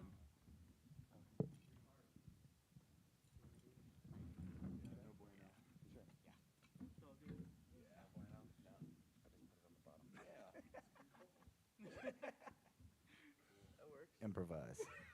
Branding. Yeah. I get 2 chairs. I like that. Look at that. You Fits can my ego. man It's spread. good for me. All right, there we go. Yeah. So how's everyone doing? We already got that out of the way. Everyone's great. We've got a bunch of members here from Advocacy DAO. Myself, Jason DeSimone, is with Pixelcraft Studios, which is the studio responsible for building Advocacy. Advocacy is a community-owned, decentralized blockchain gaming protocol. That was a bunch of hot words that you hear all the time. However, all of those words are true and already active in our ecosystem, which is kind of cool. And we can actively say that we are all of those things already. We're not striving to be those things. The Advocacy ecosystem launched in 2020 with Ghost Token. Currently, Ghost is held in well over 100,000 unique wallets. Pew, pew, pew. Yeah, we're very proud of that metric. We were listed on Coinbase just a couple months back, and we are currently kind of a hot topic of discussion on Polygon for some reasons that we'll get into today. Shortly after the launch of Ghost, we launched Haunt 1, which was the first round of Advocacies. Those are ERC 721s capable of holding Aave-backed collateral tokens. So essentially, those Advocacies become a DeFi-backed digital pet that you can interact with on a daily basis. For that reason, shortly after launching the Advocacies, they bridged over to Polygon so that we could interact with the contract on a daily basis and pet our Advocacies and bring up their kinship and increase their value without having to deal with the prohibitive gas prices that exist on layer 1.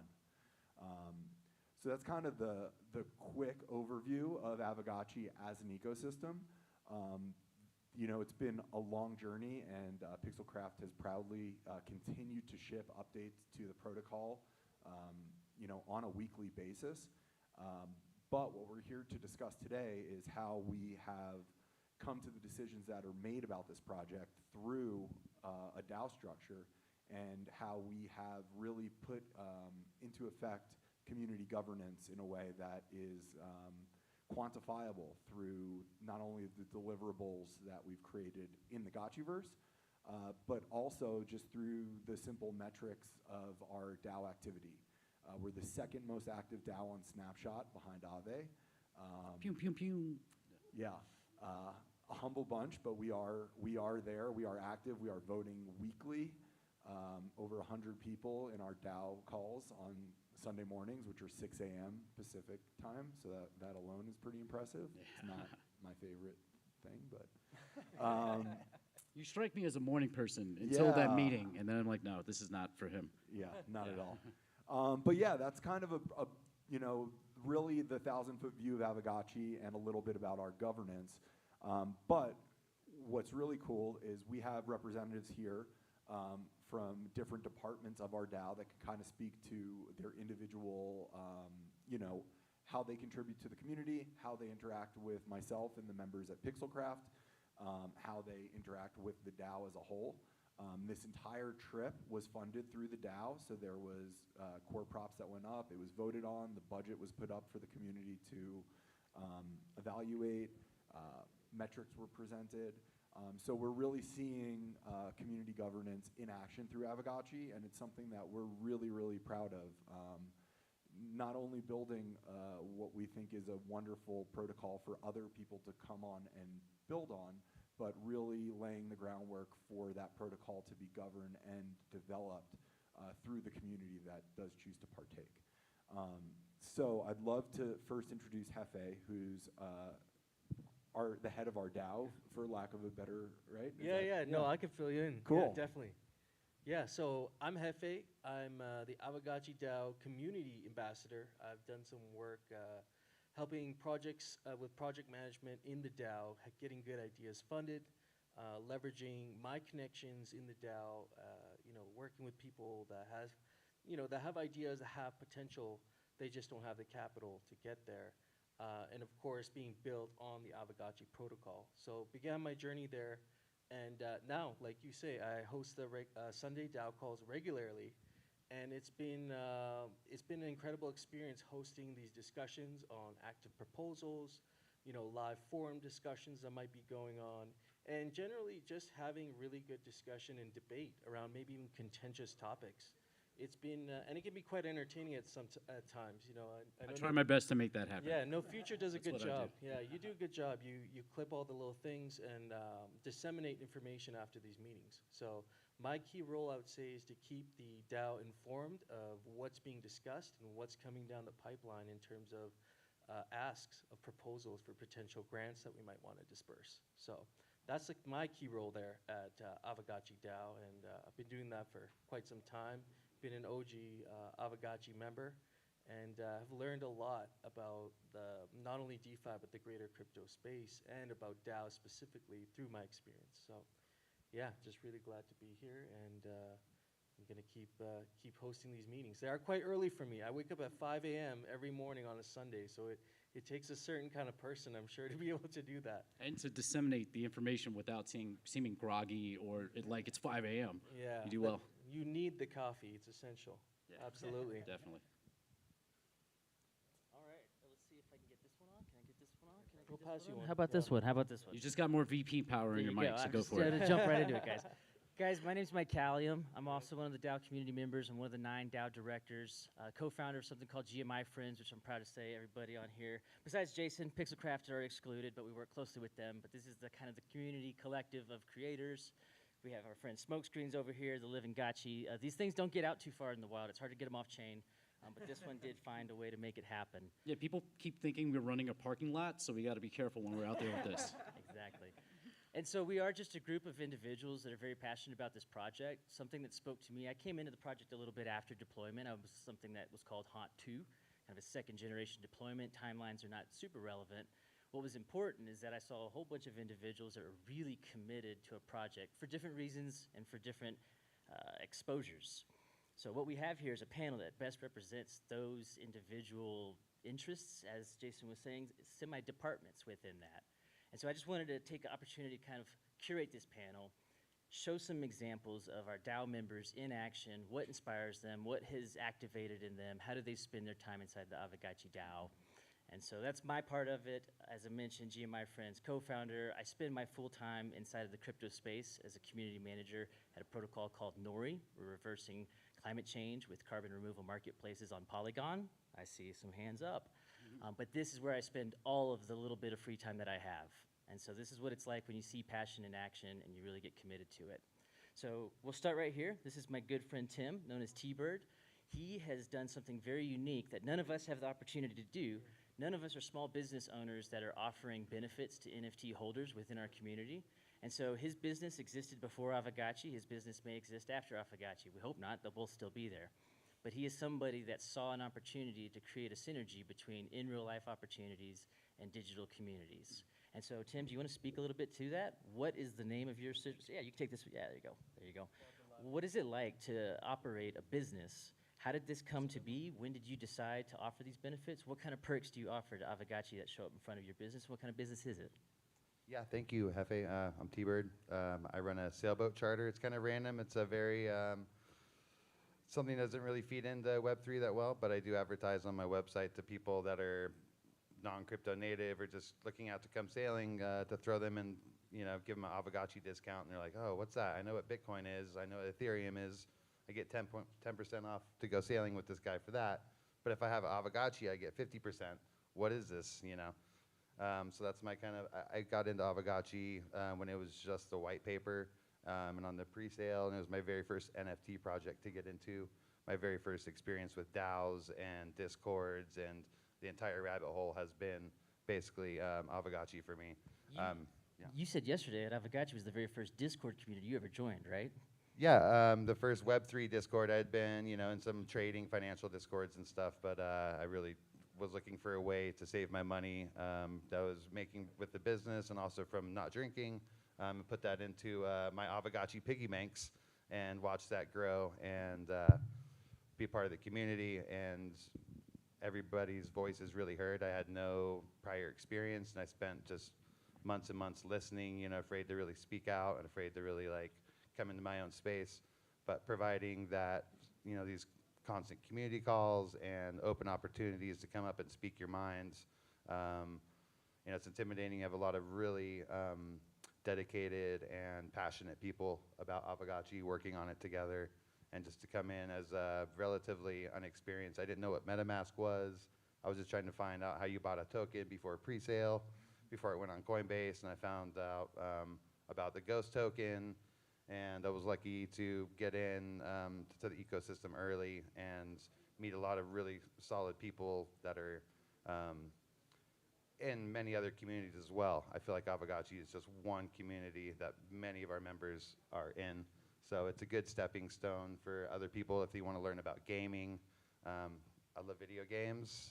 Growing up in the 80s and 90s, that was a big thing for me.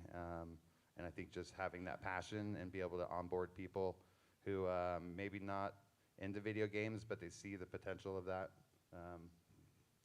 Well, and one thing for me too, for you have shown me pedigree, right? Because you were in this space a lot longer than I have. I've got passion, I got enthusiasm, I like to talk.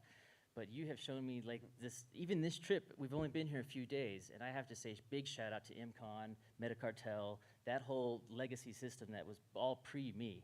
Some of the most interesting people that have come through the Gotchi Lodge thus far have been people that you've invited and brought over that you've met somehow through ImCon, and blowing most of our minds, making us feeling like we're meeting the people that laid the groundwork that we're now benefiting from. Tell us about one of your onboarding stories. Have you actually taken somebody that did not have Gotchis and actually had them cross the line? Yeah, I had one gentleman and his family come sailing with his daughters this summer, and he had some Bitcoin and Ethereum. He was going to pay me in ETH. And I was showing about the Avogacci stuff, and later that night, he was blowing up my phone, and I sent him to the Discord, and next thing you know, he's got almost as many Gotchis as I have, and more land, and he's way more invested. He's a solar engineer. The bullhorn works there because it's a ship thing, right? Yeah. Yeah, so it's literal onboarding, and that was kind of my goal. I was like, if I get one person to get some Avogaccis and learn about this Web3 experience, he's knew about cryptocurrencies but never had any experience with DeFi or DAOs, and we really combine all three, NFTs, gaming, and then DAOs and DeFi. It's just a major part of our community, and it could be possible for me to give these discounts. I don't get anything back other than just the success and a good lifelong friend, so. There it is happening, right? So keep your eyes, our token inside of the Avogacci ecosystem is Ghost token, so this is the proud captain of the Ghost ship in action. And so we're gonna see some more development on that. That's fantastic. So I'm gonna kick this over now to our good friend here, Zombie, also known as Anthony Shepard. He represents what we're gonna call the creative elements within our ecosystem. He's an artist, a musician. He is a creative in a lot of different ways. And so his approach and interaction with the Avogacci DAO project and community is it's gonna be very different from this gentleman, as well as a lot of these stories that we're gonna hear. And so Anthony, how do you spend most of your time inside of Avogacci project, and why? Well, I came into crypto in general as a creative producer for animated short films, and a musician. And then Avogacci was just a fun project that I wanted to get involved in. It was an NFT that I was like, oh, this has a lot of utility, it's a lot of fun. And the more I dived into the community and saw that it was a lot of like really creative people hanging out, and really I was just like, how can I get involved here quickly? And it was by starting to stream and just like, you know, doing my own podcast, streaming the community calls, helping to stream the DAO calls, maintaining the podcast feed so that the community knows the top news that's going on every week, because a lot of people don't make the live calls in Discord. They can't watch it on YouTube because they don't want to watch YouTube. They want to listen to it. So How long have you been archiving these calls now? Because consistency is key for you. Yeah, No Future actually started it, and when he was not really wanting to maintain it anymore, he handed me the keys, and I've It's an early meeting, man. I'm like, oh, it's Saturday morning too. It's like, not nah, a joke. I can't. Yeah, so I've been we did a doing lot though. about a year and a half, the community calls, and then I've been doing my own podcast for about a year with another member of Bankless DAO, Z-Fi. He does a podcast with me, and yeah. When you're one of the few up here that utilizes the fake gotchis, which we will not get too far into, it's your teaser element, but this is essentially an artistic launch pad within our community, and this is one of the individuals who's able to create art out of his crazy mind, put it out there, and have the community acquire and support it. It's working, isn't it? Yeah, Fake Gotchis is a great opportunity for anybody in the community to create art that can get into the Gotchiverse. And for me, already being a filmmaker and a musician, it was a great opportunity to just be like, hey, I'm already doing these things, and this is something that the community enjoys.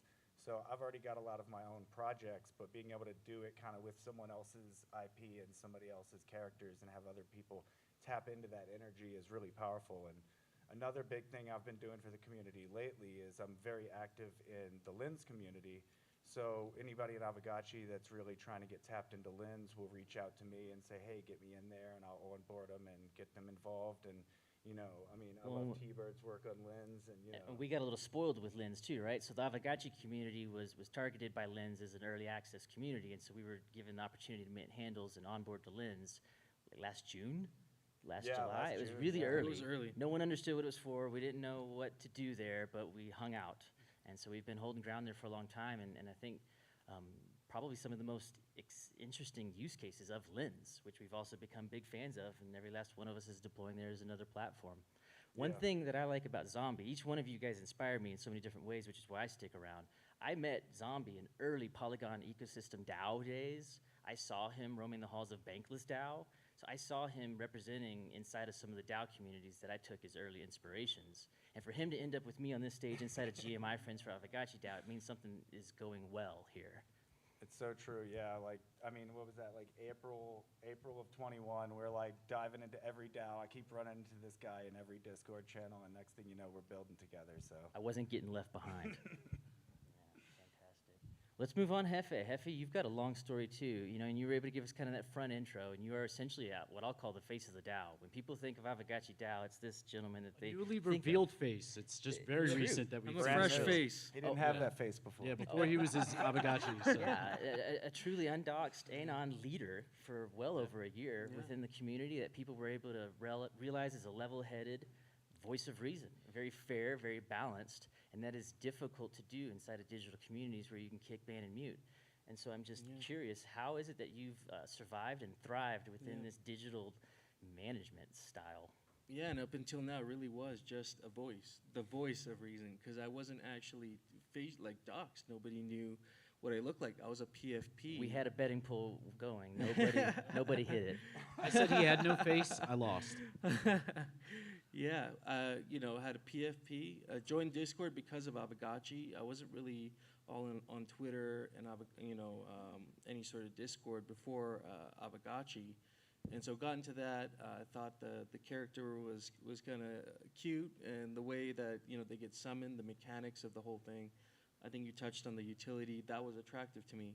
And so, you know, I come from a background of like playing MMORPG games. I'm really into like the old school RuneScape, World of Warcraft, you know, playing those sorts of games, and then building the communities back then. You know, I have friends that I've spoken to like for 12, 13 years that I know from those games from back when I was playing them.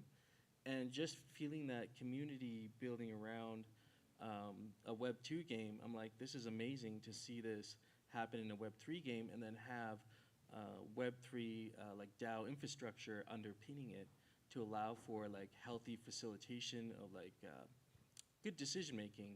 And primarily what I'm doing now is hosting the Sunday DAO call. And so that's early for me. It's 5 a.m. So it's a serious thing. It's a serious ordeal for me to get up there. What kind of work goes into hosting a DAO call? What kind of, is this just on Sunday you wake up and do it? Oh, no. I mean, there's a lot of coordination that goes into that, a surprising amount. And so I can't say I'm the only one, you know, behind the DAO call, I got a team of people that help me with these things. Like No Future here, he's helpful with the dissemination of information after the fact, makes short clips. Big shout out to our friend Hardcore. Yeah, our Hardcore, friend. yeah. Yeah, our friend Hardcore. Shout out to him. He does a lot of aggregation of material because there are a lot of long posts, forum discussions. It can be a very rich amount of information to absorb and be ready for that Sunday meeting. And so we have other DAO members that are working together to help us compile everything together and make sure everybody's on the same page, because I think having those regular DAO meetings is so important to making sure we have healthy rapport. Oftentimes what happens in DAOs, from my perspective, is you get you have a group of fairly vocal, loud voices, and you also have a group of large token holders oftentimes. And the two groups often don't really mix.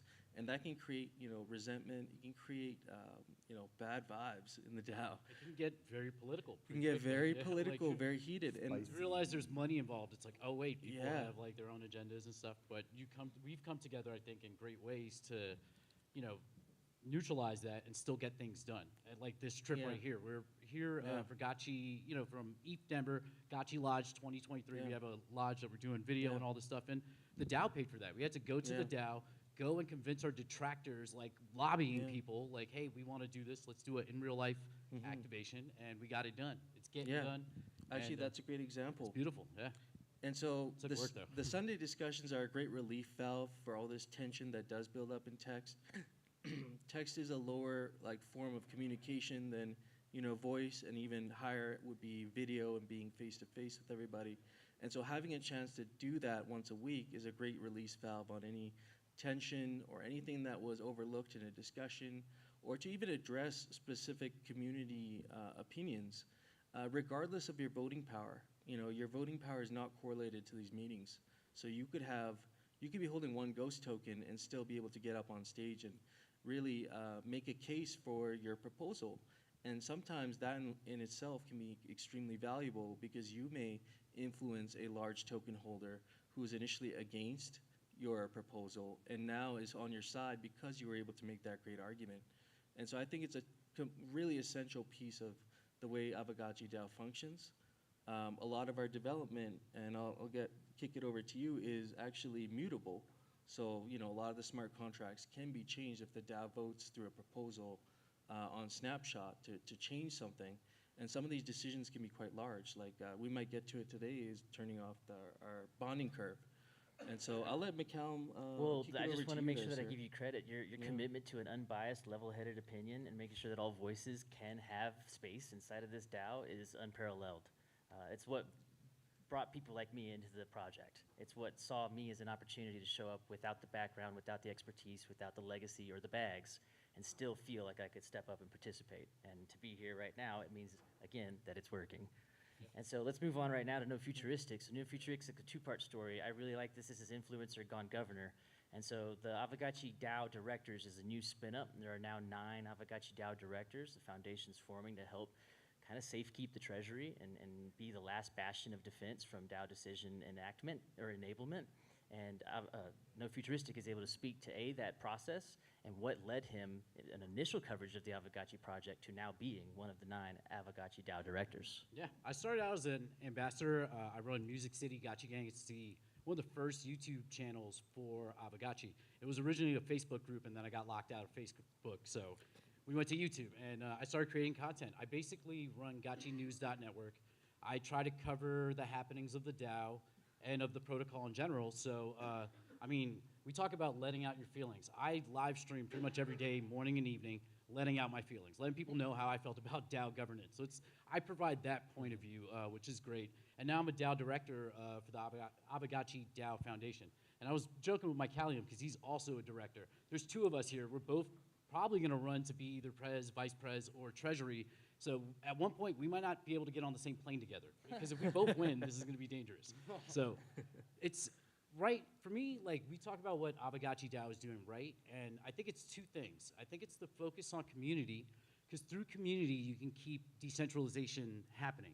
If you only have 5 whales in the community and they're running everything, it is not a DAO. But by growing a community, it could be smaller bags, we can push out and decentralize more. So I think that's very important. And the second half is what I do, and I think it's transparency. I'm also part of the Avagachi, Alchemica, and tokenomics for our in-game coins. And I'm representing a very specific part of the DAO, both as a channeler, a specific part of the game where you get yield.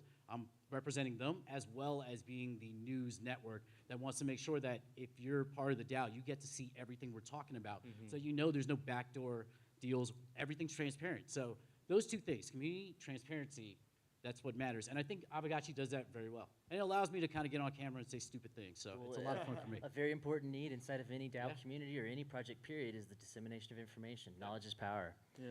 Jason, you are very lucky to have all of us up here, is how I'm feeling about it. I can't agree with you more. So wears the sweater so well. Look at that. Yeah. And so from you, you can give us just the general opinion of what it's like, because you're relatively new to the Pixelcraft team. What's it like for you to walk in and see that this kind of DAO power at your harnessing? And then what do you see as the future of the DAO, including the Ghost token? Yeah, so I should clarify, because I really didn't go into that in my intro. My position with Pixelcraft is Director of Physical Goods, Apparel, and Events. So I'm really, my world is all about making the merch, making the clothing, starting to establish our physical presence at these conventions. So I'm not a founder. I started as a community member. I started, One reaching out of to us. No Future to figure out how to bridge tokens from layer 1 to Polygon so I could participate in Haunt 1 or Haunt 2. So I was watching from and waking up and listening in, because originally I just wanted alpha. So as a community member, I would tune into the community and DAO calls because I wanted to get information so I could pump my bags. And over time, knowing what a great project this was, maintaining communication with the team, and then eventually meeting the founders and having the opportunity to work for Pixelcraft has really been, for me, like a full circle experience, because Avagachi was the project that brought me into NFTs in the first place. So to now have a career in Web3 with that project is a really cool full circle experience. I think we're at the end of our time. So I do implore everyone to follow the official Avagachi Twitter account. We've got 2 events coming up this week. If you see any of us with sweaters, come up and say hi. We'll be giving some of these sweaters out. You see this gotchi floating around on the sidewalk. Selfie that sucker. Yeah, and we'll also be raffling off some tickets to Breck for next week for folks going to the ski retreat. So lots going on with Gotcha Gang. Make sure you follow us, go down the rabbit hole, follow Ghost. That's it. It's hashtag Gotchi Lodge 2023. If you see us outside right now, we're going to have a camera interviewing people. If you're part of a DAO and you want to talk to us, come by. We're very friendly. Thank you. Gotcha Gang. Thank you, guys. Gotcha Gang. Yeah. Thanks, everybody. Well done.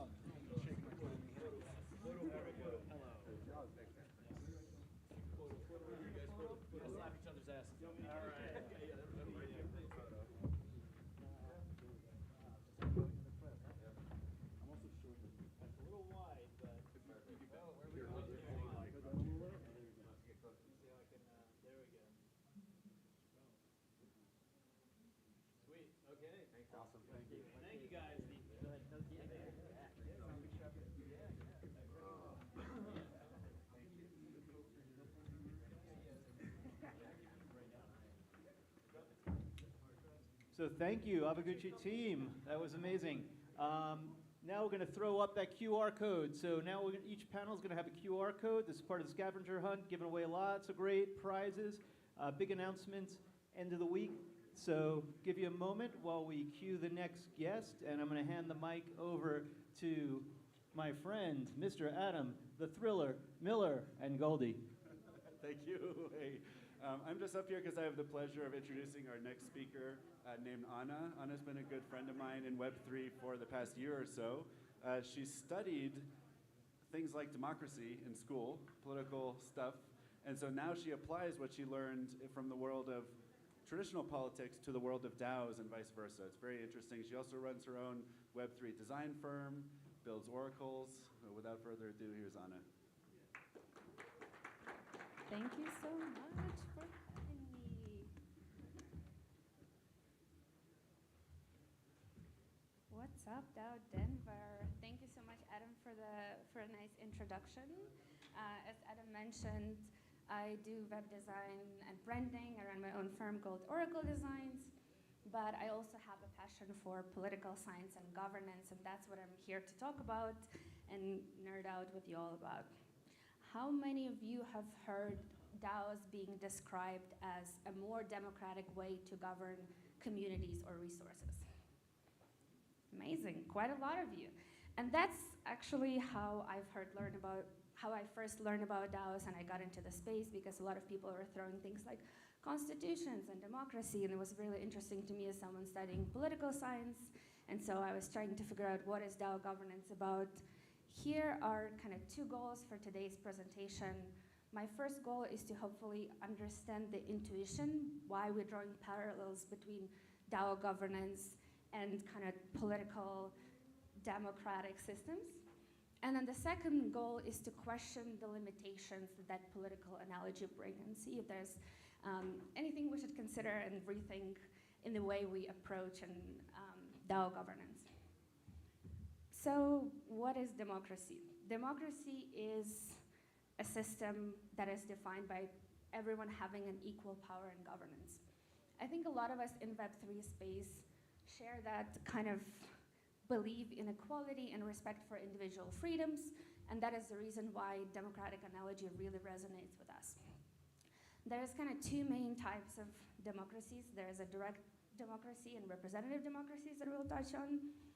In the direct democracy, we talk a lot about Athens, and Athenian democracy is kind of an exemplary example of governance system, and that is a democracy where everyone except for women and slaves had an equal probability of being selected into the governance and participate in referendums, and all the voting and all the deliberations happened directly, meaning that there was no kind of representatives constraining people's expression of their preferences and free will. And that's something that we have in DAOs. We have a great access for people to provide their preferences via direct voting. But as kind of modern society scaled, we started using something called representative democracies. Now we often vote for representatives. We vote for representatives that then come in and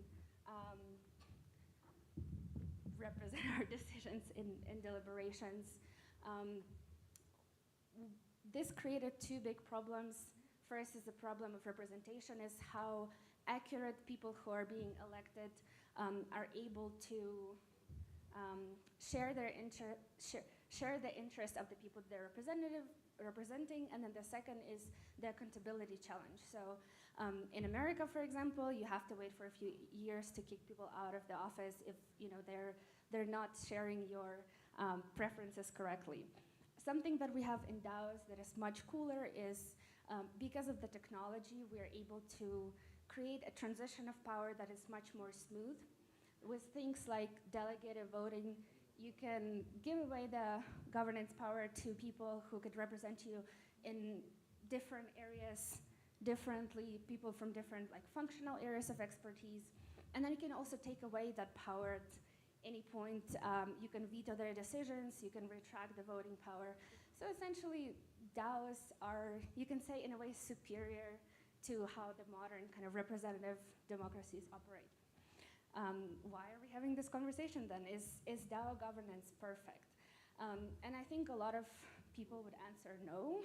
There's a lot of challenges that we deal with in DAO governance, and the most kind of big ones that are a lot of DAO governance people are discussing include kind of voter apathy. So when they cannot get people to vote on different proposals, that's a challenge that both traditional political systems and DAOs are struggling with. Something that the way Athenians has approached it is that they had people actually being rewarded financially for participating in the referendums. Why it was important is because they wanted to show that governance is essentially in no way inferior to paid labor, and kind of capitalistic society construction, DAOs are not as frequently rewarding the governance work. The work is seen more as a privilege rather than something that enables the DAO to exist and should be rewarded. Another challenge, education, exists both in modern political systems and in DAOs. If people don't know how to get onboarded, how to participate in voting, and if they don't understand the difference between the alternatives that are being presented to them because those alternatives are on some complicated technical topics, then you can say that they didn't necessarily make kind of like an informed decision or given an informed consent or informed preference. So these are just a few of the problems. Another problem that a lot of people in political science who are studying democracy would draw attention to is something called weighted voting. So in a traditional democratic system, you have one person, one vote, and that is essential for democracy to succeed because in a democratic society, everyone should be equal as the kind of state's course us to do things that we don't necessarily want to do. Because DAOs have weighted voting and they use things like rewarding people who are rich and are able to buy more tokens and more governance power, or people who join the projects early on, does that necessarily make DAOs worse or like undemocratic or bad? And I think the answer to that question is absolutely not. And that is because we need to understand that DAOs are not created for the sake of governance like traditional states are. Traditional state exists for the sake of organizing society. DAOs don't exist for that reason. They exist for as a way for a community of people to bring a certain vision into reality. And to that extent, governance rules should incorporate rules that enable that vision to become reality, not just governance considerations themselves. So things like operational efficiency, things like incentives that need to be implemented and weighted voting that enables those incentives to be transferred and reflected in the governance model. So this is, I guess, the big takeaway that I would like to share. We should stop thinking about governance for the sake of governance and bring more attention towards the purpose of the DAOs, why we're creating them, and make sure that governance and the rules that we're setting up as a part of the governance processes are enabling us to achieve that mission. Thank you so much.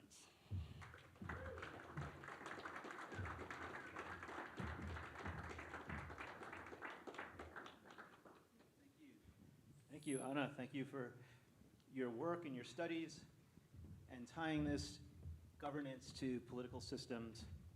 And I think we have a lot to learn from what's come before. Is Miko in the room? Just scanning because Miko was here, but I think there might have been some confusion. So if Miko's not here, we are looking for, give me 1 second.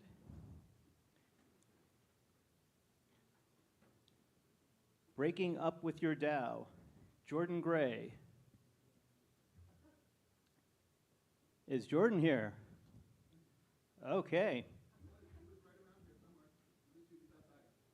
He may have thought there was another panel.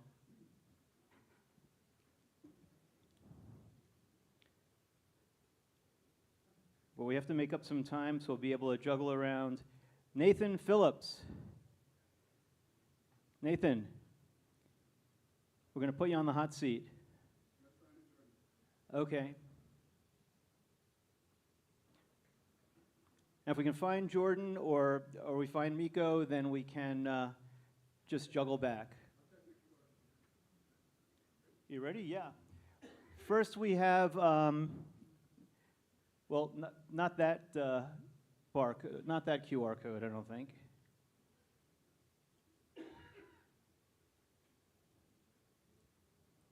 Okay. Well, we're going to bring Nathan up. Okay, Nathan, come on up and love to hear about. Oh, it is. I'm sorry. I'm wrong. I'm going to let you say the word because, you know, FCC and all.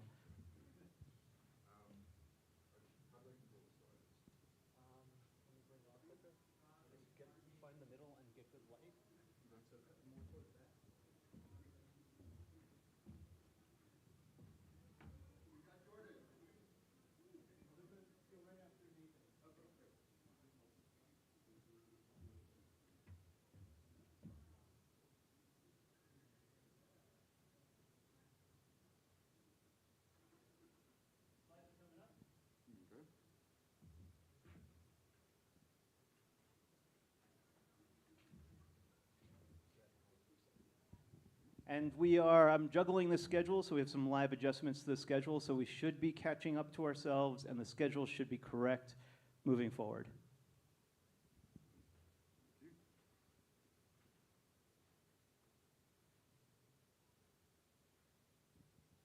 All right, I guess while we're waiting for the slides to come up, unless I need to do anything with this little magic wand, let me know if so.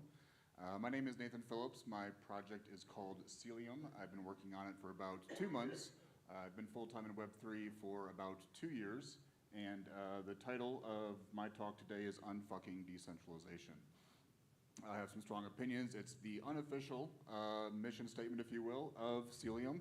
That's the first term goal that I'm working towards, so I'll share a little bit about what I'm working on, how I plan on going about that, and hopefully provide some context of the issues of why I feel that right now decentralization is pretty fucked. And yes, I'm probably going to say that word a lot, so if it offends you, bothers you, now would probably be a good time to leave.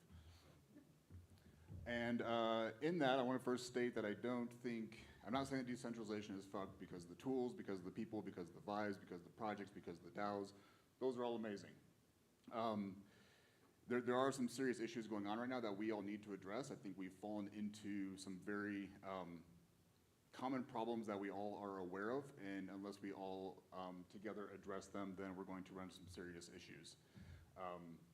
And again, this is my passion, is my passion, solving this because I think decentralization is the vehicle through which we can break the cycle of humanity where small forces centralize power, profit, privilege, and prosperity for their own selves, enslave other people, or keep those people at a level that's like just comfortable enough to where they don't riot, burn down the government, what have you. Let's see if this works. There we go. So the reasons why I think decentralization is pretty fucked right now, part 1, no one knows what it means. There's no common definition to it. I could put 10 of you in a room to come up with a single universal definition of decentralization, and you'd come up with 11 opinions on it. And that's not necessarily a bad thing because decentralization is everything that's not centralized from the beginning of time to the end of time. There is no single common universal definition to it, but that makes it incredibly difficult for us to talk about it, to know what we're talking about when we talk about decentralization. Everyone has different terms, everyone has different values, different ideas of that. Everyone has different reasons why they're into decentralization, why we're advancing DAOs and talking about this. And so it's our greatest strength is that it's permissionless, it's open, everyone can get involved with it. It's also the greatest weakness, which has led to the second reason why I think it's pretty fucked. Trigger warning, this guy, everyone remember him? Also this guy. Also these people. The list goes on. Who's ever been a part of a rug pull? Yes, I am raising my hand. The open permissionless nature allows almost anybody and everybody to come into it, adopt the name, and then sometimes do some incredibly terrible, terrible things. And that has led to right now decentralization in DAOs, crypto, Web3, getting dragged across media, big time. Before November, when I told people I worked in crypto or Web3, they were usually pretty curious, inquisitive, sometimes skeptical, but they wanted to know more. Since November, I've literally had people ask me if I'm okay, like if I need a hug. Like, public perception has shifted dramatically, and it's not like we have a spokesperson for decentralization that we can send on CNN, MSNBC, what have you, to speak for all of us. So we all have to speak for all of us all the time, or else this is going to be the main narrative, and it's going to continue going on and getting worse, as we see now with the US government getting more and more interested and involved in what we're doing. I don't think they have our best interest at heart, to put it simply. Third one, I don't know if we can get these slides adjusted. They're starting to creep off the screen a little bit here. Is decentralization, fourth problem. It's a really long, hard word to say and complicated, especially for something that doesn't really mean necessarily anything unto itself. It's much larger than Web3. Those are a number of different types of organizations and models of groups that are active in the world today that are also decentralized.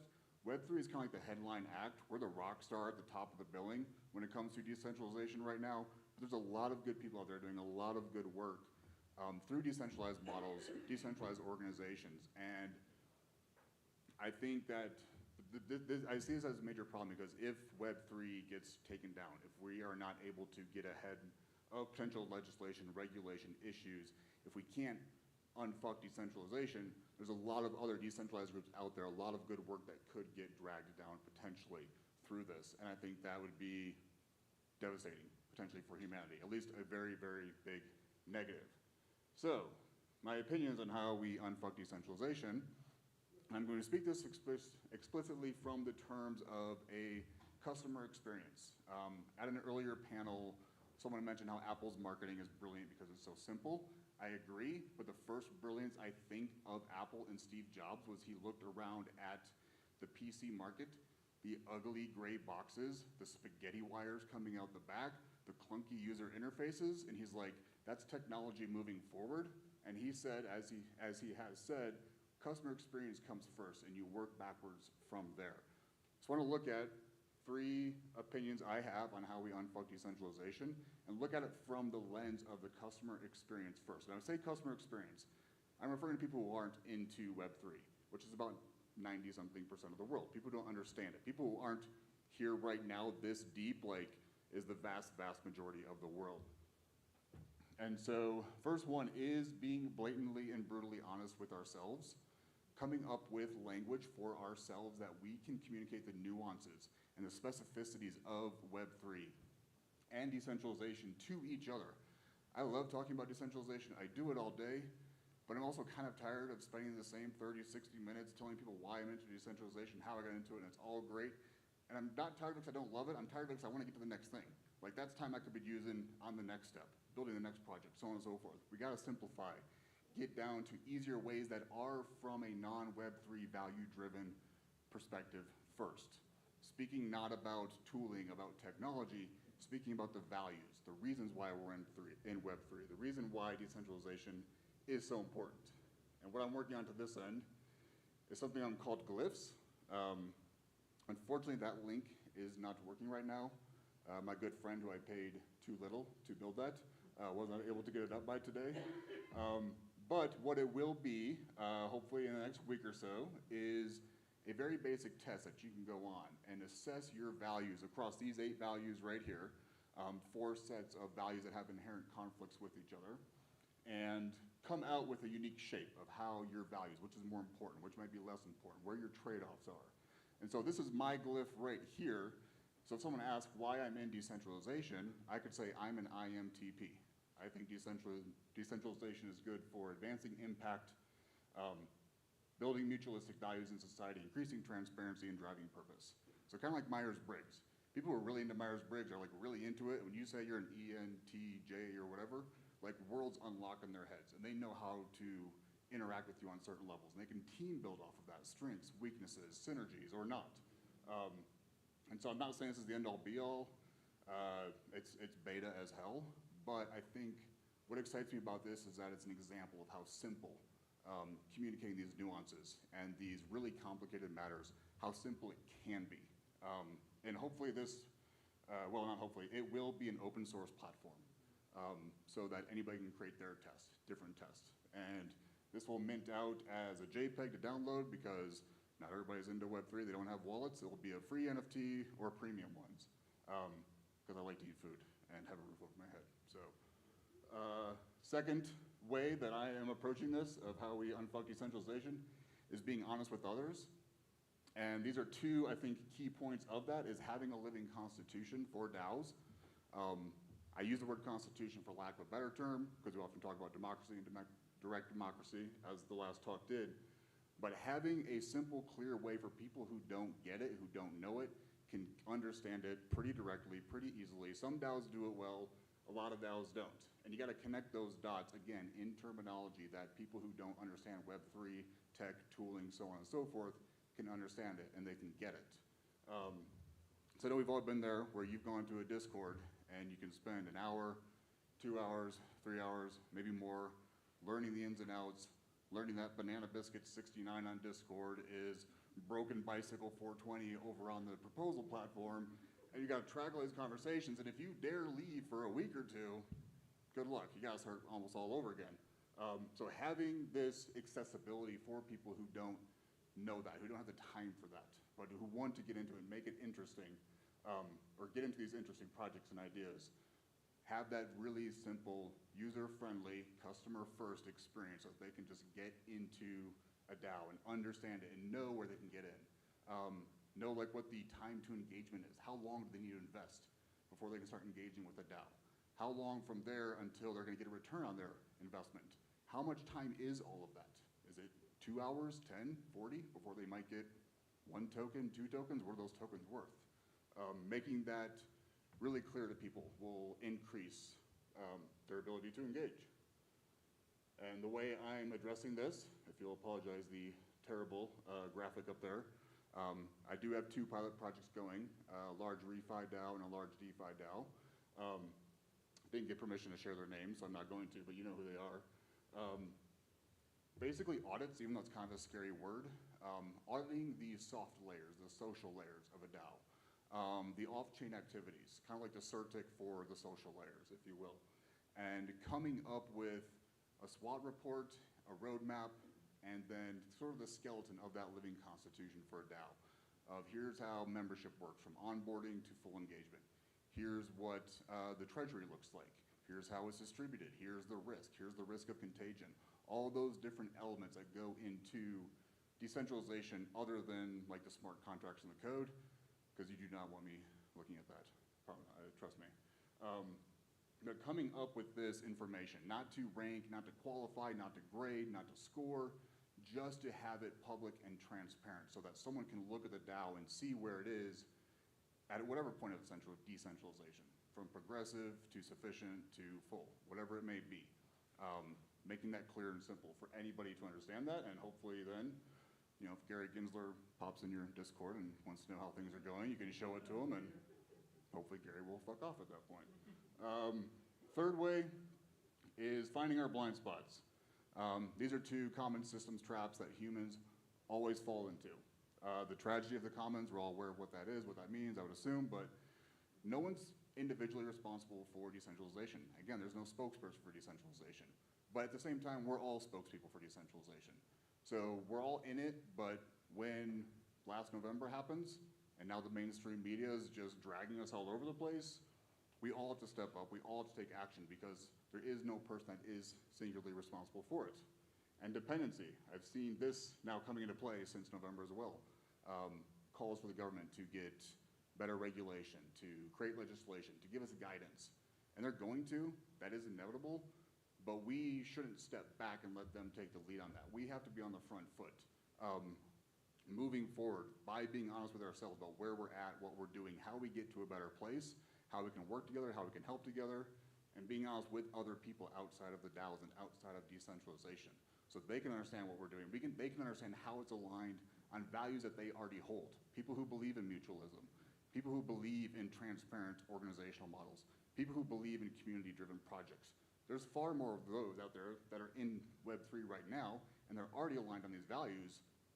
Making it super clear from the beginning that that's what they're getting into, emphasizing that from the beginning, is going to, I think, increase engagement, increase our growth, and hopefully cover some blind spots that we're not on the back foot, and the government doesn't have to tell us exactly how to be. If we get ahead of it, then we can potentially write our own narrative. So this is essentially my North Star right now. This is kind of how I view where we are and what we're doing.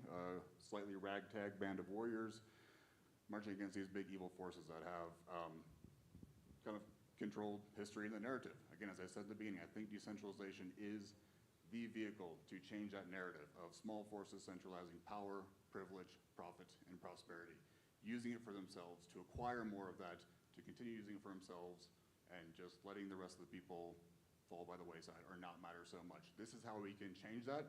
There's a lot of people in Web3 working towards that end. There's a lot of people working outside of Web3 in decentralization towards that end as well. And we are kind of the Marines. We're like the front line. Again, that rock star headliner.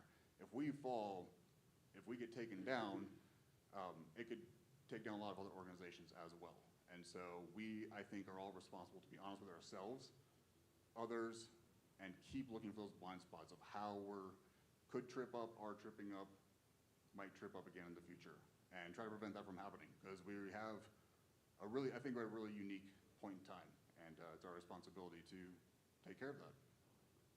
Thank you.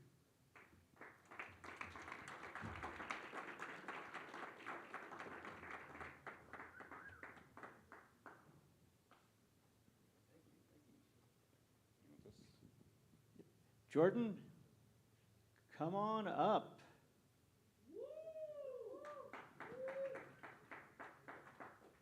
I guess it's my time for stand up. How's everybody doing? This is kind of like the middle of the day, I think. Yeah, 2 o'clock, 2:15. Everybody doing well? Everybody enjoying ETHDenver 2023?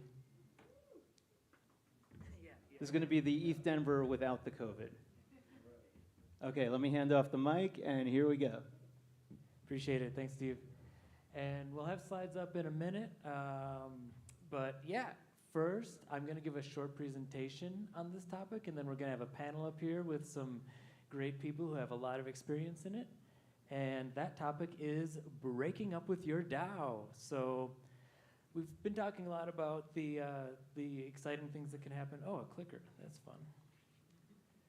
And to give you some context quickly on who I am and the things that I've worked on, I am kind of like a serial builder and have spent a lot of time in the Near Protocol ecosystem building different projects, and through that have met some incredible people that we'll be talking with today about this idea of breaking up with your DAO. And this can sound like something scary or sad or things like that, but my point in bringing this topic up is that it doesn't have to be those things, that change is inevitable, and if we have more honest, open conversations about change, that it's going to be easier to make transitions and better for everybody. It has to do with like the transparency that we also get on blockchain. So hopefully everybody being able to work better together in the future. I do wish there was slides so that I could have the calls to action, because I had calls to action for specific things. Some of the, oh, we're good, yeah. So I already got through kind of like the fact that I've built a bunch of different things. But to talk about some of the specific DAOs that I have been involved in building, one of them is this IP DAO called NearChan, and this was an early IP DAO, and this character has been brought to life by hundreds of artists, and the call to action here is to go grab your POAP free NFT of NearChan, and then also I've got stickers, because stickers are way more fun than digital stickers, physical stickers. And I was able to click previously. Maybe next slide works. Doing bonk. Other calls to action, if you need to get any of these URLs, the bit.ly for the slides is right there, so it makes it easy to go back and grab any of these things, any of the URLs, and do the calls to action later. I also leave comments open on my slides, so if any of this sparks thoughts, you want to get a hold of me, start discussions with the community, can do it all right there inside of the slide deck. Another program that has gone really well is the DAOcubator, and this is kind of like a DAO to earn program where by going through some phases, it's possible to graduate and then the program propagates itself. Currently, we still have funds in our treasury to be able to help DAOs get off the ground. So if you're interested in building a DAO, all you have to do is describe what you want to do and put a proposal on the DAO, and then we can get you set up. And then a project that's been going on throughout my life, I've been passionate about this convergence of art and technology for years and years, ever since my dad allowed me to solder some LEDs into my Lego projects. So Kodame Art and Tech is something that I've run with my co-founder for so long, and this is really one of the first examples that got me thinking about this idea of like, as we part ways with projects, how do we do it in a way that's equitable and both honorable and equitable? And this is something where, because it's been volunteer-led and run, we haven't thought about paying ourselves first, and that's something that I really encourage people to do. Even if you're a nonprofit, you've got to pay yourself first. And then also, after 12 years of running events and everything else, we want to be able to leave a legacy and have the community run this thing into perpetuality. And our first experiment with having the community run things is to open up our newsletter and our network of promotion to everybody that's been involved in building it. And through this newsletter, we're having people submit news, and then they curate news and can earn for doing that. And then if this experiment goes well, then we can move on to doing other things like having the events be community run and other things like that. And another exciting DAO is Tank. This one was started on Near Protocol, and at the time there was no profile picture projects on Near, none of these NFTs. So we decided that we would build the open source tools to make that happen. And the first project we launched was Near Misfits, and AVB was involved in that, and he's one of the panelists coming up. And from there we had a huge explosion of NFTs on Near. It was a lot of fun, and we were really focused on NFT experiences. So this studio brought the profile picture thing to life, but we're really looking at what's next for NFTs and the fact that these are ownership primitives, and the sky's the limits on what gets coded into those things. So if you're interested in building what the next NFTs are, love to talk. The thing that we're in the most need of is Rust developers, but open to people of all skill sets, and you'll be working with a team that's brought over $4 million in revenue in and brought over 30 projects to life. And just generally, all of those have pretty much been the passion projects, things I do because I love it and it's fun. Professionally, I'm a technical project manager, and one of the things that got me thinking about the leaving equitably and honorably is also just in the professional environment, the fact that turnover is huge. And also, people don't really like doing estimation and then looking back at their work. And I think that both of those things are really important for being able to leave things behind and document things. So my call to action here is with any of your coworkers, whether it's in a fun project or a personal project or a professional project, ask your peers where they're stuck and help each other out. And this also gets people to do retrospectives in a way that's less formal and less stuffy and more fun. So where are you stuck? That's it. And now for the big topic, the juicy, spicy bit, the hiring, the firing. How do people get in and out of DAOs and professional environments? So the pains that I've recognized in those things, universally, not just with DAOs, because these are things that everybody deals with, are the fact that it's a huge overhead to bring people in and out of organizations. This cost is at a minimum 30%, and DAOs don't usually track that, but in professional environments, it's certainly tracked. It can be up to 200% of somebody's salary that is actually put towards onboarding them and then replacing them. So this is a huge cost, not unique to DAOs, a universal thing. Documentation is a really big part of that. It's a big deal. I feel like the open source people maybe have more experience in the importance of documentation than closed systems, where sometimes you can get away with just having it all be in knowledge base or something like that, but huge proponent of documentation being lacking, seeing that and needing to fix it. People do quiet quitting. This is in corporate life and in DAOs, where something was fun to begin with or interesting to begin with, you had your engagement, and then just kind of fell off the interest map, and now you're not that involved, but still have access to everything, and maybe you didn't hand something off that you could have handed off, so just nobody's doing it. So that's a real thing. And then interpersonal dynamics, ask your friends where they're stuck. And then things that are specific to DAOs are things like volatile finances. We have heard about treasury management. That's definitely something that's specific to DAOs. Transparency is something where, yes, we have the blockchain to be able to be transparent, but just because the blockchain is there doesn't mean that things are transparent, and there's a lot of things that happen in closed doors or behind closed doors. Another huge pain in DAOs is the fact that there's no HR or operations, so when somebody is let go, how does their access change, all of those things. That's a huge pain point. And then the ecosystem dynamics, where a lot of the times somebody who's involved in a crypto project or a blockchain project is there not just because of their commitment to that one organization, but to the ecosystem as a whole. And how does changing in and out of the organizations inside of the ecosystem affect how they sit in the ecosystem? And if there's one more piece of advice that I wanted to leave everybody with, one tip is just figuring out how to right-size your work. This fixes a lot of the pain that is felt across all of those things I spoke about, the documentation, being able to hand things off, everything.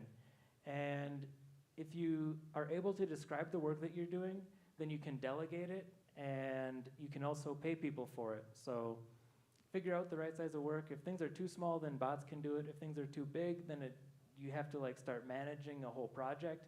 So just being able to define your own work in bite-sized chunks, even if nobody's telling you to do it, doing it for yourself is a really powerful thing. And with that, I want to invite up all of my panelists, and we can get into this juicy discussion.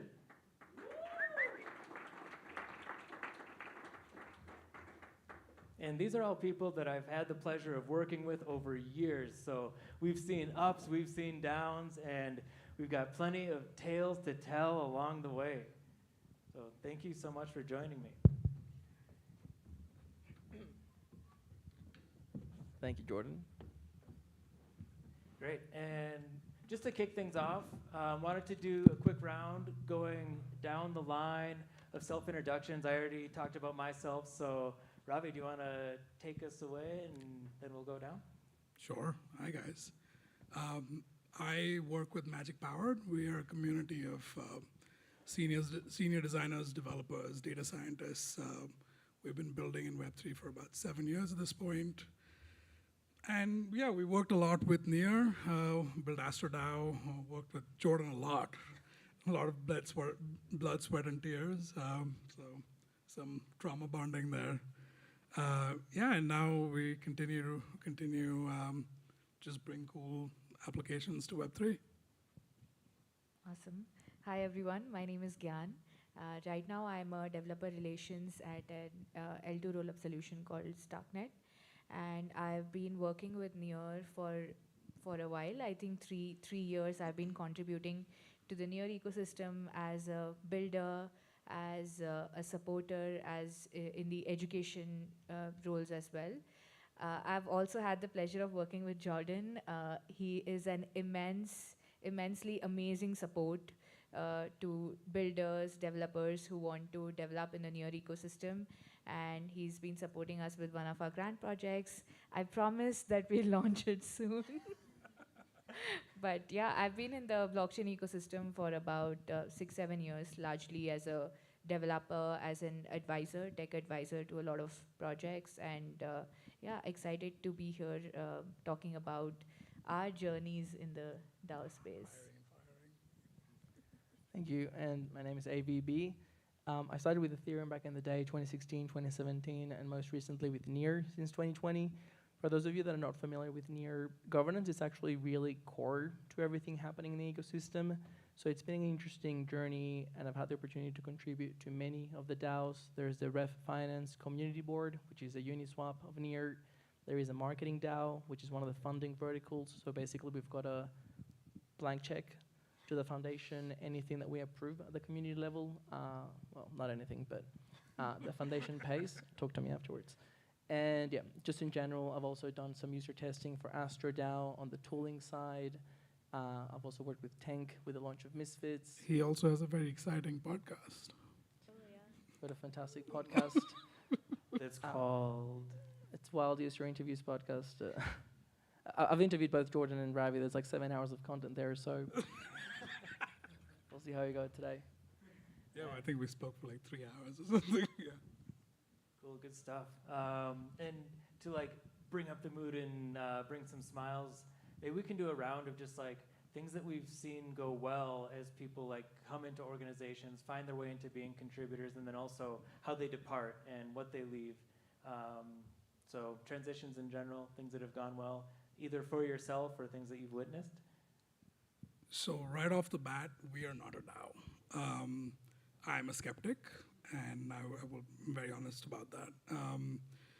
7 years ago when we started, I was not convinced that crypto in the current state was able to handle decentralization as we envisioned it. So the idea was to become a collective. Why we chose that word, I have no idea, but it kind of closely captured what we were thinking. Loose group of people all working towards the same goal. There is a degree of kind of autonomy of work. There's a kind of collective decision making to an extent. But when it came down to projects, we realized that some kind of hierarchy was necessary to deliver in time, in budget, etc. So we're not a DAO.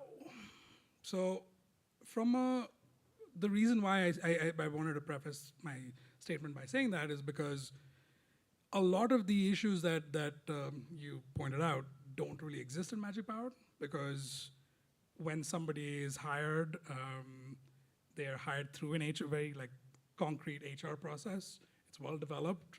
We have pipelines. So it's very, very like a normal kind of Web2 process. We hire only seniors, so the onboarding is really short. In that sense, for us, like the hiring process is really a non-issue. But the fact is, once you hire somebody, they only last in your organization for a short period of time unless they're kind of well aligned with the way we do things. And we throw people into the deep end. That's kind of how it works. You sink or swim. It's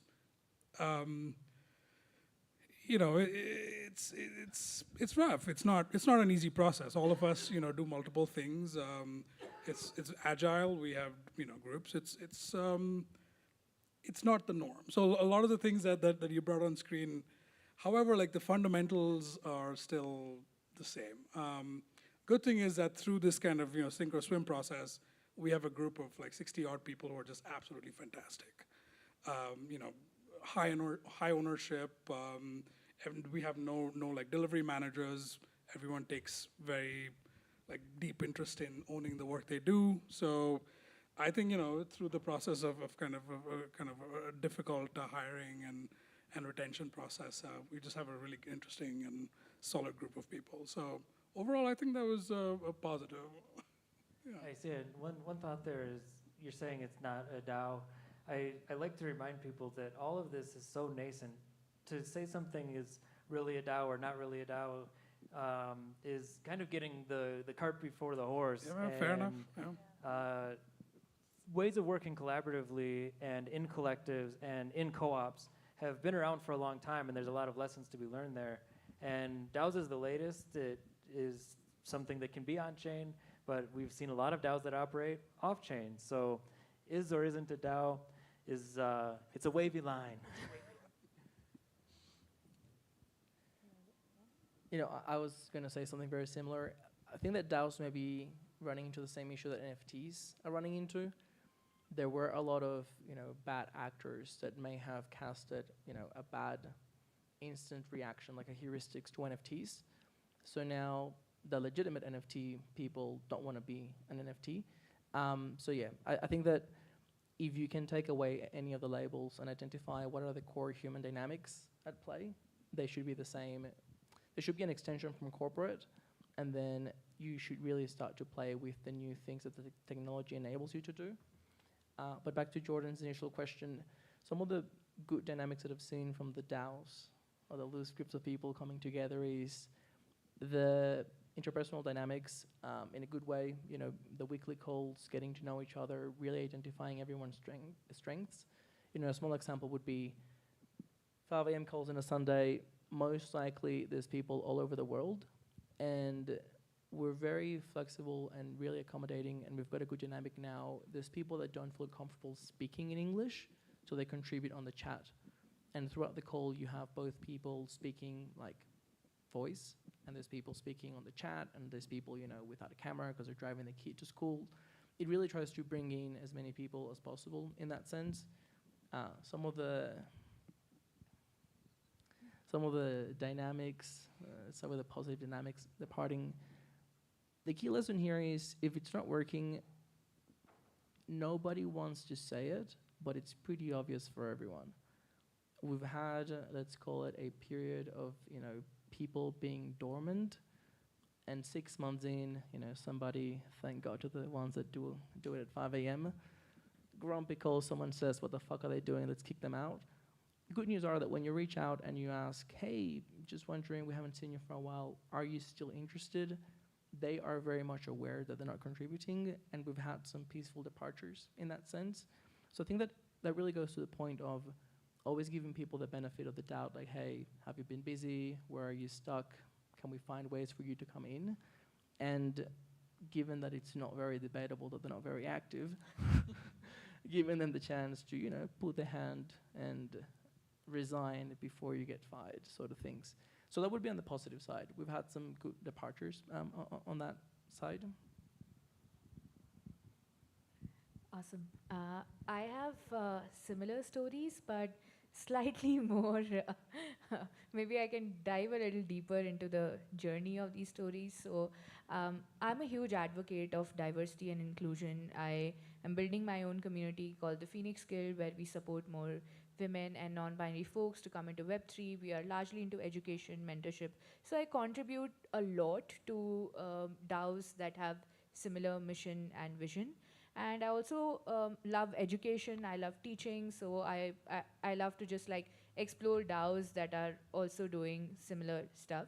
So with the Phoenix Guild, one of the journeys that I've seen is contributors who join in very early. Again, disclaimer, we are not really a DAO yet, but we work in a similar model where we ask people in terms of like, there's voting, there's a thought process behind the things that we do. Is it actually beneficial to the community? We take constant feedback and things like that. So one of the things that I want to highlight is that when it comes to hiring and firing, and when it comes to this in the DAO context, it really depends, the transition depends on how closely coupled or decoupled is your deciding entity versus the community that you're building.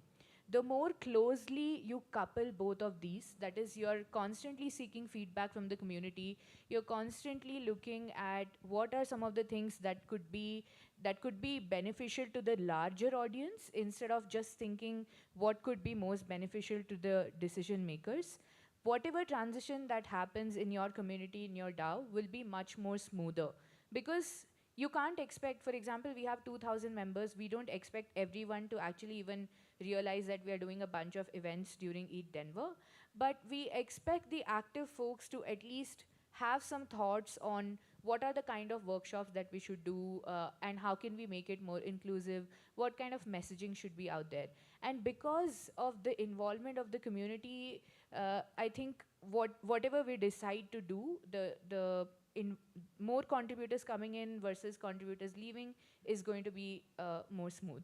Some of the positive stories that I've seen is that people who joined us very early as like people, we did like this huge Solidity Bootcamp cohort early on last year, and people who joined us for the cohort, they learned with us, and then they started contributing as speakers, as people who would represent the Phoenix Guild at various conferences. So these are great stories, right? This is a positive transition story of somebody who just came into the DAO expecting some services from the DAO/the community, and then eventually became a contributor. I also have a story where we started our community with, say, 4 decision makers, but one of them very quickly on realized that, it was not her cup of tea to be able to contribute and, constantly be able to keep that conversation going on to ensure that that coupling between the decision makers and the DAO contributors is smooth. She herself sort of, came and told that, hey, you know what, I don't think I can do this. I don't think I have the bandwidth to give these many hours, so I'll be happy to step down. So I think all of this, so far, the positive experiences we have had is because of the interpersonal relationships that we built, both with our contributors, our upcoming members in the community, and within our decision-making team itself. So I think this is like a good sort of... Yeah, it's that sense of ownership, right? Yeah. Exactly. I think everyone needs to feel like they are either getting something out of this community or they are and getting something could mean as simple as just access, like access to networks, access to knowledge, or just being able to elevate their profile through opportunities. And if we are able to sort of make that happen, I think the transition would be smoother, in the sense that even if they are not actively contributing, they believe in, your mission and vision, and when they go out and they find that there are opportunities to talk about you, they will do that. So I think that's something positive that I've seen with our community. Great, yeah, and hearing all of that and thinking about like the community ownership and going up a level outside of a DAO to the ecosystems that DAOs exist in, one of the things that I do love to see in these transitions is when somebody goes to a decision-making body in a DAO and is like, I want to help, and if they have been helping, but that help isn't needed or wanted anymore, a lot of the times the people in the DAO, through their network and being plugged in, can help those people who do still have energy, but the fit isn't right, help those people find where they do fit into the ecosystem. And because it's more of a mesh like that, more energy goes into it, because everybody's winning together. Whereas in more centralized systems, like when you depart ways with a company, all your coworkers, they'll say, hey, if you need a reference, always there for you, and maybe you connect on LinkedIn, and that's kind of the end of the story. So that's one of the things that I do love about the DAO networks, and one of the positive things I see happening in transitions as people find their way through DAOs and in these ecosystems. So that was all the good stuff. Now let's bring in the spice. What's gone wrong? What is bad? They're all dickheads, not kidding. No, I think a big challenge is to recognize that the dynamic of a DAO is very different when you're all starting together, and then as people start getting replaced and they join at different points in time. So if we look at the inception of the DAO, everyone's really excited, everyone wants to just get things done, and the right order of things should be, you demonstrate value first, and then you get paid. It should never be about extrinsic rewards. The problem when the DAO already exists is that by definition, contributors are already getting paid, and it's much harder to align new contributors to that structure. And there's even a problem of people succeeding downwards. You've been involved for 2 years, you keep taking on more responsibility. To a great extent, the DAO wouldn't really function without your contributions, but the rest of the collective that may be newer or may not understand, or for whatever reason they just don't want to pay you, are actually holding you back. And that's really important to mention, because when we were talking before about people leaving a DAO, it was almost implied that people leave because they're either not working or not contributing or not interested. But the reality is I've actually seen more contributors leave because they graduate from a DAO. They prove their value, and then they go and they get proper recognition and proper payment elsewhere. So it's a big challenge that I think we have on, how serious are we about this DAO? How much does the community support that entity? Or we're gonna keep facing that brain drain? Yeah, but that's the best case scenario, though. He was asking for a worst case scenario. It's horror stories. Well, best case scenario, if you're the one, signing a paper contract for. Yeah. Best case for the contributor, but not that great for the DAO in itself. I think like the worst case for us was one of our designers plagiarized the design, and then instead of showing even a degree of contrition, there was, it was a pugilistic tendency. No, everyone does this. So I think like that's it's really toxic for DAO or a community of any sort when somebody is like doing things that are antithetical to what makes a community good at what they do. And I think that was tough, because you have to communicate to everybody else that this is the reason why, and some people agree, some people don't agree, and you have to do it because you have a certain quality, your clients have expectations, your community has expectations, and that was it was rough. It was pretty ugly actually, but happens. And got a little bit of a shepherd's hook, so I wanted to be sure that everybody had time before we get off stage to share any calls to action, anything cool you want people to participate in, and any alphas you want to leak. Everybody loves the alphas. So, Gan, maybe you can kick us off. Yeah, for sure. So as I mentioned, we are, I am building this community called the Phoenix Guild. So I would love for more folks to contribute, join as allies, as people who you're open to contribute in any way possible. You can come as a speaker and teach something to our community. You can contribute by representing us as speakers at various conferences. You can come and join our boot camps and learn something cool and, you know, get jobs and stuff. So I'm happy to share the links and stuff like that. And I don't have too much alpha, but it's just that we are doing a bunch of events as well this week. So drop by if you just want to learn cool stuff. We are actually doing a near Hacker House tomorrow, and we have $1,000 of bounties. Is that alpha? Yeah, sounds good to me. $1,000 worth of bounties, so feel free to come in. Yeah, you just have to complete a workshop and you'll get some money. Awesome. Well, I mentioned at the beginning that governance is at the core of NEAR. So if you enjoy DAOs and governance, there's this thing called the NEAR Digital Collective. Basically, there's a lot of community treasury being transferred out of the NEAR Foundation and into a separate purpose trust. The purpose trust will then be funding several community verticals. So I mentioned that I sit on the marketing DAO before. To put it crystal clear, the funding of the marketing DAO is going to stop coming from the foundation directly, and now it is going to come from the community purpose trust. So it's a really interesting initiative to see these community verticals be properly independent. And yeah, there's a ton of conversations happening around the ecosystem, around how do we decide outside of, you know, developer, creatives, and marketing DAO, you know, who gets money and governance in general. There's a ton of working groups, especially on the technical side, dynamic quorum voting and all this crazy stuff. Alpha, decentralized front ends. Exactly. Yeah, there's social. There's several bounties from Proximity and the NEAR developer group. So basically, you can deploy your Ethereum application on NEAR as a decentralized front end. I don't know what that means, but if you work it out, there are some bounties there. And yeah, there's going to be a presentation about it on NEAR Day on March 2nd. I think the cool thing about decentralized front end is that the front end is also hosted on the same contracts or system that's doing the logic of that contract. So there's less discrepancies between UIs and contracts, which is a common vector for attacks. And we build everything he says. So if you guys need something built, just give me a shout. Yeah.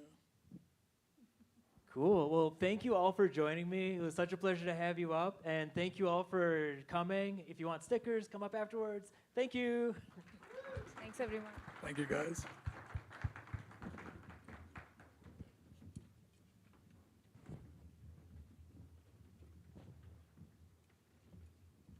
Thank you, everybody. And yeah, I wanted to take the opportunity to shout out for NEAR. They're a supporter of this event, so thank you very much for their generosity. And also wanted to mention, once again, we are periodically putting up these QR codes. If you scan these, there's going to be a big announcement come Wednesday evening. And this is a little bit of a treasure hunt, a little bit of Easter egg, very exciting announcement we have with ThriveCoin. So really encourage everybody to just scan and get their proof of attendance and then earn extra points toward what we're going to announce then. Next up, we have Joanna, and I want to invite Joanna to come up and do a little presentation and then invite a panel. Thanks, Steve. I'm going to put my water up here. So thank you, everyone. My name is Jonna. I go by Jonna ETH, and I'm the head of business development at MyDAO, and MyDAO is it's a legal wrapper for DAOs. It's based in the Marshall Islands, and the Marshall Islands is the only sovereign nation in the world to legally recognize DAOs as a legal entity. So that's what makes us a little bit different. I'm also involved in Bankless DAO. I'm an ombuds over there, and most recently, I've gotten involved in Peacekeepers, which is a mediation and dispute resolution technology for smart contracts and also for DAOs. And then most recently, in putting this panel together, I met an amazing person named Spencer from Lobby 3, and I'm going to be getting involved in Lobby 3. And so what I want to talk with all of you right now is it's rather short, so it will allow our panel to be a little bit longer, but it's more of a public service announcement, okay? So it's not a lecture because I'm on this journey too, and so myself included. I was not involved in any projects that were helping to further legislation in this space. And I feel like we are all here because we care about DAOs, we're passionate about them, we love them, we're fascinated about this space, and there's so much good energy, not only in this room, but at ETHDenver and just globally in this space at large. So I'm just gonna go out on a limb and say we all are responsible for what happens with the legislation in this space. And what is happening right now is, and I learned from my good lawyer friend, LC, who's going to be joining our panel, is what we're seeing happen now is very dangerous. We're seeing legislation take place without rulemaking, okay? And I should say, I'm not a lawyer, and I'm not here to give everybody in the audience a law degree, but what that means is that the governmental agencies and bodies are acting without directives. So there's no clear directive for legislation in this space. So things are happening in these gray, murky waters, and these legal rulings are taking place, and they will be used as precedents going forward. So what does that mean? How can all of you get involved? You know, some people aren't interested in politics or policy making, but you have to remember, nothing good that has ever happened in the history, at least of our own country and in other countries, whether we like it or not, government and policy making needs to be involved. Otherwise, we are going to be at the mercy, and we are going to be, in effect, victims of what happens. And I think we could all, there's so much intelligence here. I feel like so many people could buddy up, and Spencer and other people on the panel are going to share with us how we can go about doing this. But it all starts with small steps, and after the panel discussion, Elsie, who's our crypto native lawyer who will be on the panel, she's going to be directing people that want to get involved, and so is Spencer from Lobby 3. And so I feel like if everybody's call to action from attending ETHDenver, whether or not you despise governments, I'm not a huge fan myself either, but look at the Industrial Revolution, look at everybody has a phone here. That didn't happen without government's intervention, right? They had to auction off spectrum to allow that to happen. The internet didn't happen without policy making. Web 2 didn't happen, and this certainly isn't going to thrive and excel without that. So I'm sorry if that sounds like a lecture. I'm on the journey too, so I'm getting involved myself because I'd like to see those changes take place, and I'd like to see the smart people in this room and beyond the ones driving those changes and the ones driving that legislation, as opposed to us reacting. And I think it was Nate or somebody else put up the pictures, because today what's happening is the bad actors are driving what's happening in this space, right? And so we need to change that. We can change that. And I invite everybody that's in this room and at ETHDenver this week to find a way to get involved. Even if it's like 30 minutes of your time each week, it will make a huge difference. It will definitely make a huge difference. So with that, I would like to invite the panel up, actually, because there's a lot that we're going to talk about. So we have Elsie coming up. We have Spencer from Lobby 3. And let's see, is Cameron here? Cameron. Hi, Cameron. Hi. Nice to meet you. Okay, come on. Hey, how are you? Great to see you. Great to see you. Thank you. So, yeah. So I'm going to have this panel come up a little bit early. And, I don't know, is this my chair? Because there's a lot I want to talk about with you guys. And this is, every panel that's been up here has been amazing. There's a lot of brain trust up here. But I think what you'll find with this panel is, hi Rachel, they can help direct each of us in a way to find a way to get involved with shaping this space, as opposed to us being victims and reacting to what the legislative bodies of at least this country, but other countries will look to us to see, well, what did the US decide? And they can use those if they come from, similar law, they can use that as precedents in their country. So the topic of the conversation today is about interconnected DAOs. And so let me just explain that, and let me also just make sure that all of the names and handles up here are correct. So unfortunately, Hannah could not join us because she's still on a flight. And hi, I don't see my friend up here. I'm Toad Medicine. Toad Medicine, I'm so sorry. Hi, guys. I'm with Opolis. Most people call me Toad, yeah. Yeah, sorry about that, Toad. So we'll make sure everybody gets your information after. But let's just do a quick round of introductions so that everybody in the room knows who's on the panel.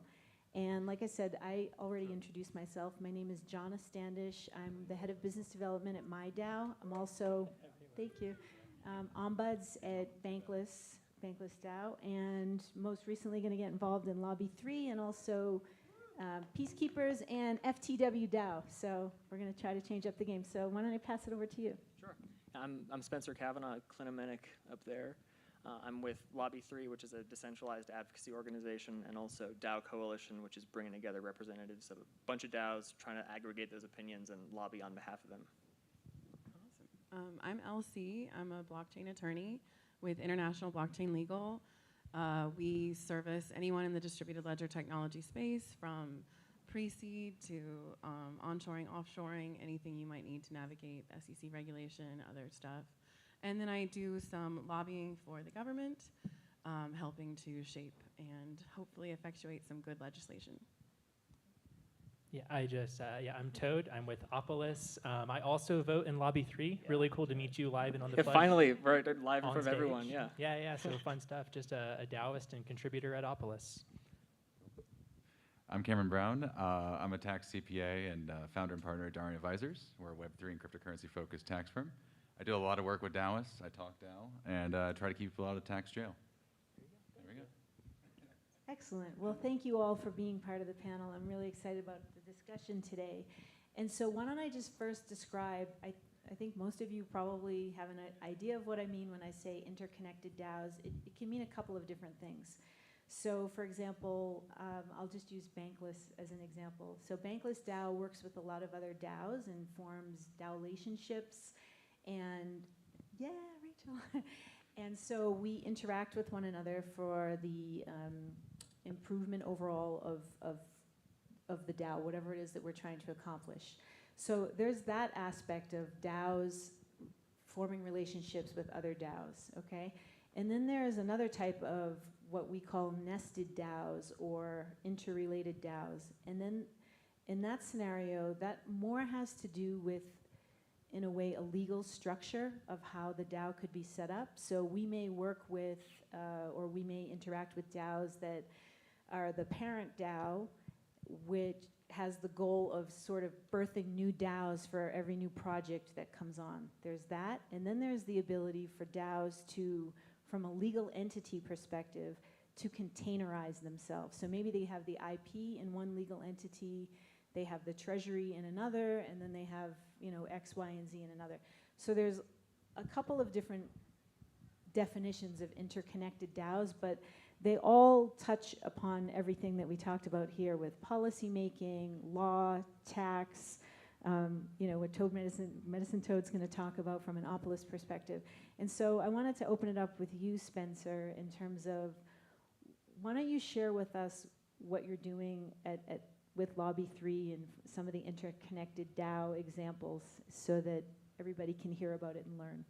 Sure, yeah. So the big project that we have at Lobby 3 that we're gearing up for right now is an advocacy protocol or a petitioning protocol with Web3 integration, so you can sign a petition that is in support of some cause you believe in, sign it with your wallet, you can donate it. There was also a panel earlier where we discussed Holonym, which is a zero-knowledge identity verification service that will allow us to say, oh, this signatory is a US national, or eventually that this signatory is from a certain zip code. and that will have certain value in terms of how we assess who is voting for what and what kind of legitimacy we can trust those petitions to have. And so like, the idea is that we can put together some kind of a protocol using open source codes that people can fork it if they don't like how we're doing it our way. And this kind of opens up a new area of Web3 applications that could be called decentralized civics. And then Lobby 3 is also involved in the DAO coalition, which is bringing in contacts from around 30 or so DAOs right now, establishing an election protocol. So right now, CityDAO has a proposal going to elect one of their members as the DAO coalition representative. So that's something that the DAO coalition could point to, saying, oh, we officially represent CityDAO through this proxy. And then once we get all the DAOs to do that, then we can aggregate their opinions through policy research that LexDAO is doing, and then work with lobbying partners to advance that. That's verifiably representing the DAO ecosystem. Excellent, thank you. Anybody in the audience involved in Lobby 3 or any sort of advancing legislation? Woo, okay, yeah, all right. So hopefully by the end of this week, you all will sort of, say, okay, I'm willing to commit a few minutes each week, because it really will make a difference. Well, thank you for sharing that, Spencer. And I guess, LC, the question that I would have for you is more from like a legal perspective. Are there any pitfalls or gotchas there from a legal perspective in terms of what Spencer's talking about? Yeah, I mean, navigating this space can be kind of a nightmare legally, depending on how you've structured it, what jurisdiction you're in, what that jurisdiction acknowledges, how to operate a business or a DAO or an entity, depending on how you're registered. So you can fall into a lot of pitfalls if you just start operating and don't really know what you're doing, but now you have a collective of people and a shared wallet. By default, you'll be considered, in the US at least, a general partnership, and that exposes you to joint and several liability. And you might think, okay, well, I trust everybody, that's great, but that exposure exposes the whole DAO. So meaning there's a scenario there, like a worst case scenario, where one of the members of the DAO declares bankruptcy. That shared wallet is now available to that bankruptcy action entirely, right? You might not know that as a just regular person, because you're just thinking, oh, well, we're just working on this thing collectively. There's a way that can lead to greater exposure. So you have to kind of think through how you're operating, how these groups operate together, and how to protect each one. That's the whole point of an LLC, if you look at the history of its creation, is to kind of limit these activities to just these activities aside from an individual. So you have to think about what you're doing in this space, how much protection you really need. If there's not really, it's not like you've got to go hire an attorney and spend $5,000 to start your idea. That's not what I'm saying. I'm saying you need to move thoughtfully through the space. So as you start building resources or building a team, you need to think about what exposures you're willing to allow that team or those exposure or those resources to exist and be subject to whatever activities you're engaging in. Thanks, Elsie. And Medicine Toad, just from an Opolis perspective, I mean, if you're a member of Opolis and you're involved in a bunch of different DAOs, does what you offer, does that provide the protection that the member or the contributor would need? Right. I think so much of what Opolis does is it allows for a person to operate as a business, and that business can contract with as many DAOs as they would like. And it makes it really simple from the individual's perspective, but it's also interesting in this conversation because we're talking about kind of like the layer above, like the people, Opolis is on layer 0, the people, and then these DAOs that are working with each other are kind of like the layer above, like a layer 1 or some type of thing. And it's odd for a DAO to like partner with Opolis because it's like they're giving their people the ability to work really easily with other people. They're like empowering their people. So to me, it's like Opolis is like, if that exists inside of your DAO has like principles of empowering the individual and self-sovereignty. Because ultimately, like Opolis is about autonomy for the individual, which is maybe a decentralized individual, so a DAO as well. I don't know. What is a DAO anyways? No one knows. Well, no, it's an interesting point, and also that always brings me to my next thought and question, and anyone, if you want to answer it, Cameron or Medicine Toe does. If I'm a multi-sig, there's a huge treasury, it's a massive DeFi protocol, shouldn't I have my own legal entity? In theory, like what happens if it goes to hell in a handbasket and I turn into one of the photos of the bad actors that Nate had up there earlier? I mean, should people be asking these questions when they get involved in a DAO? Because for all the DAOs that I'm involved in, nobody knocks on the door and says, now wait a minute, how are you structured legally? Tell me a little bit more about your nobody asks those questions, and it could be because of lack of knowledge, it could be because they don't care. What are your thoughts on this? Yeah, I think this goes back to Elsie's point, is a general partnership is scary from the legal perspective, but also from the tax perspective, it doesn't give us much to work with. You're just a bunch of people, partnership, and how do we split profits? How do we tax said profits? How do we handle those and whatnot? So having some sort of legal infrastructure, even as simple as like a single member LLC for Opolis, it allows you to do something with that you couldn't do before. Now you can contract with other DAOs, you can plan around it, you can take tax deductions, you can do whatever, but at least have a basis to work with. And I find that a lot of folks, they form those, multi-sig, they form a DAO, they don't really know where to go from there, but it all comes back down to the derivative owners of that, how they're taxed, what are they getting from this relationship, and how do we handle it? So. Interesting. Anybody out there have concern about just their own liability just based on some of the latest rulings that have taken place in terms of like, oh man, maybe I should look into my own thing or talk to one of these people? Because I know I have, just in terms of like, I've asked, hey, how are we legally structured? And everybody's like, I don't even know who to ask that question to. And then if you ask, who's the lawyer of this DAO? That's sort of shrouded in secrecy, and good luck trying to find that out. So yeah, it's a really interesting point, which kind of brings me back. I know we've got a few minutes left here, just around what the call to action was that I stated when I sort of opened this up for all of us to get involved in some way, shape, or form. Why?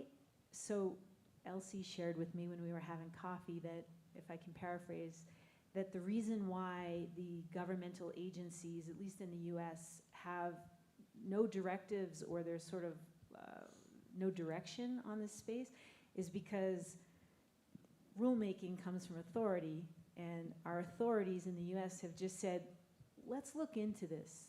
So there's never been a directive put on specifically what to do. Like, let's look into it is like when you're a kid and you ask your mother, can I sleep over my friend's house? And she says, ask your dad, right? So to me, that's what let's look into this feels like. And I feel like a lot of these legal rulings are coming from people just like, maybe we'll make an example here and maybe it will be good enough to last us another year, because let's face it, legislators care about what's going to get them elected again, right? So unless we can put something in front of them that shows them, here's the impact to the economy, here's the impact to jobs, here's the impact to X, Y, and Z, and oh, by the way, this is all the things you need to get reelected. Do we have to do something like that to get their attention? I think so.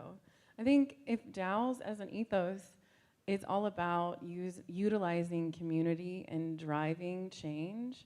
It's shocking to me that we're not utilizing this community and affecting change at a legislative level, because these legislators need your voice. They don't understand this technology.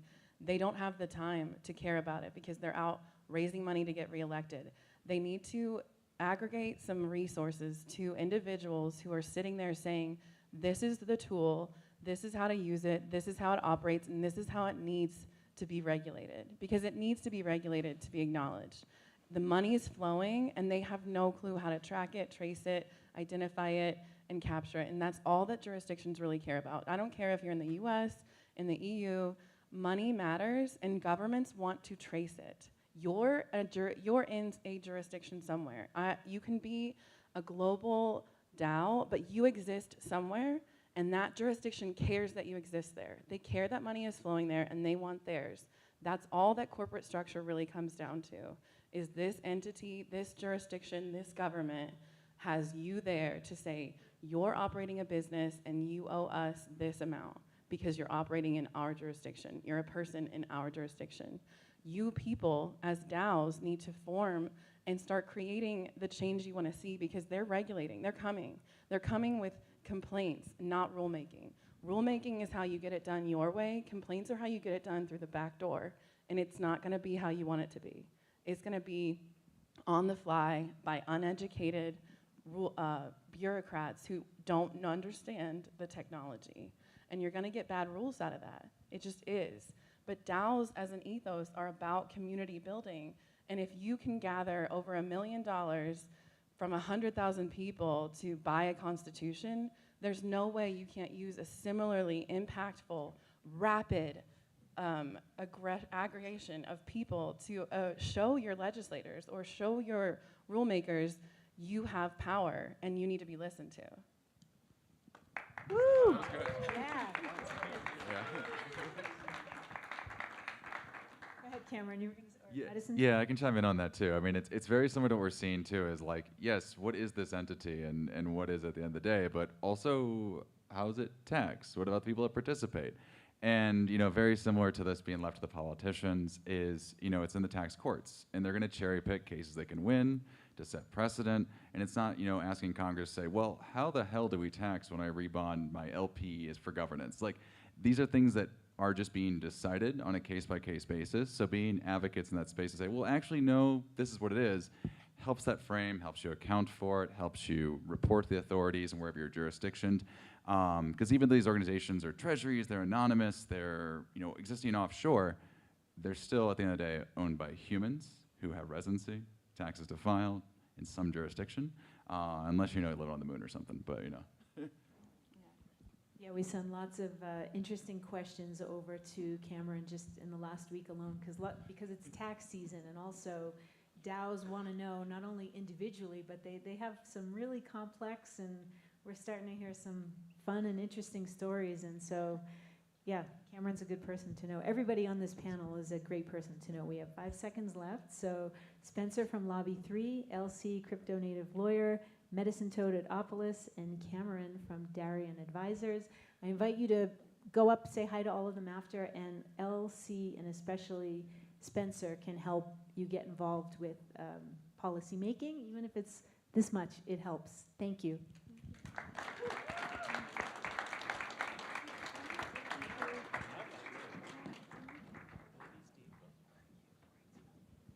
Thank you, thank you. And once again, well, thank the panelists once again. And next we're going to have Max Upper join us up on stage for a little presentation. But here's an opportunity to get your selfies and also to scan the code to get some points and proof of attendance here at DAODenver within ETHDenver. And come on up, Max. Help me kick these folks off the stage. Let's go. Thank you.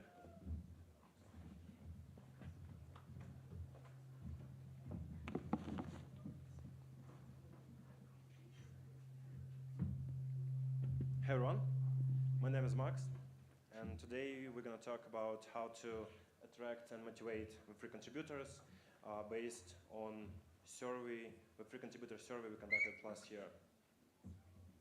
I'm waiting for my slides. While we're waiting, please raise your hands who is working in Web3. I expect most of them. Who is active DAO contributor? Who's working for VC-backed startup? Who's the founder? Nice, love it. So let's go. A couple words about myself. I'm a marketer originally. I've been in crypto for almost a decade. I've been actively contributing, researching, investing. In 2017, I started working full-time in crypto. We started a company called Byzantium, been behind few big token sales back 2017. And in 2019, we started company Frontrunners. This is traditional Web3 recruitment agency, and we worked with few ecosystems, protocols, startups, DAOs, and so on. Last year we launched Entropia to help the free founders and DAO operators effectively hire talent and contributors with help of community introductions. So essentially you can refer your friends and followers to jobs on our platform and earn solid crypto rewards. The pre-contributor survey I'm talking about been conducted last year in Q3, Q4. We've got more than 5,000 responses, validated 1,500 of them. It was shared across different communities. Guys from Zerion, DAOHQ, and Otterspace help us to get more responses. And raw data is open sourced and available on our Notion documentation. And I'll give the link, the QR code with the link at the end of the presentation. And we're going to start the pre-contributor survey 2023 next month. So if you're interested to partner up or support, let's talk after this presentation. So let's dive in. First of all, some demographics data. Not surprisingly, 50% of contributors are between 25 and 36, and about third working in DAOs, third working in VC-backed startups, and third are freelancers and part-time contributors. We've got pretty equal skill set diversity of our participants, and 50% of them prefer to be pseudonymous in public, but reveal their identity to their teammates and partners. And I was pretty surprised that 30% was so weird.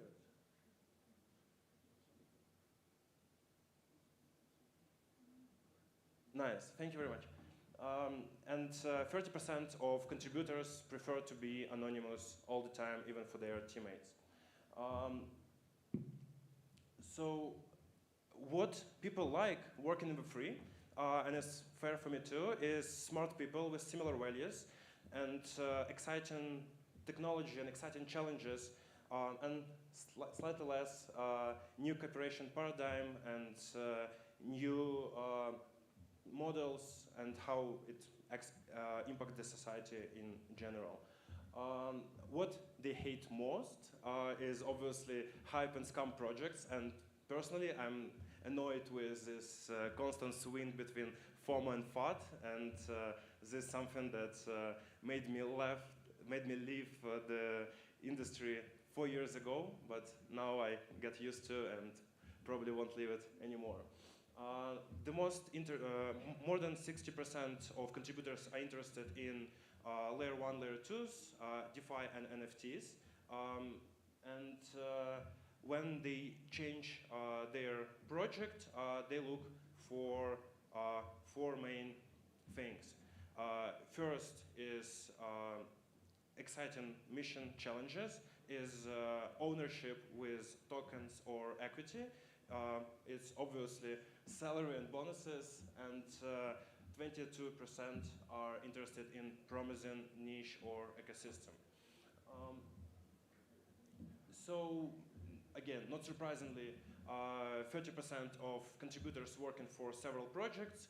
Third is dedicated to one project, and another third is working as freelancers or contributors with many, many projects. And this is very interesting data. So again, not surprisingly that 50% are working for 2 or 3 projects, but 20% of contributors contributing to more than 5 projects, and I personally don't know how is that possible, but it is as it is. And another mind-blowing stats that people spend so much time on self-education and research. So you can see that almost a half spending between 8 to 30 hours, and almost 30% spending more than 30 hours per week on self-education and research to just keep on track with the industry. So what conclusion we can come to? First of all, don't sell your jobs or ability to contribute. Sell your mission, sell your vision, sell your challenges. Give your contributors ownership with equity, with tokens. Be the person you want to hire. A players attract A players. B players attract C players, and C players demotivate A players and they leave. So if you want to have amazing team, if you want to have great contributors in your DAO, be a great founder, be a great contributor. And built in fast-moving waters, because it probably is going to be hard to attract someone to work on something on Ripple or Cardano or Colored Coins, I don't know, and give them freedom to work on side projects, because this is probably something that will influence not only crypto and Web3, but will become a standard in any business, in any startups. And the last but not least, help them grow. Pay attention to their mood, help them to learn more about what you're building, educate them, and I believe that it will help you to build your next unicorn or the DAO that will change the world for better. Thank you very much.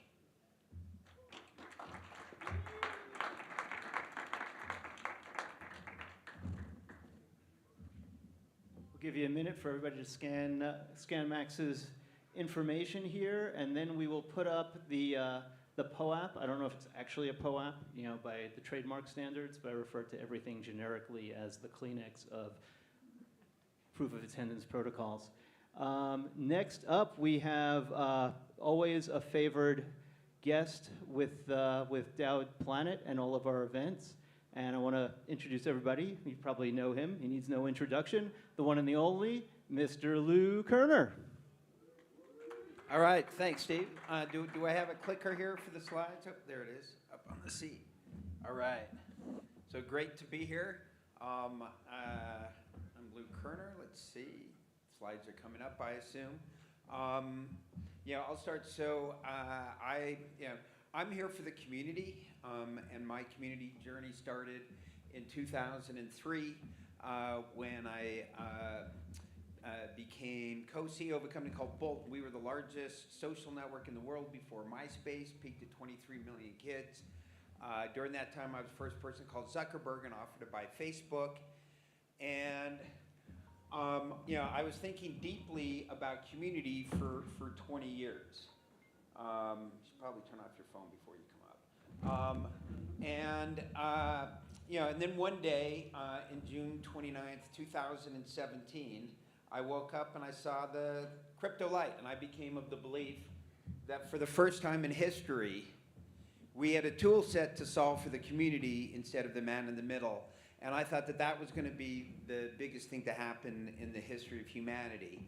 And I thought so every day, a little more so for about 4 years. And then about a year and a half ago, I saw something even bigger than crypto. I saw the metaverse, and that's really the big thing that's happening now. And so I go around, I told you, Bolt, Facebook, started investing through a conference call, saw the crypto light. Oh, now what do I do? So from day job, I'm a partner from called Blockchain Co-Investors. We're a crypto fund-to-fund invested in 40 of the leading crypto VCs. I started something called Crypto Mondays, which is the biggest crypto meetup in the world now. Started January 8th, 2018. We're in 50 cities around the world. The business model is simply the more you do for the community, the more the community takes it, multiplies it, and gives it back. I gave it to the DAO a year and a half ago. I'm a senior advisor at Molson Company Investment Bank, and started a blockchain group. And my passion at the moment is something called Crypto Oracle. We're a decentralized Web3 advisory service, and I'll come back to that later. So 10 thoughts on crypto. So first, there's, obviously this is a technology. And for a lot of us, this is also an ethos. And for me, the ethos was best described in a book called Sacred Economics. And let's see, called Sacred Economics. And it said that there was a line in there where it says that, and I really agreed with it, that for me, I had felt that I had grown up in a culture of greed. And I was taught the more I take for myself, the better. And I thought that made a lot of sense because, I liked stuff and I was good at taking it. But it turns out that there are other cultures of generosity, cultures of giving. And to me, that's what this community is about. So you can go on to the next slide. Whoop. Sorry, I'm doing it. Thank you. And what is community? So to me, right, we got to start by defining community. What does community even mean? To me, a community is something that when it works, everybody gets more out of it than they give. And I think if you're defining it at a basic level, that is what a community is. And you know, I have a lot of corollaries to that, but you know, my biggest one is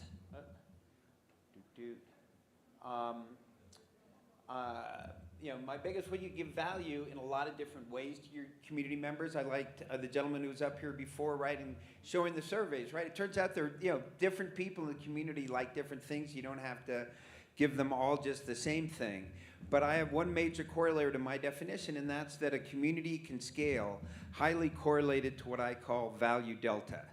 And what value delta is a community manufactures something for community members at a cost of X. Community members get it and they value it at Y. And the bigger the difference between X and Y, the bigger the community can become, which is why if you think about it, the biggest communities in the world are the biggest, are the things with the biggest value deltas, and we have a collective name for those things. We call those things religions. And you know, they produce faith at a very low cost, and people give it a massive value, and that's why they've scaled to billions of people and lasted thousands of years. That's number 5. So, right, faith. To some degree, right, everybody's trying to build a community, and crypto is trying to get people to have faith in the project, right, in a truth that doesn't yet exist. So at a, what? There goes, at an atomic level, a community is 2 people. When I came to this realization, I got very upset because, well, I was at the time in a very bad marriage, and I realized I had gotten, you know, into the most important community of my life without a single conversation about governance and consensus. Communities are all about engagement, right? You're either growing the engagement of your community or you're dying. That's it. I think there's massive value as the tooling gets better in communities collaborating, 2 communities, 10 communities, right? 100 communities who share this same ethos are going to be able to change the world. You know, shortly before I saw crypto, I saw something called FAMGA, and I wrote about it, which stands for Facebook, Apple, Microsoft, Google, and Amazon, and how their ever-increasing share of market cap, tech market cap, was great for them and their shareholders, horrific for the rest of the world, and I didn't see anything that was going to change that. And a couple months later, I saw crypto.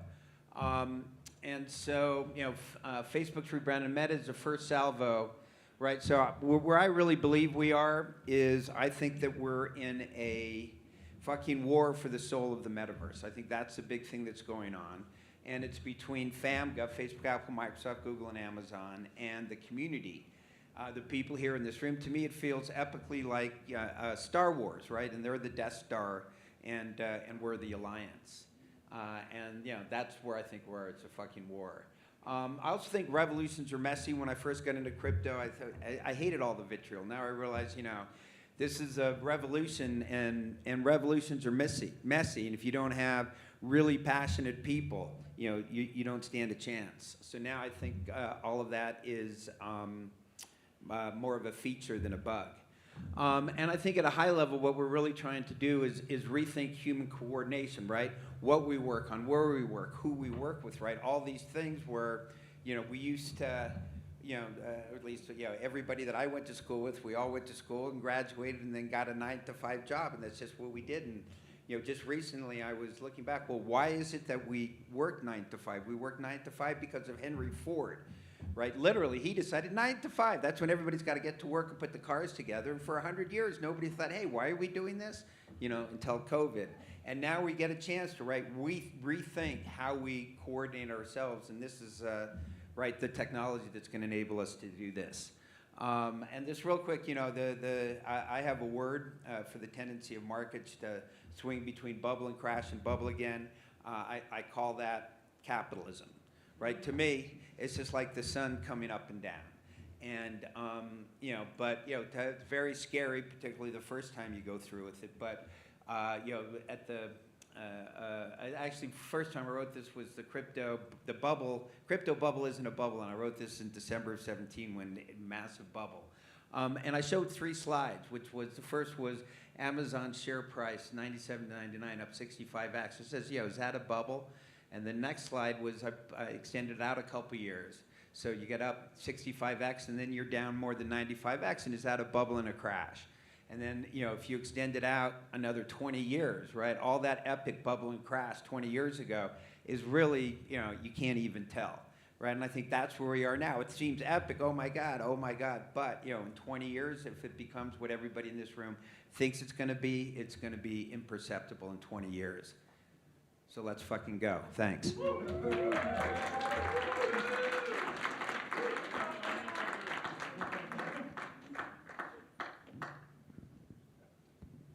Thank you, Lou. Thank you, Lou. And wanted to mention, did you mention what you're doing tonight? Oh, yes, I'm sorry. I'm terrible at shilling my own stuff. Tonight, so I mentioned Crypto Mondays. Tonight we are having Crypto Mondays starting at 6:30. If you go to Google Crypto Mondays Denver, you'll find that we have a great featured guest, Marique Flement, who is the CEO of the Near Foundation. And I met Marique for the first time at Consensus last year, and somebody who completely gets community and is here for the community. And Near is an awesome project. I went to their ecosystem summit in Lisbon 4 or 5 months ago. It's a great community, so I'm really looking forward to having a chance to ask you some questions. I think it'll be interesting, great networking, so hope to see a lot of you there. Thanks, Steve. Thank you, Lou. And is Justin Park in the house? Raise your hand if you're Justin Park. Come on down. If not, stay where you are. Okay, we're going to go into some DeSci talks. We've got a solid block of decentralized science, everything you wanted to know about decentralized science, and now you have a chance to ask.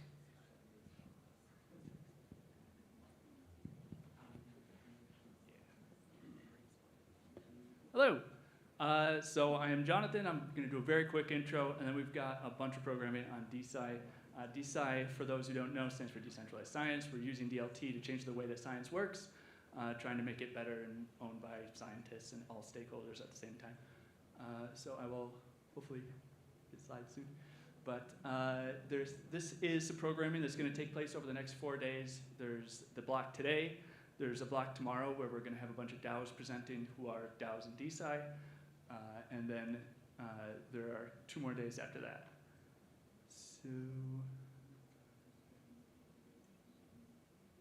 So if you want to talk about a niche ecosystem that's coming up, DeSci is a very good one. Here are a bunch of different projects in the space that are helping grow the ecosystem itself. It's very likely if you try to get into this ecosystem, which has a huge mission behind it, which again, decentralized science, you are going to find a project to work with. Here is the programming over the next several days. DAODenver is a huge supporter, so huge shout out to DAODenver because DAOs are going to play a pivotal part in how we decentralize science moving forward. But there you've got Shelling Point as well at the end. That will be a whole day of programming, lots of fun. And then there's also a DeSci quest, so if you scan this, it will take you to a quick survey. Take this throughout the programming over the next 4 days. We've got swag for the people who complete it. And yeah, we hope to get some feedback from you guys on how we can make DeSci even better as we move forward. That said, I will throw it off to Lisa Woken and Francisco Diaz for the first block here. Very quick intro. Lisa holds a PhD in organizational leadership and serves as adjunct faculty at the University of Minnesota. PhD is in, what's your PhD in? Organizational leadership. Organizational leadership. Awesome. Okay, wonderful. We could not be more thrilled to be kicking off the DeSci unit here at DAODenver. And what we're really going to be discussing today is this notion of conducting research in this decentralized space. And we'd love to share with you some lessons that we've learned as you all venture out and inquire about this space that can hopefully then influence legislation and some of the other things we've heard about from the previous talks. So first and foremost, If we can kick up our slides here. This is the program. We just probably need our presentation pulled up. I think it looks a little bit different than this. And yet, alas, you guys will get lessons regardless of whether we have slides or not.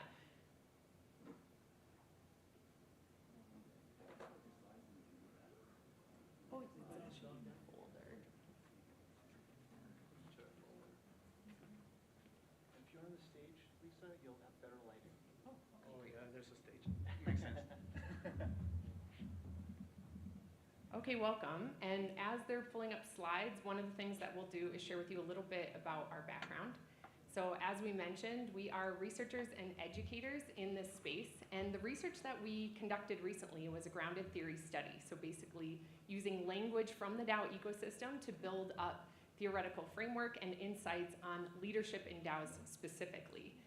Connected to over 23 different leaders across 33 different DAO experiences. And one of the things that's exciting about this is it really gives us a good pulse on how people are talking about and thinking about this space of the DAO ecosystem, especially when it comes to notes of culture and ethos, as we've recollected as a collective a whole lot. And so that gives us a really good grounding to be able to talk about this, but what's even more important to us for this talk is looking at the behind the scenes. So thinking about, yes, we can do amazing research, and we'll actually be sharing the findings here at DAODenver on Wednesday, but really we wanted to share with you about some of the lessons that we learned in conducting the research itself, because we believe, we believe that advancing the space of decentralized research is also noteworthy and really important. And so with that, we conducted the research at TalentDAO, and at TalentDAO we are a group of organizational psychologists focused on using DAOs to fix science and science to improve DAOs. And so with that, you can see here some of the DAOs that we have partnered with, we've interviewed and studied over the course of the last year. And really what we're here to share with you is what have we learned about actually conducting that research and how to conduct that research well.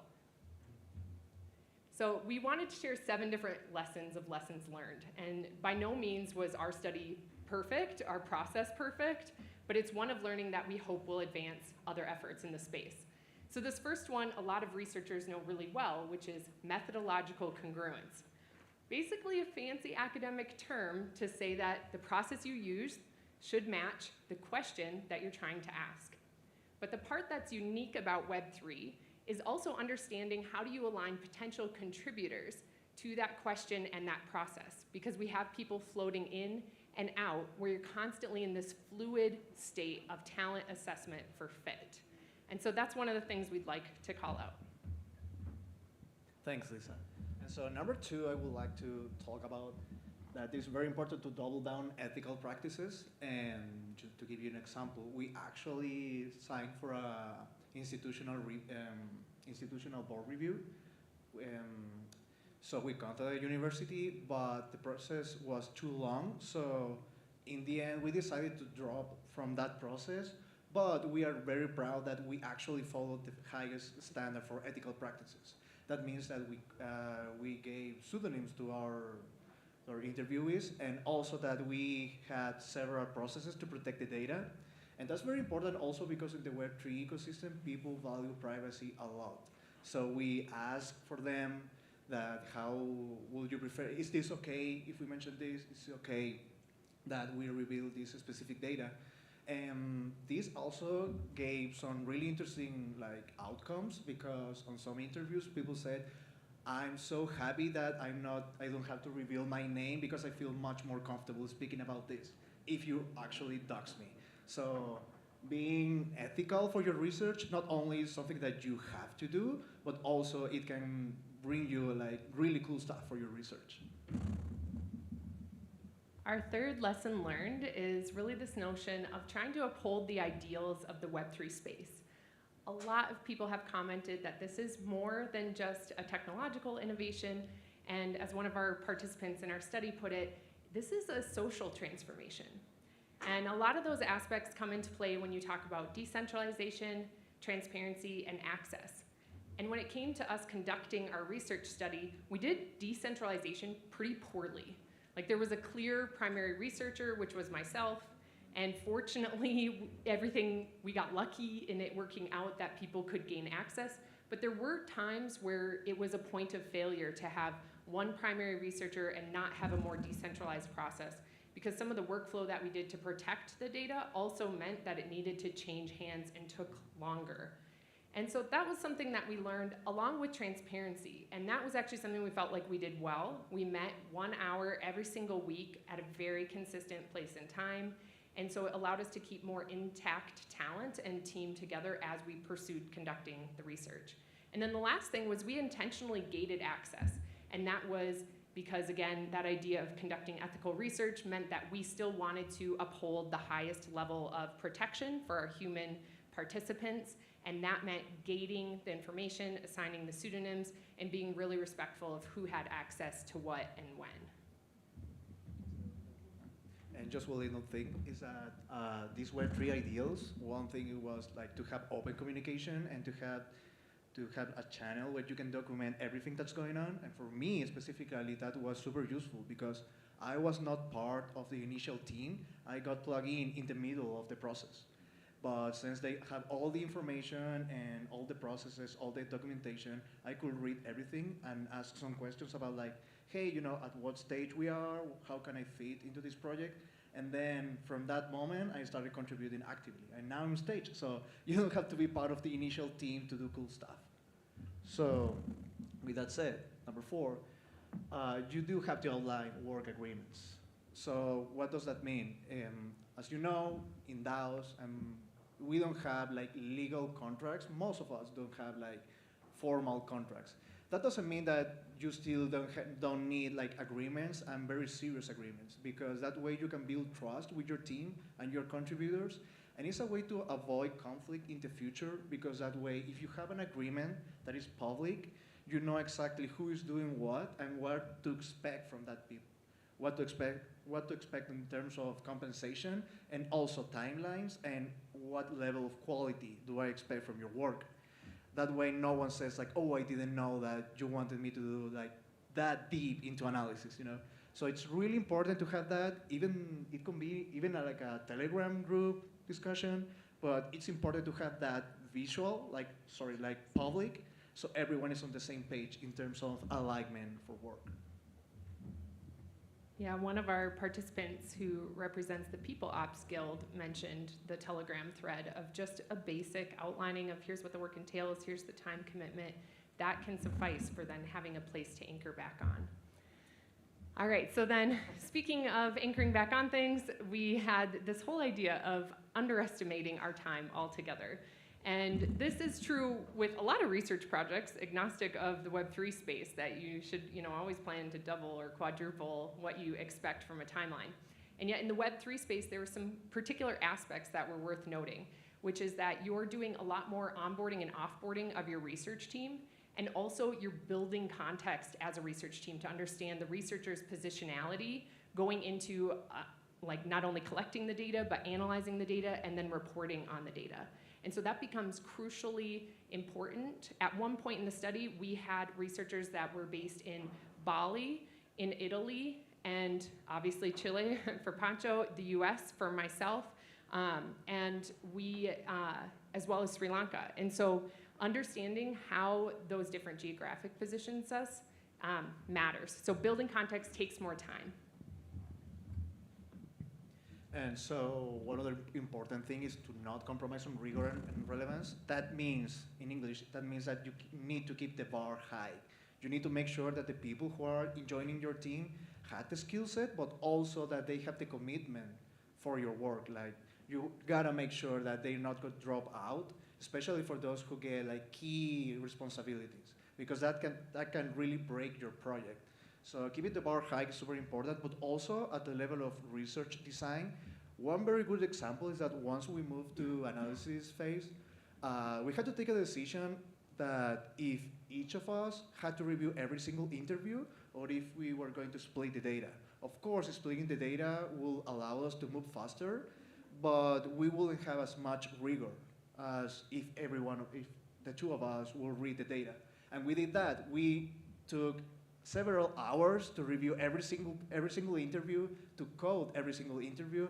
It was a very painful process, and it took a lot of time, but now we are so proud that we did that because we love the results that we got. We have such a high standard of rigor, and you're going to love the results that we had. So it was the good decision. Okay, and our last lesson learned here is to make sure you get paid and to pay people. Yes, exactly. No free research, other than availability and access, of course. One of the things that we know is that in Web3, a distinct difference is the funding cycle. So going out and applying for grants, it may take way less pages of effort than you would think. And you can apply to places like Ethereum Foundation and get feedback within a week and a half. That's phenomenal. Absolutely outstanding. And so if you're considering conducting research in space, please consider securing funding at the onset as well as throughout. And then also pay people. I think that's a really important part to be said, but also as beneficial as blockchain technology is for us to transact across the world quickly and avoid wire transfer delays and fees, it also comes with challenges. So paying people across the world, understanding what currency they want to be paid in and their geographic context of what constitutes as fair and equitable pay matter and are worth having the conversation about. So our final encouragements here, what are they? Continue to be curious. Of course, be open to partnering with places like TalentDAO that are conducting research in the DAO ecosystem as a DAO, but also, regardless of whether you partner or venture on your own, please keep in mind to practice ethical, rigorous, and relevant research, because this is actually what's going to make the difference in us advancing the space. So, yeah. Okay, and just a final word.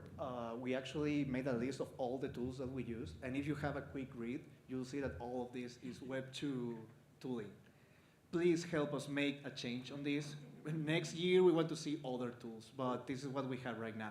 And if you want to see even more details of what we did and our recipe to do research, please scan that code. We have a line-by-line milestone of every single step we took for this research, so you can see all the process.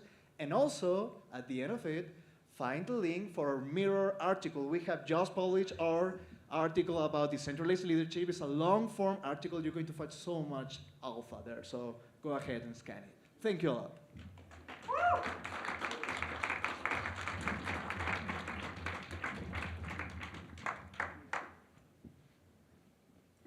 Thank you, Lisa and Pancho. Big hand for you guys. I think this might sound strange. So John introduced the DeSci segment, but I'm going to be the MC for the following. My name is Jelani. I am one of the cores at DeSci World, and if you guys are curious about what that is, we will have a conversation about that tomorrow, or you could always come up and ask me about it. So I'm going to be MCing and introing the next few talks, and I think this conversation that Lisa and Pancho just had with us, and the 7 tenets that they talked about, really are some of the key factors that underpin what is impactful science and how can you generate actual impactful science. And so the next conversation that we're going to have is defining impactful science. Is this me or is this? There you go, defining impactful science. And so we're going to bring back John here, who is a very prolific member in the DeSci space, contributing from SCI, the Science Commons Initiative, Gridcoin, DeSci Labs, and helping put together this great DeSci panel at the DAODenver. We have Shadi here, who is a formerly trained neuroscientist and co-founder of the Zero Knowledge Identity Protocol Holonym, as well as Opscientia, which is an open science society. And we also have Thomas Landrin, who is a scientist and entrepreneur from Paris, France, and he is the co-founder of Joggle. And so please help me welcome these 3 participants to talk about defining impactful science.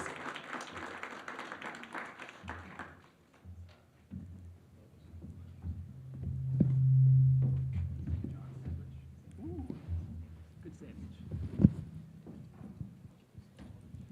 One. Hey, is it working? Test. Hey. Go ahead. I feel like we should have a woman on stage to especially speak about impactful science. Who are you thinking to identify or invite up here? Do we have any female scientists in the room? Can you Saw Can you him join back us there. on stage? Come, hey, is that Lore? Come on up, Lore, please. Everybody come up. Everybody Lore, come who on up. wants to talk and everything, come up. Or maybe not. Sorry. Thank you.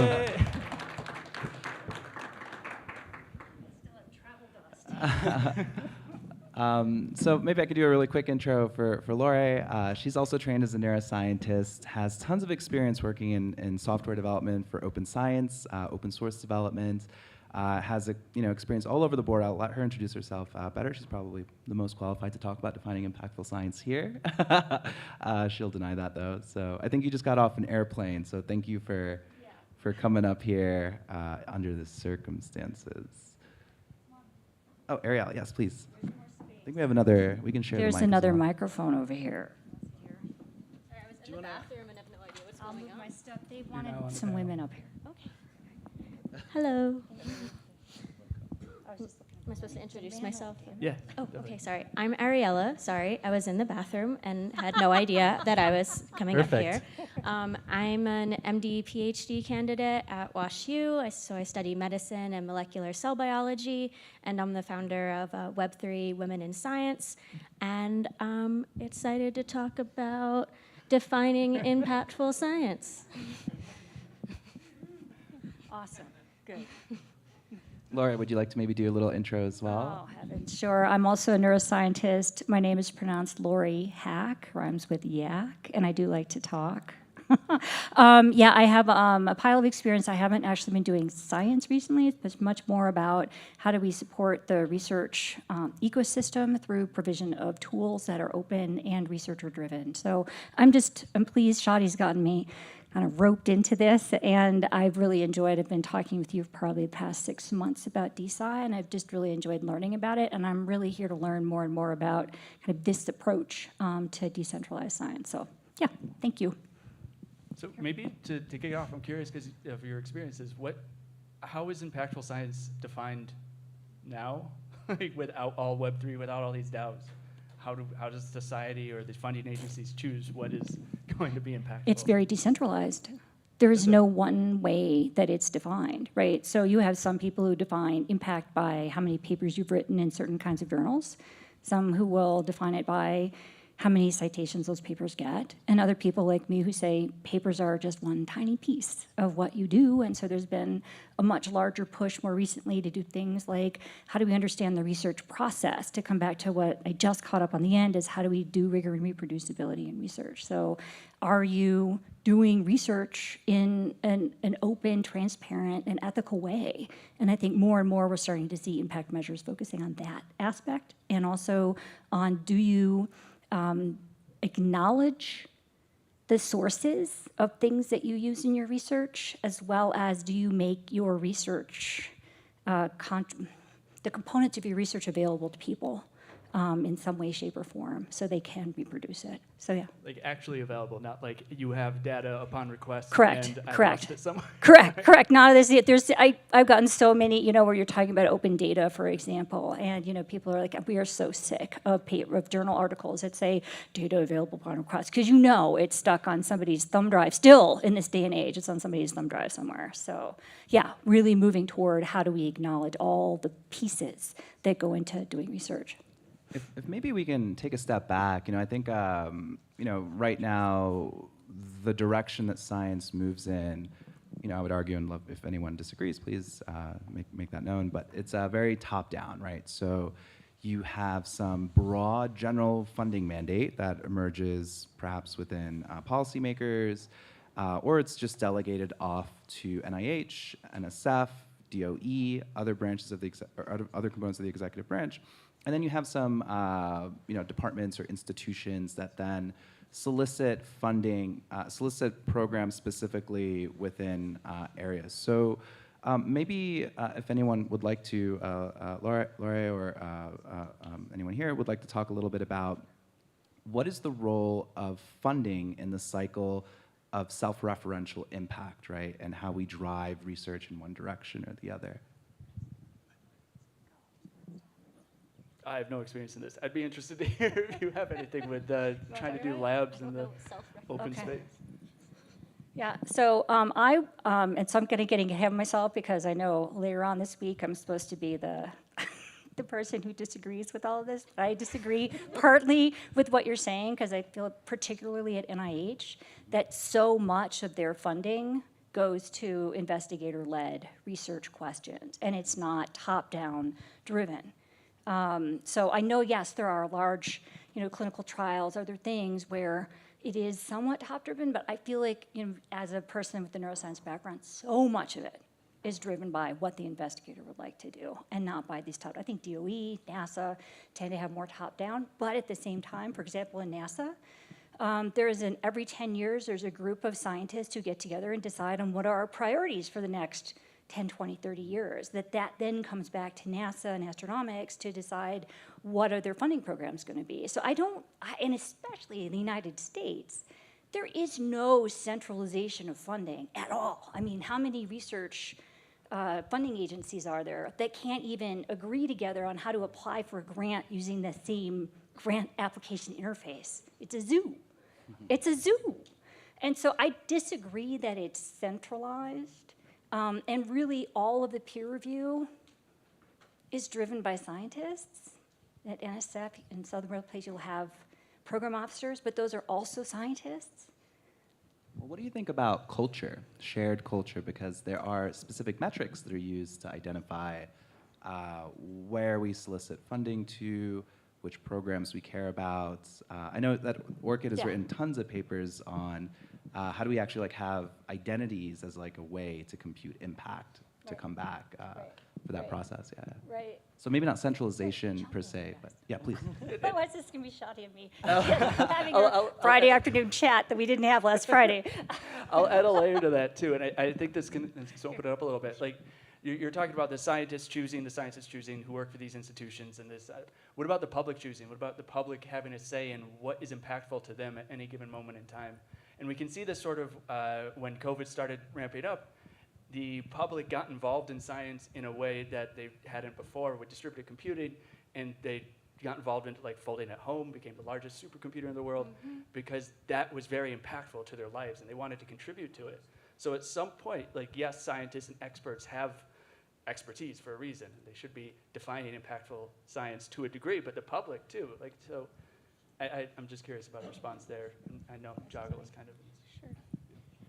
Well, just to go back to the original question and then bring it back to your follow-up question on defining impactful science. So like I said, I'm an MD PhD candidate, so I'm still a baby scientist, so I don't have to go through a lot of those processes of applying for big NIH grants. I brought one of my professors with me over there in the corner, and he would love to talk about how much of a hellscape it is applying for grants. So feel free to ask him anytime. But for me, I get the most excited about, scientific impact when I see a paper that I worked on get mentioned in the mainstream media. That just still excites me so much. And I know that there are some caveats there, like the media trying to translate science into, something that lay people can not only understand but want to click on, generates a lot of clickbait bias, and everything causes cancer or cures cancer.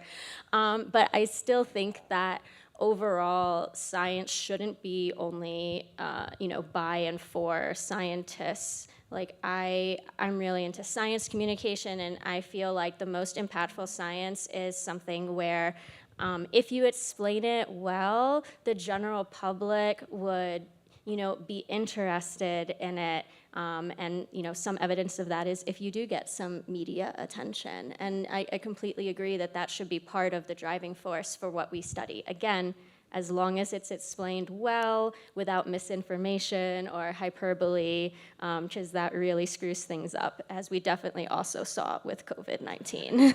So, so definition of impactful science. I have several hats. So I would say with my academic hat, I was, as you said, very pleased to when I learned that other people were excited about the research I had produced, and they were actually were reusing it. It's stupid, but what you do is is directly impactful to so many few people in research that when you meet actually one of them, it's very exciting. Because we're so much on the forefront of things. However, with my second hat of more like an entrepreneur, creating platforms for citizens to gather together and work on scientific problems, not really in the citizen science way where anybody can be welcome, but more to say, as long as you want to contribute to a project, if you have some kind of expertise, even as a professional or as a student, you should be able to get on the path of creating a project and get resources for that. It's not because you don't have a PhD that your ideas are worthless, basically. The point is, I don't really believe in the demagogic way of asking the public what is good for you, like the popular vote. There are techniques for collective intelligence to gather the right answers, but usually it's going to be guided by emotions and not by rationals. So come on, don't ding emotions. Yeah, so during COVID, to tell you some example, during COVID-19, we created a large community. We mobilized more than 4,000 people across the planet to work on scientific projects and innovation projects. The idea was, how can we deal better with the pandemic, creating open source technologies or open source knowledge? And the way we did it is we enabled anybody to make proposals for projects, and we asked the committee itself to review these projects and decide by themselves who are the most worthy projects in there to be supported, because we had also access to funding and we could fund these projects.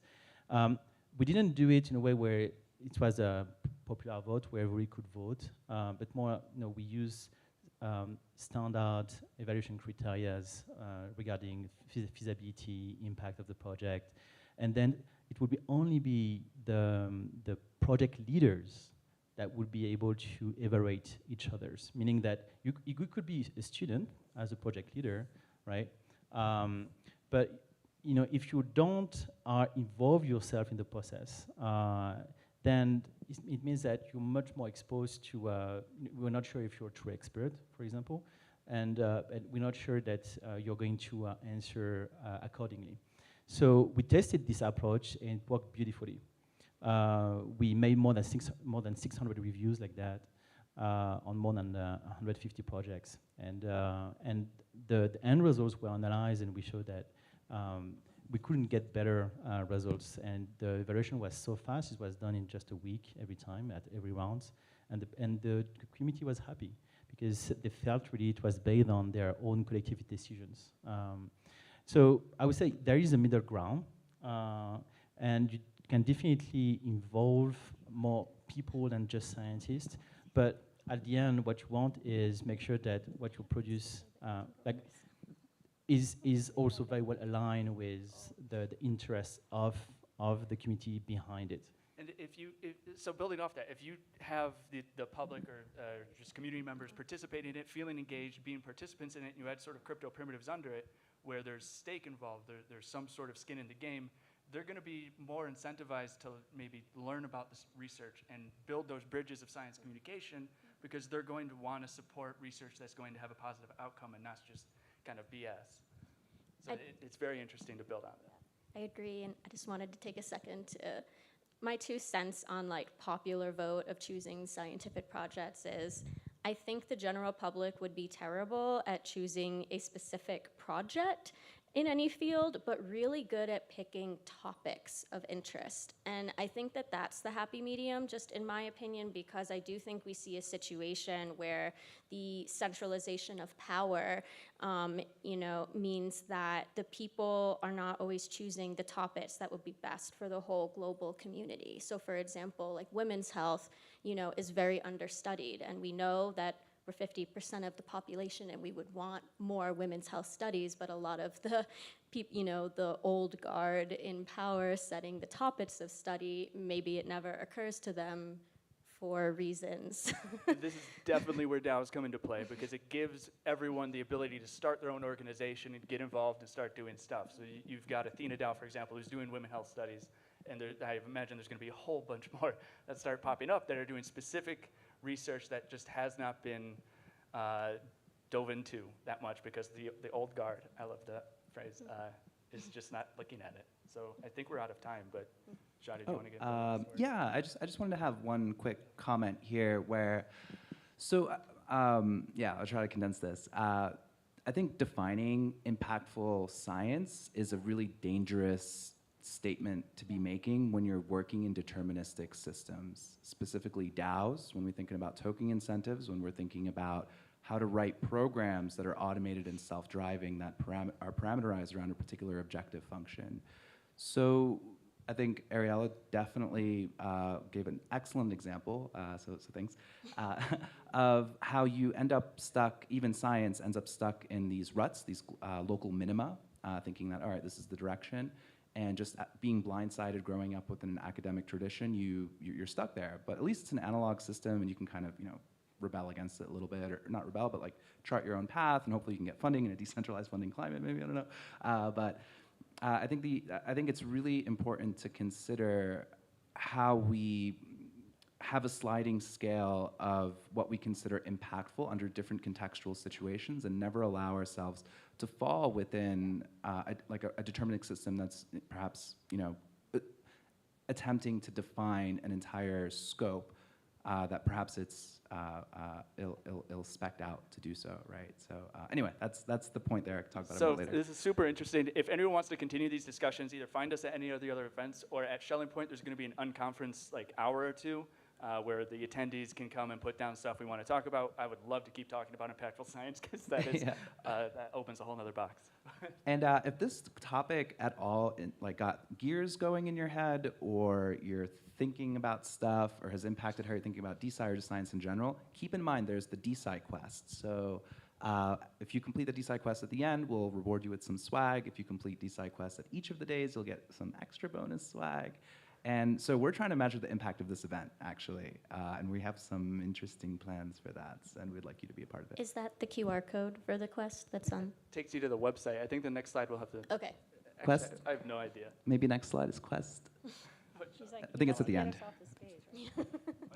Oh, I don't have to. Do I have to click? You can just probably go back. Oh, there it is. There's the quest. There's the quest. So you can wait till the end, or just keep it open in your browser tab. But if you have any interesting thoughts, share them with us. We'll train a ChatGPT algorithm or something on it. I don't know.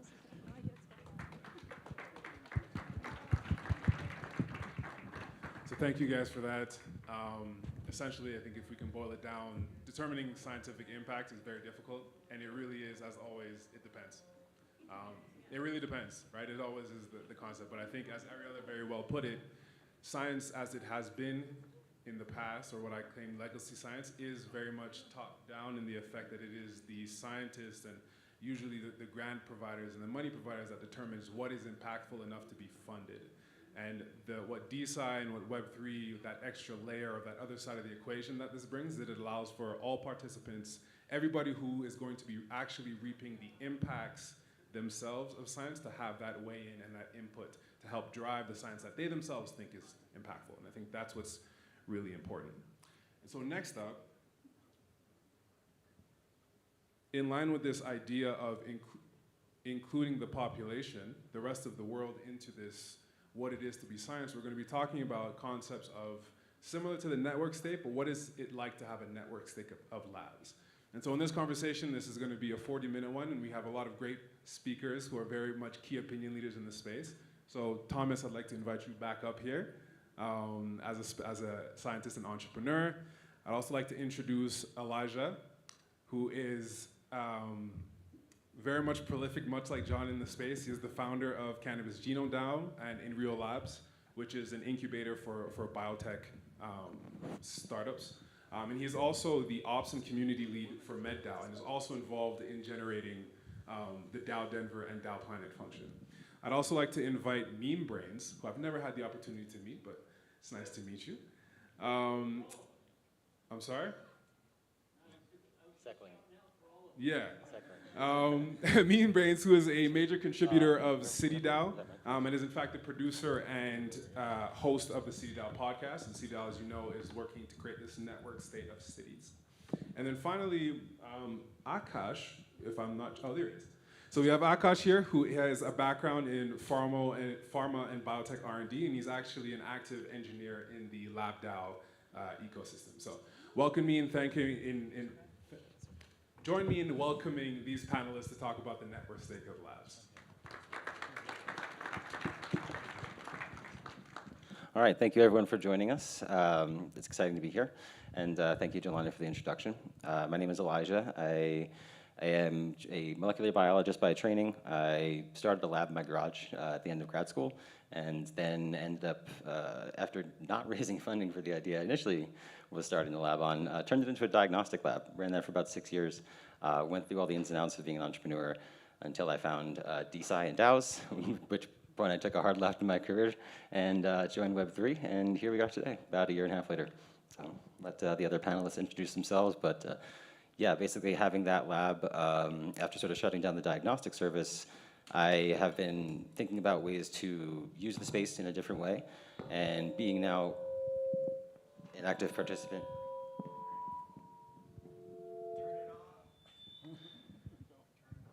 Thank you. Being an active participant in DAOs and learning about this space, my goal is to basically tokenize participation and use of the lab, and sort of approach the concept of DeSci instead of from more of a publishing and funding perspective, thinking more about the actual infrastructure that is used to do science. You know, science requires a place with specialized equipment to actually, perform experiments. So when considering decentralizing science, that's sort of where my mind went, and I would love to hear what the other panelists have to say about that as we sort of explore this topic today. Hi everyone. So my name is Thomas Landrin. I'm from Paris, France. I started my career as a scientist, as a synthetic biologist. I had the chance even to co-found the first synthetic biology French laboratory. I changed hat pretty fast, from being a fully academic to a fully entrepreneur. I actually co-founded the first biohacker space in France, which was one of the very first one in the world. It's called La Paillasse, also based in Paris, back in 2009. Helped also build the DAO bio movement. And that's how I got into communities and how I got this new perspective on how create alternative spaces for science, especially biology, was very useful for not only enabling a more diverse set of people to participate, but also to just change the mindset about what you can do with biology, for example. Because you get to discuss different things with people who are not the usual expert you find around yourself in an academic laboratory. So that experience changed my life because I decided to quit academia after that and pursue the creation of such alternative spaces. La Paz became one of the largest biohacker space and bioincubator in France. We have more than 8,000 square feet, I believe in square feet, it's 800 square meters in the center of Paris. We incubated hundreds of projects. And I got to a point where, working with all these communities, trying to coordinate all these biohacker spaces became really kind of a challenge, and really put me on the path of trying to understand what would enable these decentralized communities to work together in order to create more critical mass and challenge higher order problems, complexity as problems. And so that's how I got into my next project, which is I'm now leading. It's a platform called Jogo for Just One Giant Lab.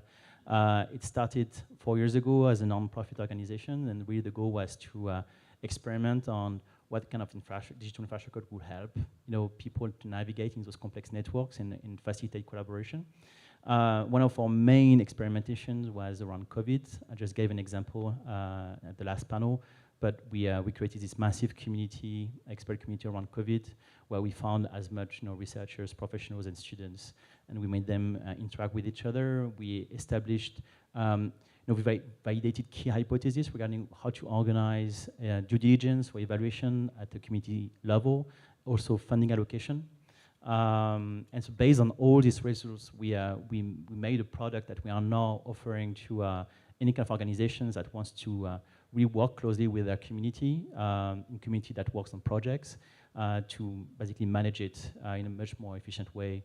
And also that for one part, existing organizations, but also fully decentralized organizations that are not relying on existing organizations. So you can have a look on juggle.io, and a whole new chapter is arriving with Web3. It's going to be ready by the end of next year. Testing. Oh, it's on. It's great.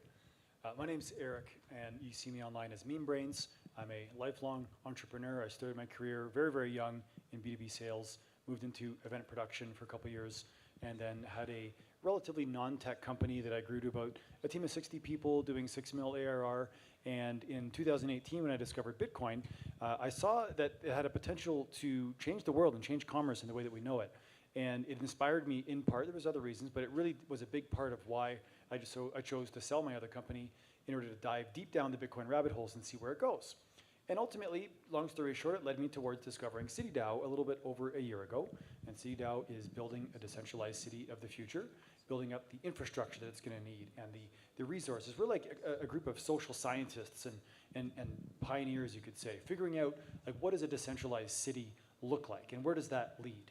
And that's inspired me to be a core contributor there for quite a while. I do lead their podcast. We have a little over 40 episodes, and most episodes are all focused on different types of network state related ventures. So we can really put that knowledge together and start sharing and growing together as an ecosystem instead of an individual product. So that's where I spend a lot of my time right now.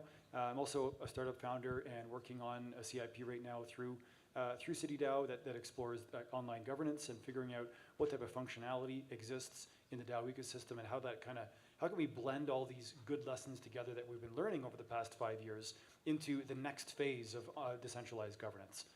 So all these topics about governance and network state related ventures is right on the forefront of my mind 24/7.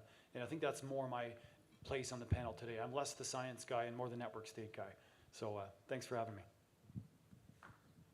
Hey everyone, my name's Akash. I'm a core contributor to LabDAO. My background is in pharma and biotech, so primarily running phase 1 through 3 clinical trials all over the world. And I also spent a lot of time in the wearables and sensor space. And what I started to notice early in my career is that there's a lot of elements of the R&D process that is already quite decentralized. But how can you create ownership for that?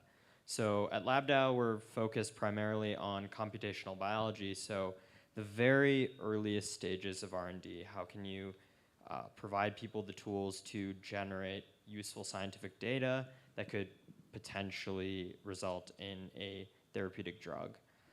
So I'm really excited to be here, and I guess I can kind of start this off. So I would love to hear more about what does it mean to have a decentralized city, and how can we start to apply that to labs overall? Sure, yeah. So if we're thinking about a decentralized city, first, a city involves thousands of people, 700,000 people in Denver, and thousands of structures. So it's easier to reverse back down and look at maybe one structure and a small group of people. Maybe this conference center, for example. This conference center is owned by who? Right now, if you like this conference center and you want to participate with it and you want to change something or better it or improve it, or if you're spending money here and renting this space out, how much influence do you have over this space? And often the answer is, for lack of a better word, that almost zero, right? This is a top-down hierarchy structure, the way property works, and you have one owner, and that's the end of the story. Now, imagine if we all owned this building, and we all had cool ideas, and we wanted to contribute and make this space bigger and better and badder and more awesome, and get more people involved, and create this, and have this be a hub where other things would happen. Let's just say that was a vision that we shared. I'm not saying that we do, but maybe we did. If we all had the ability to provide input and contribute in that way, then maybe we would make progress with this space that a single ownership couldn't. Now let's say that we don't like the space, and we're just really frustrated about something. Maybe there's a hazard that the owner refuses to fix. Again, if the owner refuses to fix it or do any changes, nothing happens. So if we're now applying this into a political structure where you have a mayor of a city and you're not happy with your mayor, well, what can you do? Nothing. You wait until the next elections and you hope that something different that someone else is going to come in. there's no real eject button or accountability. There's an election, and that person is there forever. Now, in a decentralized governance model, there would be an election. There would be more accountability. Theoretically, is there room for improvement on how our political structures work? And if there is, then and I can ramble a little bit, probably too long on this subject. Then the concept of decentralization and decentralized governance, I should say, allows for those changes to happen without riding down the street, without breaking windows, without having to compete and make enough noise to get heard. And that's really, to me, one of the things that inspires me to be involved in network states is there's got to be a better way to affect change than riding and hurting people. Yeah, but at the same sense, like I really believe in the concept of decentralization and being able to open up, if not permissionless, these sort of, the permissionless and trustless aspects of decentralization to the governance of a physical space.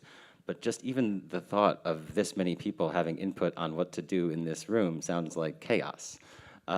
So how do we, in terms of potentially creating a network state of labs and organizing scientists, to sort of collaboratively govern some sort of infrastructure, what sort of, challenges do you think would arise really in that process, or what are the main things you see as potentially great successes that are waiting to be unlocked?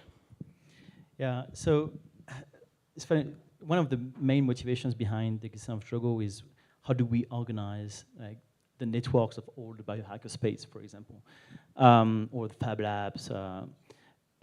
At the end, you realize that these labs have all their individual culture, right? It's not because they're called the same that they're actually the same. They're all very different, so you have a very high diversity. And then you realize that those labs, those physical spaces, it's like their own community. And so trying to bring them together just because they have the same name doesn't really make sense. That's like one of the most massive lessons I've learned. However, what you want to do is you want to create ad hoc communities. So you want to create new communities that are online, where people understand that this community is going to be managed differently than a physical community, and with a specific purpose. So what we do at DAO is we enable the creation of expert communities. So let's say you want to create a community on like prostate cancer or plastic waste, in the ocean, or alternative to pesticides in agriculture. The idea is, how do you gather people that want to participate, to contribute to the advancement of knowledge or solutions very fast, either because you can find them on the Drupal infrastructure, or because you already know them, you can invite them over. And then you can start organizing your group, where it's not going to happen where you have like a strong leadership, in the sense that a group of people are going to decide which project is going to to be supported or not. What you want is to really send an incentive to the members and say, hey, nobody is in power per se, but what we're trying to do is create a very healthy community where every member can contribute to the global, the common wealth of the community, the ability to support projects. So it could be even through memberships or through sponsorships. And then attached to the community is like a community fund. And the allocation of the community fund is done through proper evaluation. And the evaluation is transparent. And so the results that we've got really show that this is a process that reinforces trust within the community. The members really feel like it's their voice being represented, even though it's not a popular voice. And they get to see who are the champions of the community. So let me give you an example. Let's say you're 100 people that you all want to work on alternatives to pesticides. And so you're all going to contribute, let's say, 10 euros a month, $10 a month. And so it means that every 3 months you're going to have $3,000 in the bank, to the community, so that you can start allocate to some of the best projects of the community. So very fast you get actually to get things going, right? And if you can track impact as well, you can bring more members that can contribute, and so at the end you could imagine that this kind of community, if it works well, it can grow and have its budget also grows, attract sponsors, partners, And you could have like these communities that have millions in management. So really the goal is how do we enable these communities to scale healthily, so that where we don't get through a complex machine and everything is done humanly as well, and so where somebody that is like a nobody still has the same chances to get access to funding than one of the key person of the network. That's very, very important. Sure, yeah, and coming back, I think the original question was about the challenges, right? What are the main challenges? Is that right? Yeah. So I think the challenges are infinite. If I asked everyone here what kind of sound system we should use for this event and said we have to come to a decision in 30 minutes, it'd be chaos. There'd be some experts that have some idea, some people that did a Google search, other people that have no idea, and other people think they have an idea and they don't have an idea. We'd end up with who knows what. Maybe we'd have tin cans on a string. Some things are not easily answered, right? This is a new process. The problems that a decentralized community can face when trying to make decisions are somewhat endless. And I think that it's really important to acknowledge that. There is no simple answer to these questions in most cases. There's a lot of different types of governance models that exist out there, and they don't all fit with each other's organizations. They're not one size fits all. So the first thing I think is if we're gonna look at solutions now, we have to first, okay, who is the community that wants to be on fill in the blank project? What kind of communication style do we have? Are we able to behave civilly together? And if you can start with just those three things and have clarity on them, then you're on a path to doing something positive. If you can't get past those three steps, if we can't identify who the community is, how we're gonna communicate, and like what is the vision, if we can't do that, then everything else is just buzz and hype and excitement. Now, once you pass those three steps, then you can start approaching cool questions like, what's the governance model, and how, and why? And it has to be organic, and it has to come from the community. There isn't really a cookie cutter solution. You can go to Walmart, pull it off the shelf, whatever, and make it work. There's no app you download, and all of a sudden everything just works wonderfully. We're all people. We're all individuals. And the better that we govern ourselves, then the better we're going to be governing the organizations that we're a part of. And I think this is a lesson, this is the ultimate lesson that I've come through anyways in being a part of different DAOs. It's not the DAO's fault, it's not the system's fault, it really comes down to us. And if we can come from that place of understanding and be courageous and vulnerable enough to say, I don't know the answer to that, I'd like to find out. If I can say that, then we're gonna start making progress. So the challenges are infinite, and to me, that's a path towards a solution. I have a feeling too that the challenge kind of scales up with how much money is required. So if you look at Constitution DAO, I don't know how much they raised, but they raised $45 million to buy a copy of the Constitution, which is pretty wild. But if you look at something in like biomedical research, like running a phase 1, phase 2, phase 3 study, it's one thing to like meme your way to purchasing a copy of the Constitution. It's another thing to raise the money to perhaps run a very important phase 2 or phase 3 study, and then like coordinate around, okay, now that we have this money, how do you actually do this? And I don't think we've fully seen something like that yet. One of the reasons why pharma still like has its footprint on the space is because the centralization of being able to allocate capital, even if it's decentralized within one company, it's still like hyper-focused, it's razor-focused. So I think a challenge is going to be, how do we do this in a DAO? Like how do we intelligently coordinate around these really important problems? I think the jury's still out on that. I will have like a simple answer to this. I would say it's not about the DAO, it's about the community, how you organize it. The DAO is just like a protocol for managing like the funds and some of the governance aspect. But the rules, as you said, like how you want to design your community is, forget about DAO first, forget about the Web3, focus on how you're going to make intuitively this community efficient and healthy. Right, so it's like in the previous talk, you were talking about experts and like being able to identify who has the sort of credibility to, lead certain initiatives or. But I mean, the example of the pharma industry is good. You need so many different kind of expertise, to make a product happen in a pharma product. Just let's talk about regulation, like how many kind of lawyers, and experts just to deal with all the institution processes in order to make your, let's say, your new drug approved. Like so much paperwork. It's like, and you know how competitive it is, so you cannot just have this done, using collectivity engines. Like you need to have people just focused on this and only this for months. So it's more like there will be people in the community that are experts. That we know that they are good at this. They have legitimacy because somehow they have proven themselves before. They have been validated, let's say, by the community for that kind of job before, so we can trust them.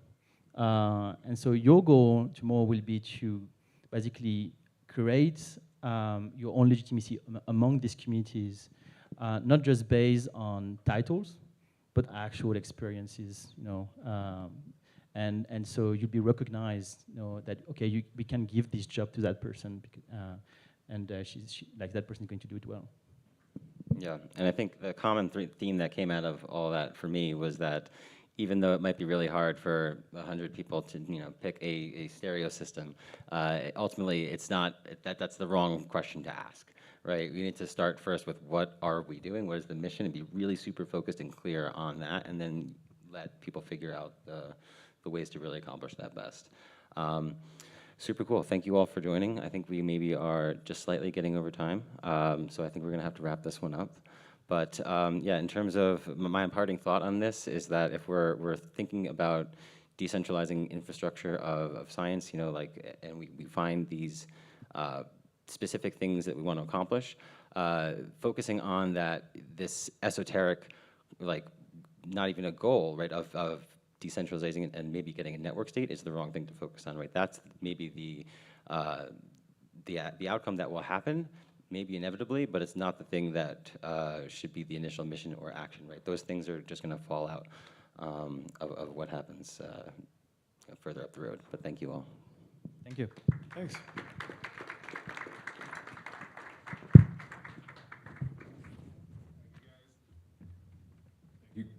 Thank you guys, that was great.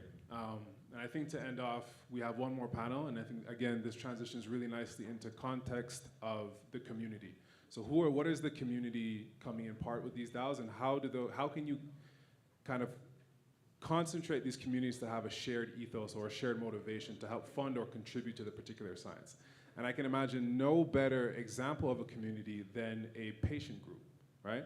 If you think about it, what DeSci, or some of the tech that DeSci allows, is to engage and bring on patient groups to help fund or at least orient the science that is being funded or that is being developed, that is being oriented from these DAOs. And so with that, I'm going to invite our speakers for the panel discussion on empowering patient groups. And so we have the amazing Ariella again, who is going to be moderating this. I'd like to invite Dr. Alfred Kim, who is a faculty member at the Washington University. He's also the director of the WashU Lupus Center and CMO at Kaifa, which is a company that is focused on autoimmune disease diagnostics. And clearly, Ariella has been influential in infecting him with the DeSci bug, because he is also starting RoomDAO, which is aimed at funding high-risk research projects in rheumatic diseases. I'd also like to invite up Morgan Stewart,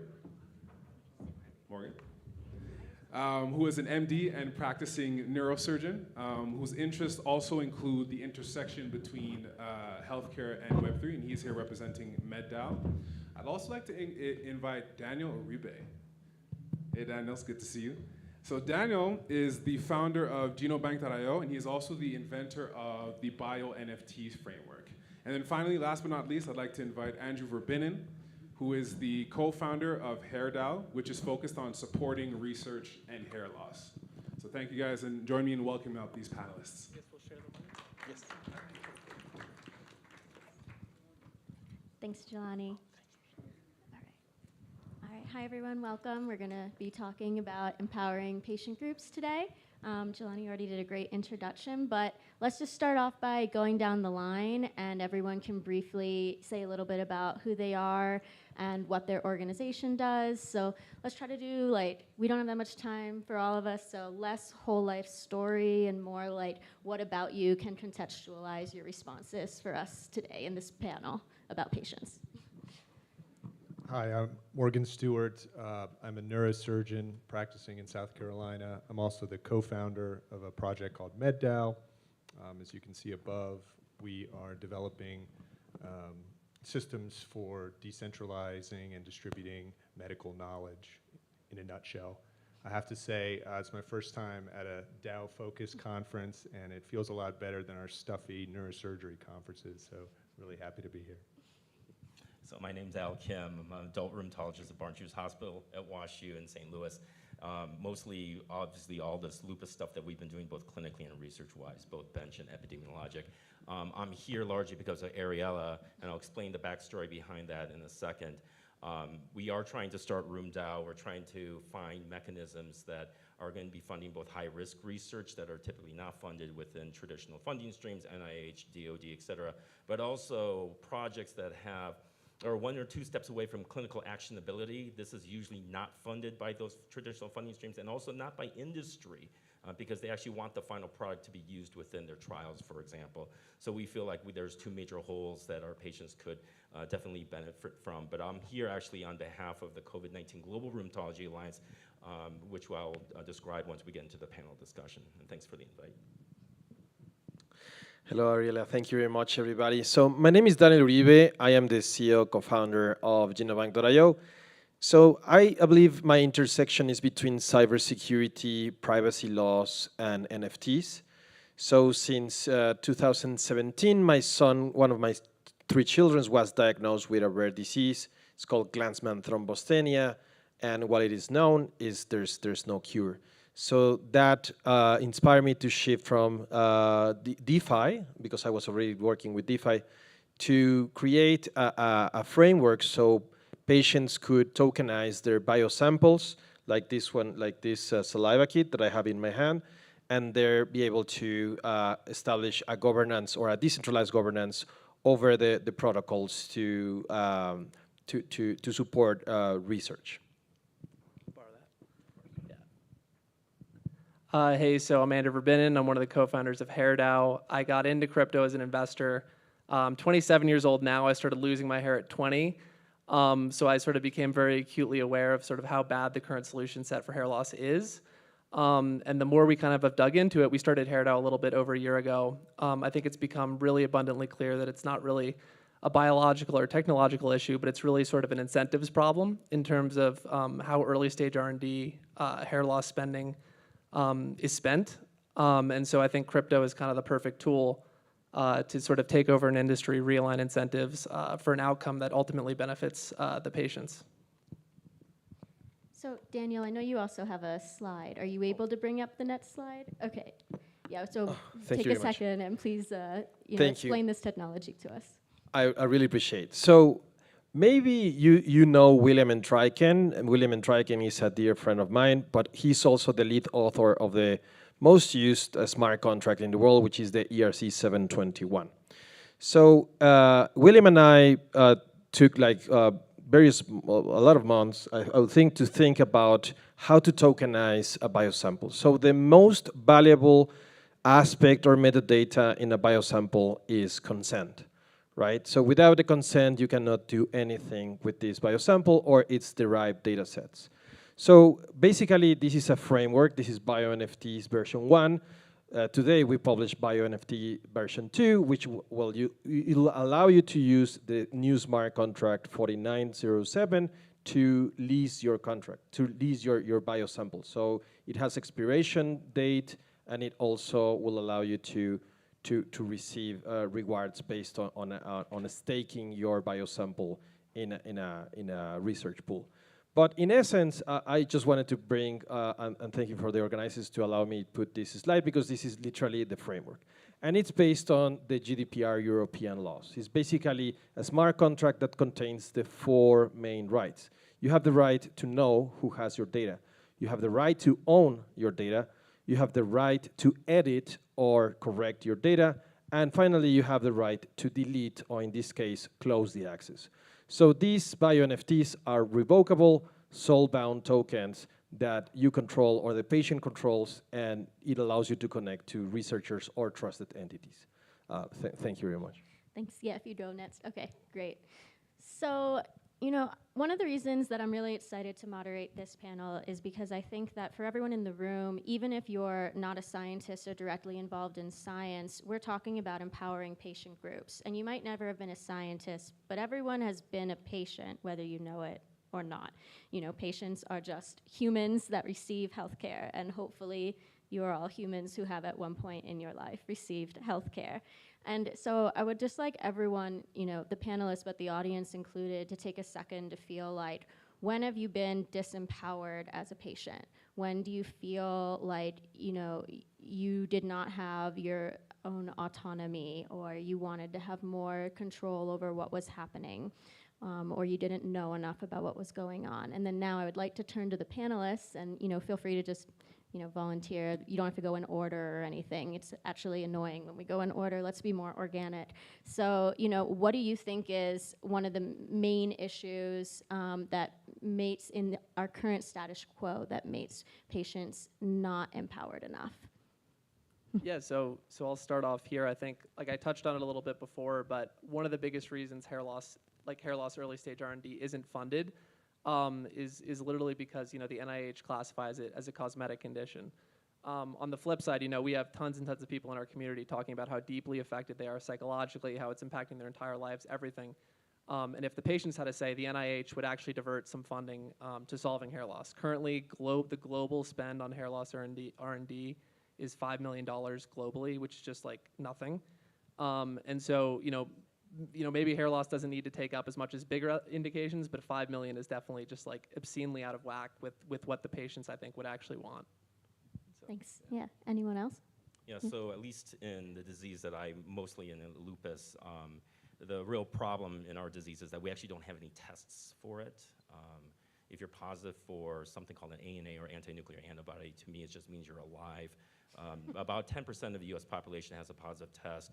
I did. But but the rate of lupus is 1 in 1,000, which pretty much qualifies as a shitty test as a result, right? Yet we teach this as part of the axiom.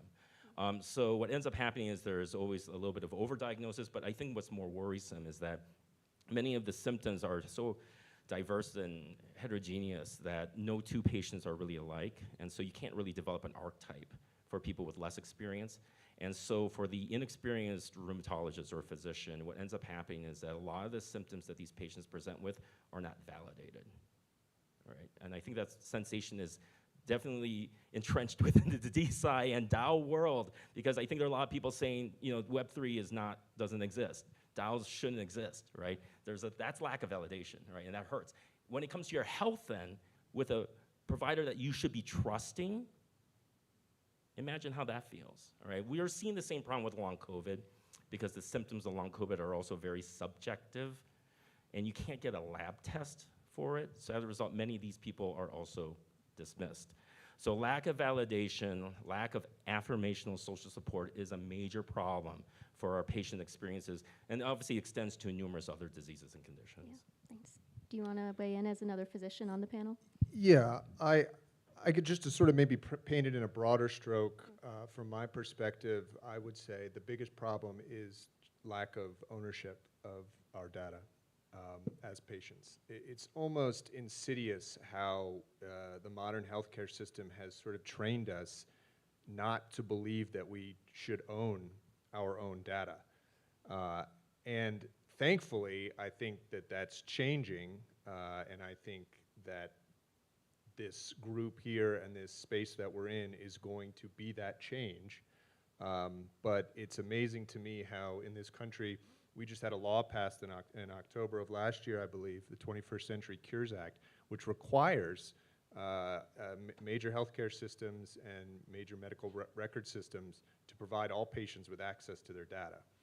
And it's been interesting to see that unfold over the past several months of essentially your hospital, your healthcare system saying, okay, well now we have a patient portal.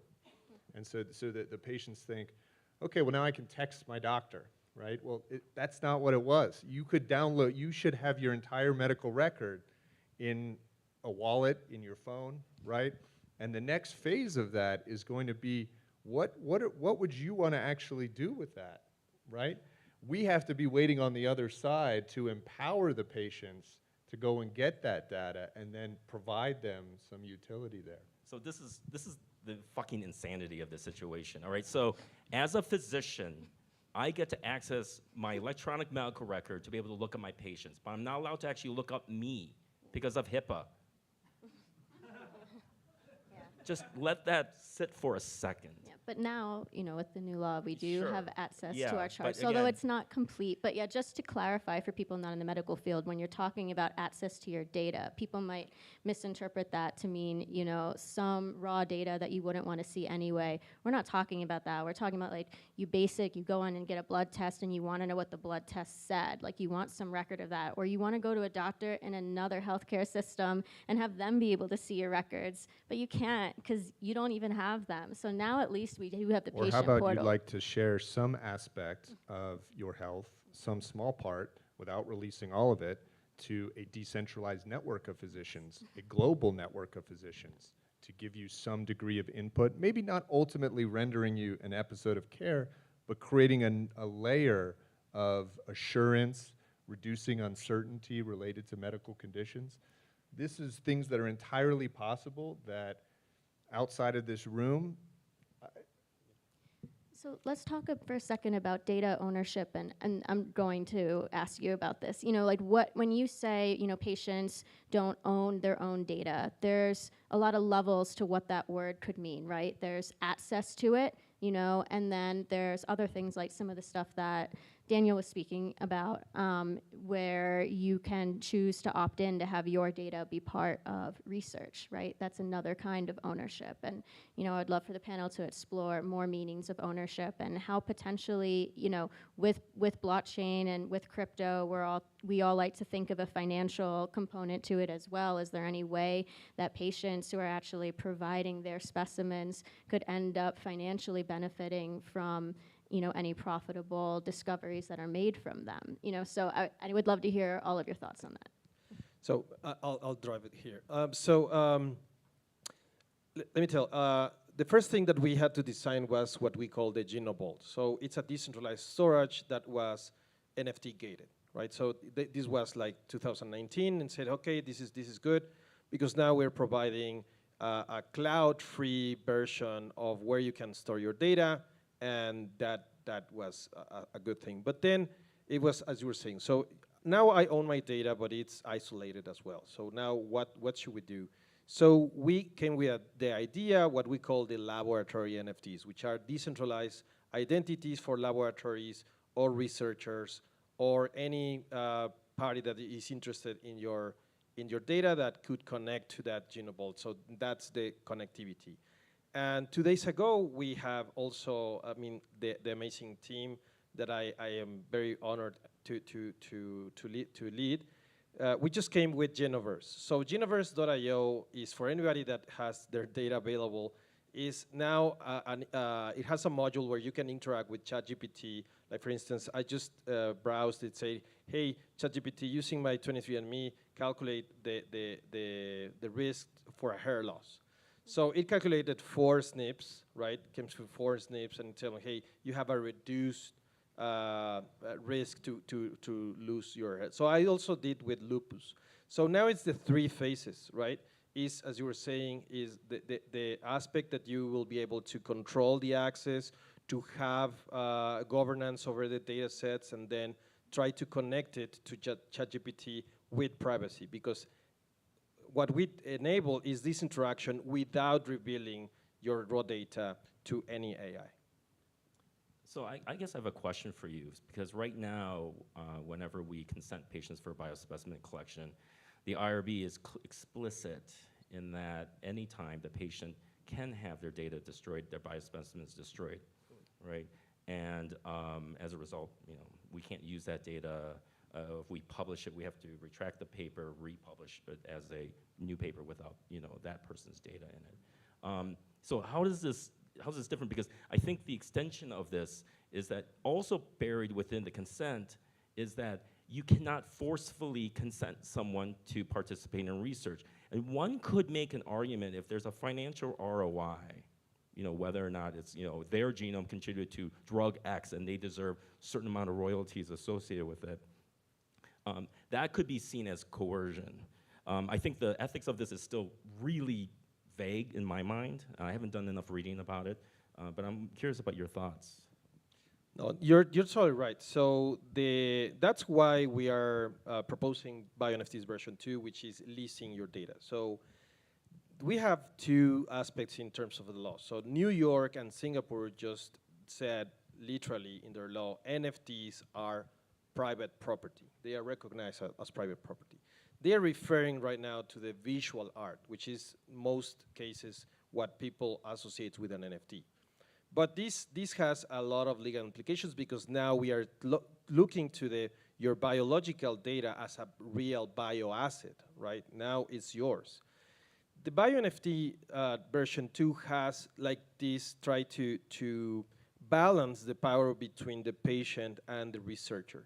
So it's for staking your data, and you have to commit your data for 2 years, 3 years, 10 years, 1 week, whatever that is.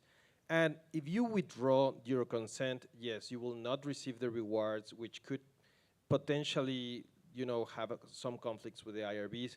But this is kind of the new, at least, proposals that we are coming with. Because as you were saying, like the consent is very general defined. So I would love to take a deeper dive on this and do just like, data privacy and use, in healthcare. But I do want to, in the interest of equal speaking time and the last 3.5 minutes more broadly, so we've been talking a lot about data ownership. Is there, some other facet of patient empowerment that, you want to bring up? I think that it's an important one, but it's certainly not the only way that we can talk about empowering patient groups.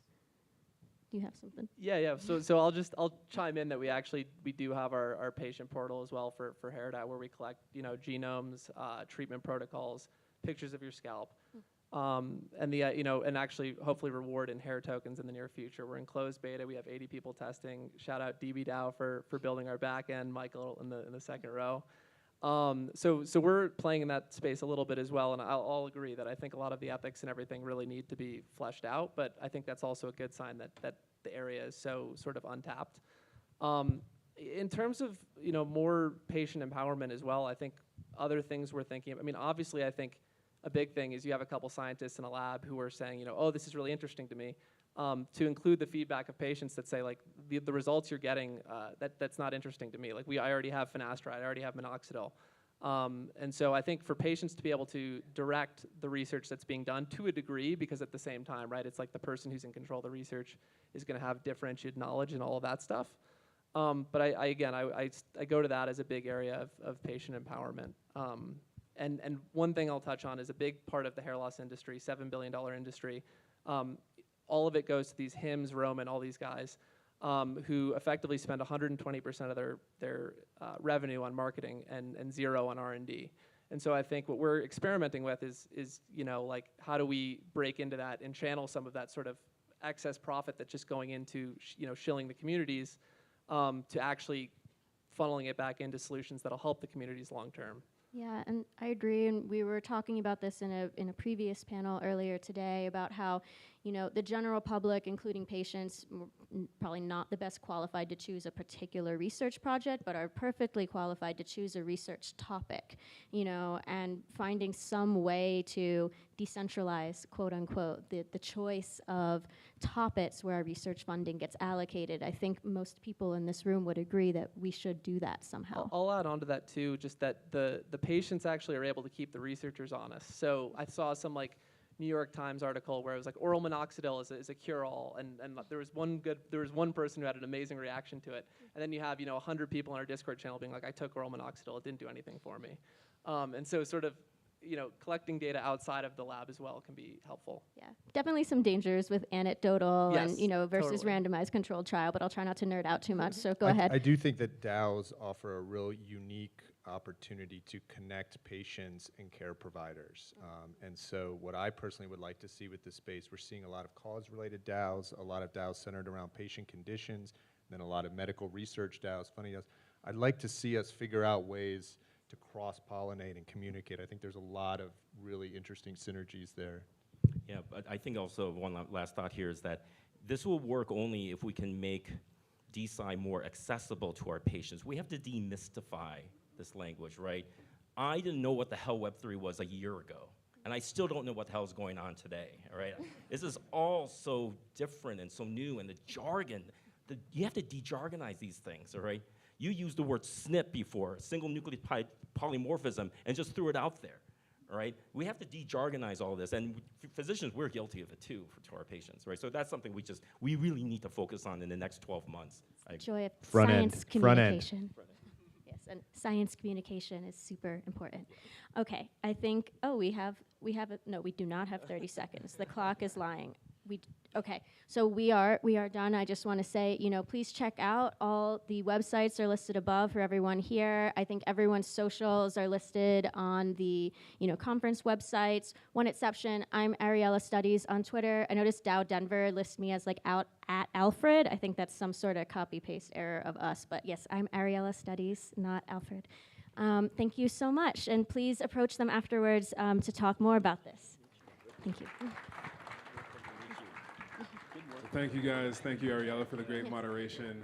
In respect to time, because I think there's another section, we're just going to wrap this up. So if for nothing else, I think what I hope that you all take from is that what DeSci is looking to do is to broaden the scientific landscape, to incorporate those participants that are not just funding the research for profit gain, which is fine, but also those who are directly affected by the research outcomes, and how, as Andrew put it, how can we help, how can the community help to keep physicians, scientists, pharma, VCs honest and make sure that the science is actually truly impactful and comprehensive.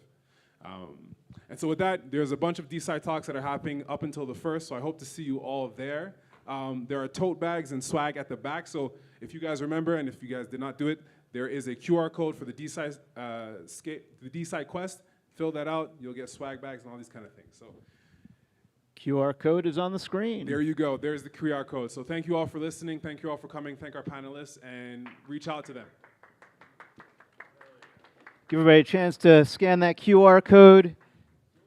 Part of the treasure hunt here. Be some big announcements coming up about that. In the meantime, I wanted to introduce Linda Liu, who's going to be telling us about how full transparency is hurting your DAO. Linda Liu from Oasis Network, come join us. Hello.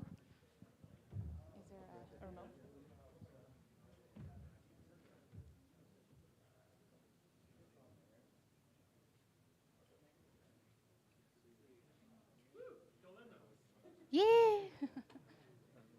Okay.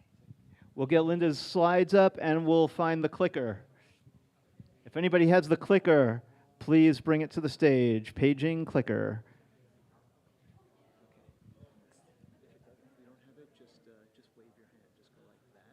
Oh, that means next slide. Okay. Okay.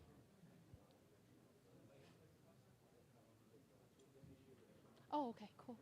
Thanks. Okay, cool. Thanks. Okay, cool. Yeah, I got it. Oh, okay, cool. Yeah, thanks.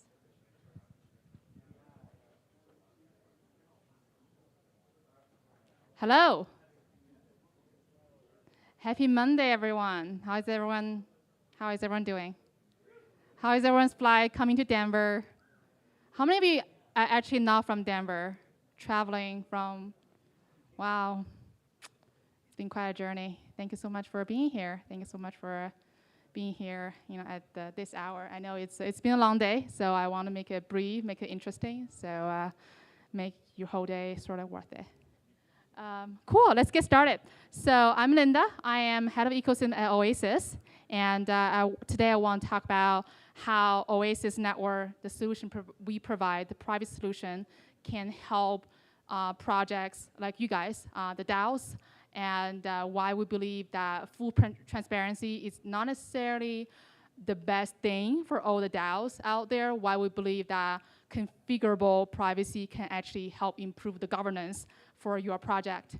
And before we do that, so Oasis Network provides a privacy layer for Web3. If you don't remember anything that I said after this slide, just remember the Oasis Network provides the privacy layer for Web3. But I'm not going to do the whole, like, I say Oasis, you say whatever. This is such a, towards the end of the day, everyone's probably like low energy already. So, but just remember that. Privacy layer for Web3, that's what we do.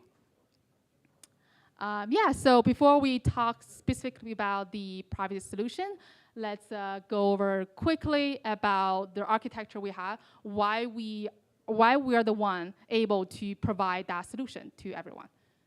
So the developers. So just here is a quick summary of the Oasis network of the our modular architecture.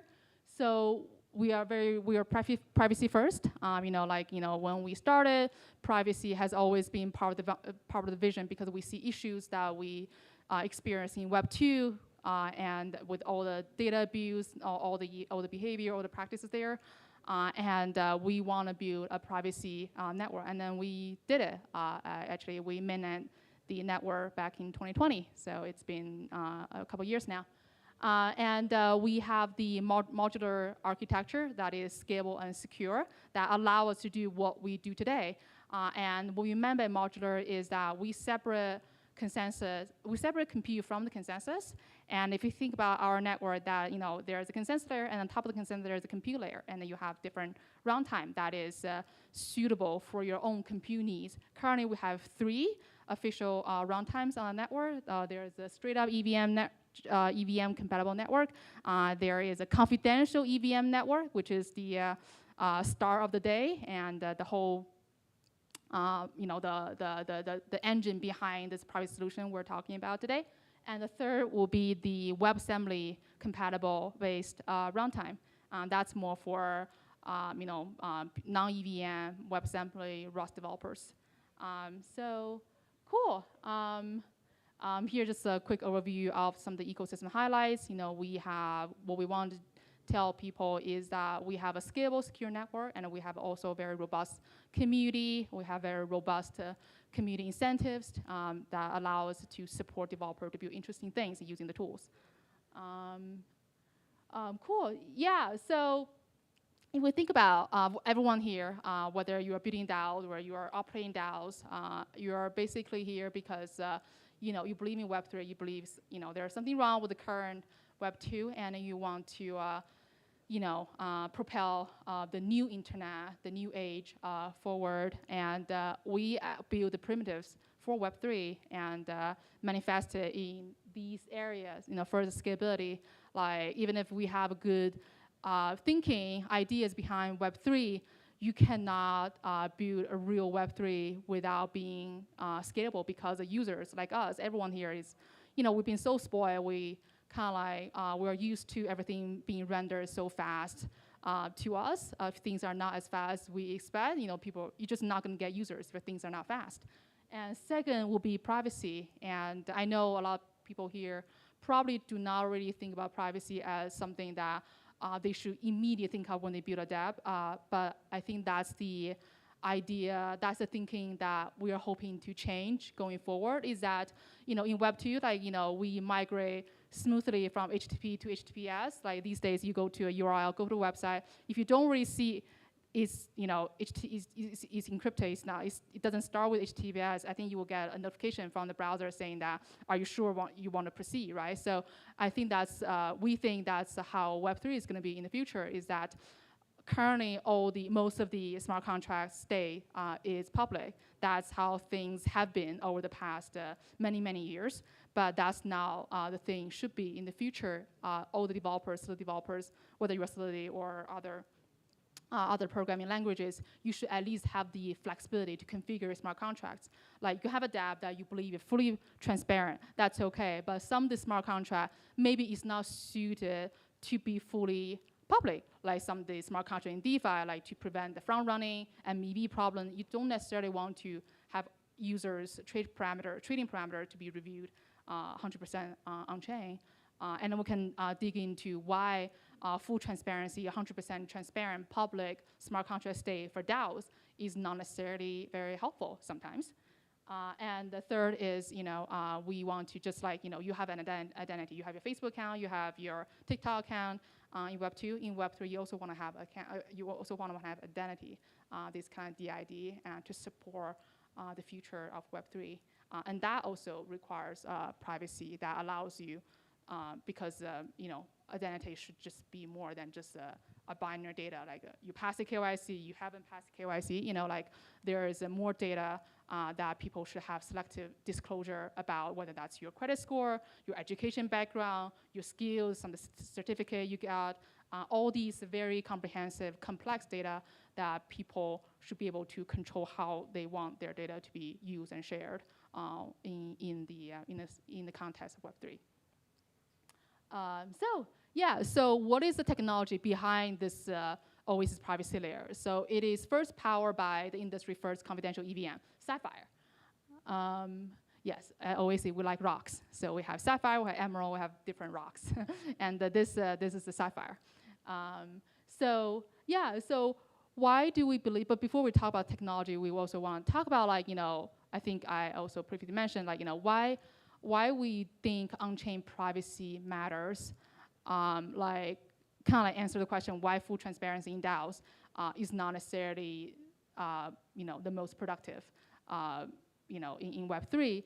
Like DAOs, DAOs, you guys know, you guys do voting from time to time on a quarterly basis, on a semi-annual basis, but in voting in real world, you do not really have the voting process when you're in the middle of voting process. The things, every ballot, all the ballots is not necessarily public. It's actually private.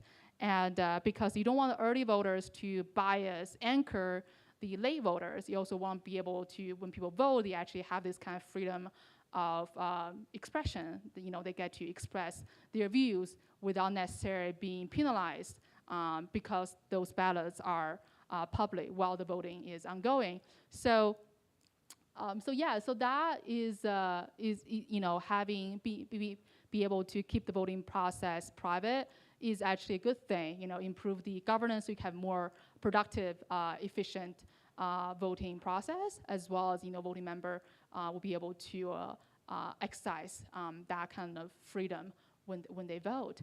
And the second, I think for DeFi, I talk about you don't want to have this front run sandwich attacks, so being able to selectively encrypt those trading parameters is also a good thing.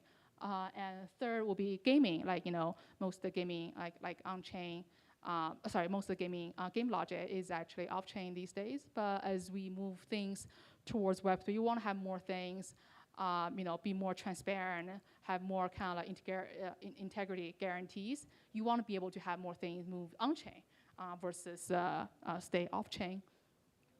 And the fourth, last but not least, like we talk about the DID is you want users as yourself, when you have identity, you want to be able to selectively disclose what kind of data you want to, you want this specific decentralized identity to have and be able to, and when it's shared with dApps or other projects who are using the identity.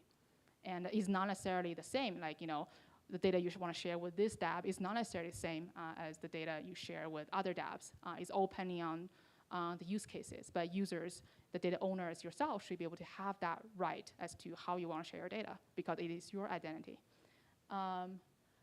So Sapphire. So this industry first confidential EVM, private, the first thing first is private, like private variables, get to stay private and protected by at Oasis. Currently, we're using secure hardware for the confidential compute, specifically the trust execution environment. It is fast, it's scalable, and also has the composability. It's also suited for general computing versus it can entertain arbitrary computation. Which is allow other confidential compute technologies will not be able to entertain at the moment. I'm sure maybe in many, many years they will be able to get there, but currently we're using TE primarily for those reasons. Fast, suitable for general computing, and also composability, which is also the beauty of Web3. And yeah, currently running dApps on Sapphire, the fees are much, much cheaper than running things on Ethereum. It's EVM compatible, so it's identical user developer experience, just as your user experience on Ethereum.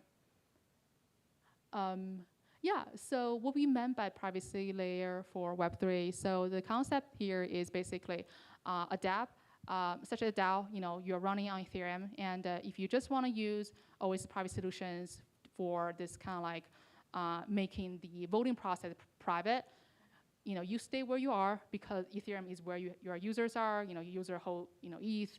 They don't necessarily want to hold other tokens that require for gas and on other networks, and that's perfectly fine. You stay where you are, where user liquidity are, where you get to solve the user's problems, and you only use Oasis private solutions for that specific problem that you think can improve the governance, which is the voting process.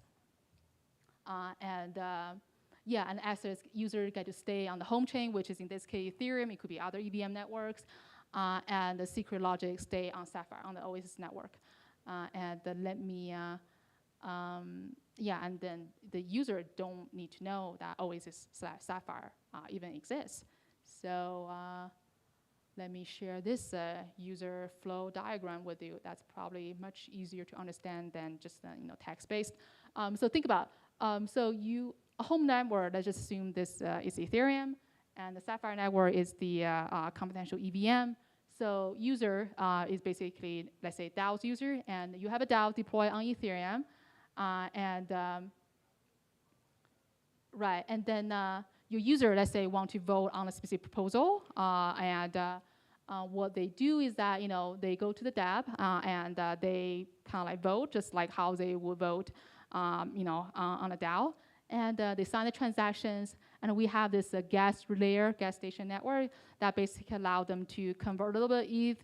The gas fees on Sapphire is very cheap, and then convert a little bit, tiny bit of ETH into the native token, the gas token required on Sapphire to allow the confidential compute to be conducted. But the user don't need to acquire the native token of Sapphire at all. They just, that's what we meant by user stay where they are. They don't need to acquire any token. They don't even know Oasis/Sapphire exist, on the back end. So they sign the transactions, and then the Sapphire, the dApp deploy the secret voting smart contract on Sapphire, and all the ballots go into this confidential EVM, and does a compute, which is very basic compute in this case, which is basically aggregate all the ballots, and depending on what is your what is the rules is, whether that's majority or supermajority. And once the voting process is concluded, they collect the ballots and aggregate the results and send a message via the message passing bridge, which is also a cross-chain bridge, to the home chain, which in this case Ethereum. So even if you have the voting process private and you still want to be transparent, that's perfectly okay. You still get to collect the ballots as well as the voting results back to the home chain. So you can still publish each address ballot even after the voting process is concluded. So you do get to continue to stay very transparent throughout the process. It's only the voting process where you don't want early voters to anchor the late voters. You want people to have this kind of like the freedom to express their opinions during the voting process. So that's basically it, how it Oasis privacy layer solve this problem. And last but not least, here is the QR code linked to the website, like where you can try out Sapphire on mainnet today, and take a look. And then I also have 2 more QR codes, which is more exciting than this. So this is the docs. So definitely know where it is. And here is basically, the website where you can get to know more information about the Oasis layer, solution. And here, last but not least, this is the hackathon. So we're launching the Privacy for Web3 hackathon very, very soon. And who gets to participate? You.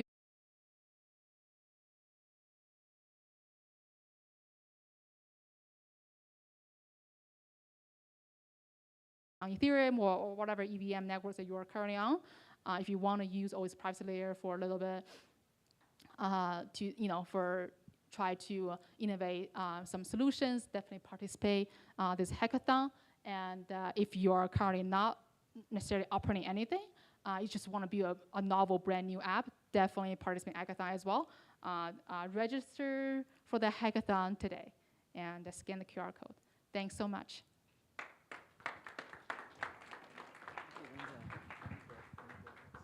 Thank you, Linda. Everybody, it was super interesting. I love these deep dives. Here at DAOPlanet and DAODenver, we like to take these events around DAOs straight to the 400 and better level classes. So super interesting. Next, I'd like to bring up Miko, and he's going to tell you about some. Okay, so I'm here to talk about DAO tooling, but before I get into DAO tooling, I wanted to give you a framework for thinking about DAOs. So how should we think about DAOs? So I believe that we should think about DAOs as a new form of life. So we should think about this as a cybernetic colony organism. So if you look at the kind of history of the evolution of life on Earth, it's a nice, short, 4 billion or so year history, right? The thing that is common with the idea of life, so I've been studying this wonderful scholar, Jeremy England, who is sort of an excellent expert on non-equilibrium statistical mechanics. And this particular field of science really is able to show the boundary between non-life and life. So what is alive and what is not alive, right? So I'm going to make a case that a DAO is alive, right? And one of the characteristics of something that's alive is it's able to actually absorb energy from its environment, right? So really what that means is it means that a DAO, in order to be sustainable, actually has to have a positive sum energy exchange with its environment, right? So in other words, if a DAO becomes negative sum or zero sum, then it effectively becomes sort of the end, right? So it's not sustainable. This is really stuff that Kevin Owocki from Gitcoin is talking about on Twitter, right? Which is the idea that positive sum economics is fundamental to the sustainability of DAOs. But when we talk about the evolution of organism, right? Really, we went from single cell to multi-cell through the Cambrian explosion, right? So the thing that's interesting was actually the birth of the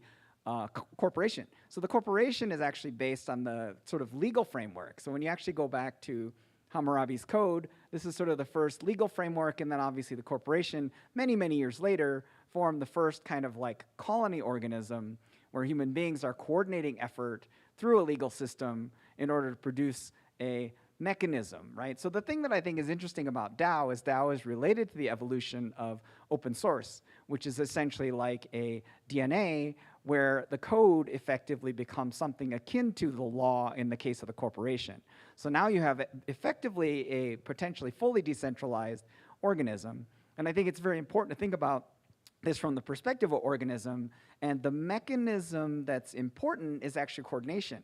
So coordination in DAOs is largely done through code, through things like smart contracts, but obviously there's a variety of other tools that can arise that actually lower the cost of coordination, right? And lowering the cost of coordination increases the scale of participation and actually helps us move into the DAO era. Because if we are to look at the patterns of decisive moments in the history of life, right, I think that the emergence of multicellular life was based on coordination, right? So if you have multicellular, there's something called the Cambrian radiation or the Cambrian explosion, which is effectively the invention of multicellular life, where you saw a huge diversity of organisms appearing. So I believe that we're at a very similar juncture with the evolution and emergence of DAOs, right? Which is DAOs are effectively coordinated, multi-organismic colony organisms coordinated by technology, right? So it's a cybernetic colony organism made up of presumably humans, possibly AIs, and software as a low-cost coordination mechanism. So that's kind of my quick introduction. And then what I'd like to do is call up my panel. because I have a panel to talk about DAO tools, and DAO tools are kind of the cornerstone of coordination. So if you're in the panel, come on up, and we'll switch the slide to the panel slide. So, what I really wanted to do is have us sort of quickly reasoning about the emergence of more and more DAO tooling, because I think that as we get more tooling, we get potentially larger scale coordination, and we get actually a much higher efficiency of coordination. So, we're really talking about sort of like an exciting time for our industry as a whole. So I guess with this in mind, maybe what we can do is we can do a round robin introduction, maybe starting with Ed, moving this way, and so we'll do short introductions. I think the best thing to do is give your name and organization and then describe your DAO tool. Hey everyone, my name is Ed. I'm head of partnerships at Wonderverse XYZ. We build end-to-end coordination tools for DAOs or any Web3 organization, from governance to external workflow to payments and reputation. Hello, my name is Taylor Rankin. I represent AgreeWe. And the way that we help DAOs at the end of the day is our platform. Our platform is a no-code smart contract platform. And where we fit into the flow, let's say you've come to a vote and you now need to execute it, an AgreeWe sits there. So you just say, let's create an AgreeWe, and we help you execute that smart contract. Hey everyone, my name is Bill, and I am working on nestwallet.xyz. What we are building is essentially the friendliest multi-sig wallet for DAOs.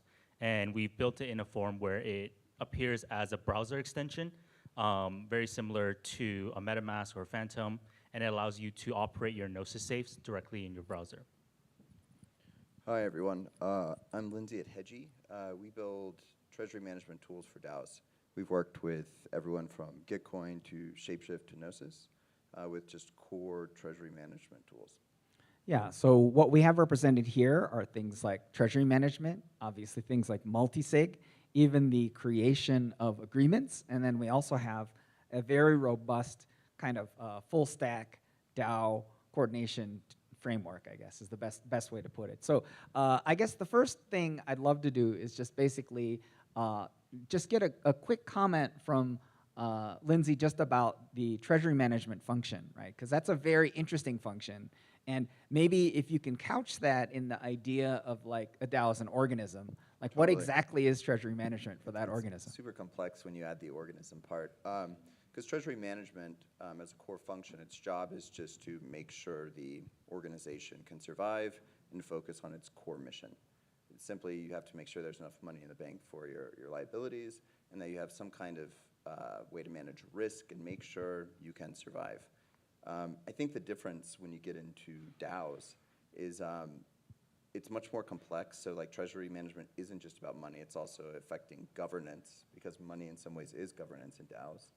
And I also think, when you get into kind of like what the potential is, I mean, DAOs, you talk about this organism, they've gone from party DAOs, groups hanging out, to startups that are DAOs, to endowments, like self-sustaining organisms that can just live off of yield.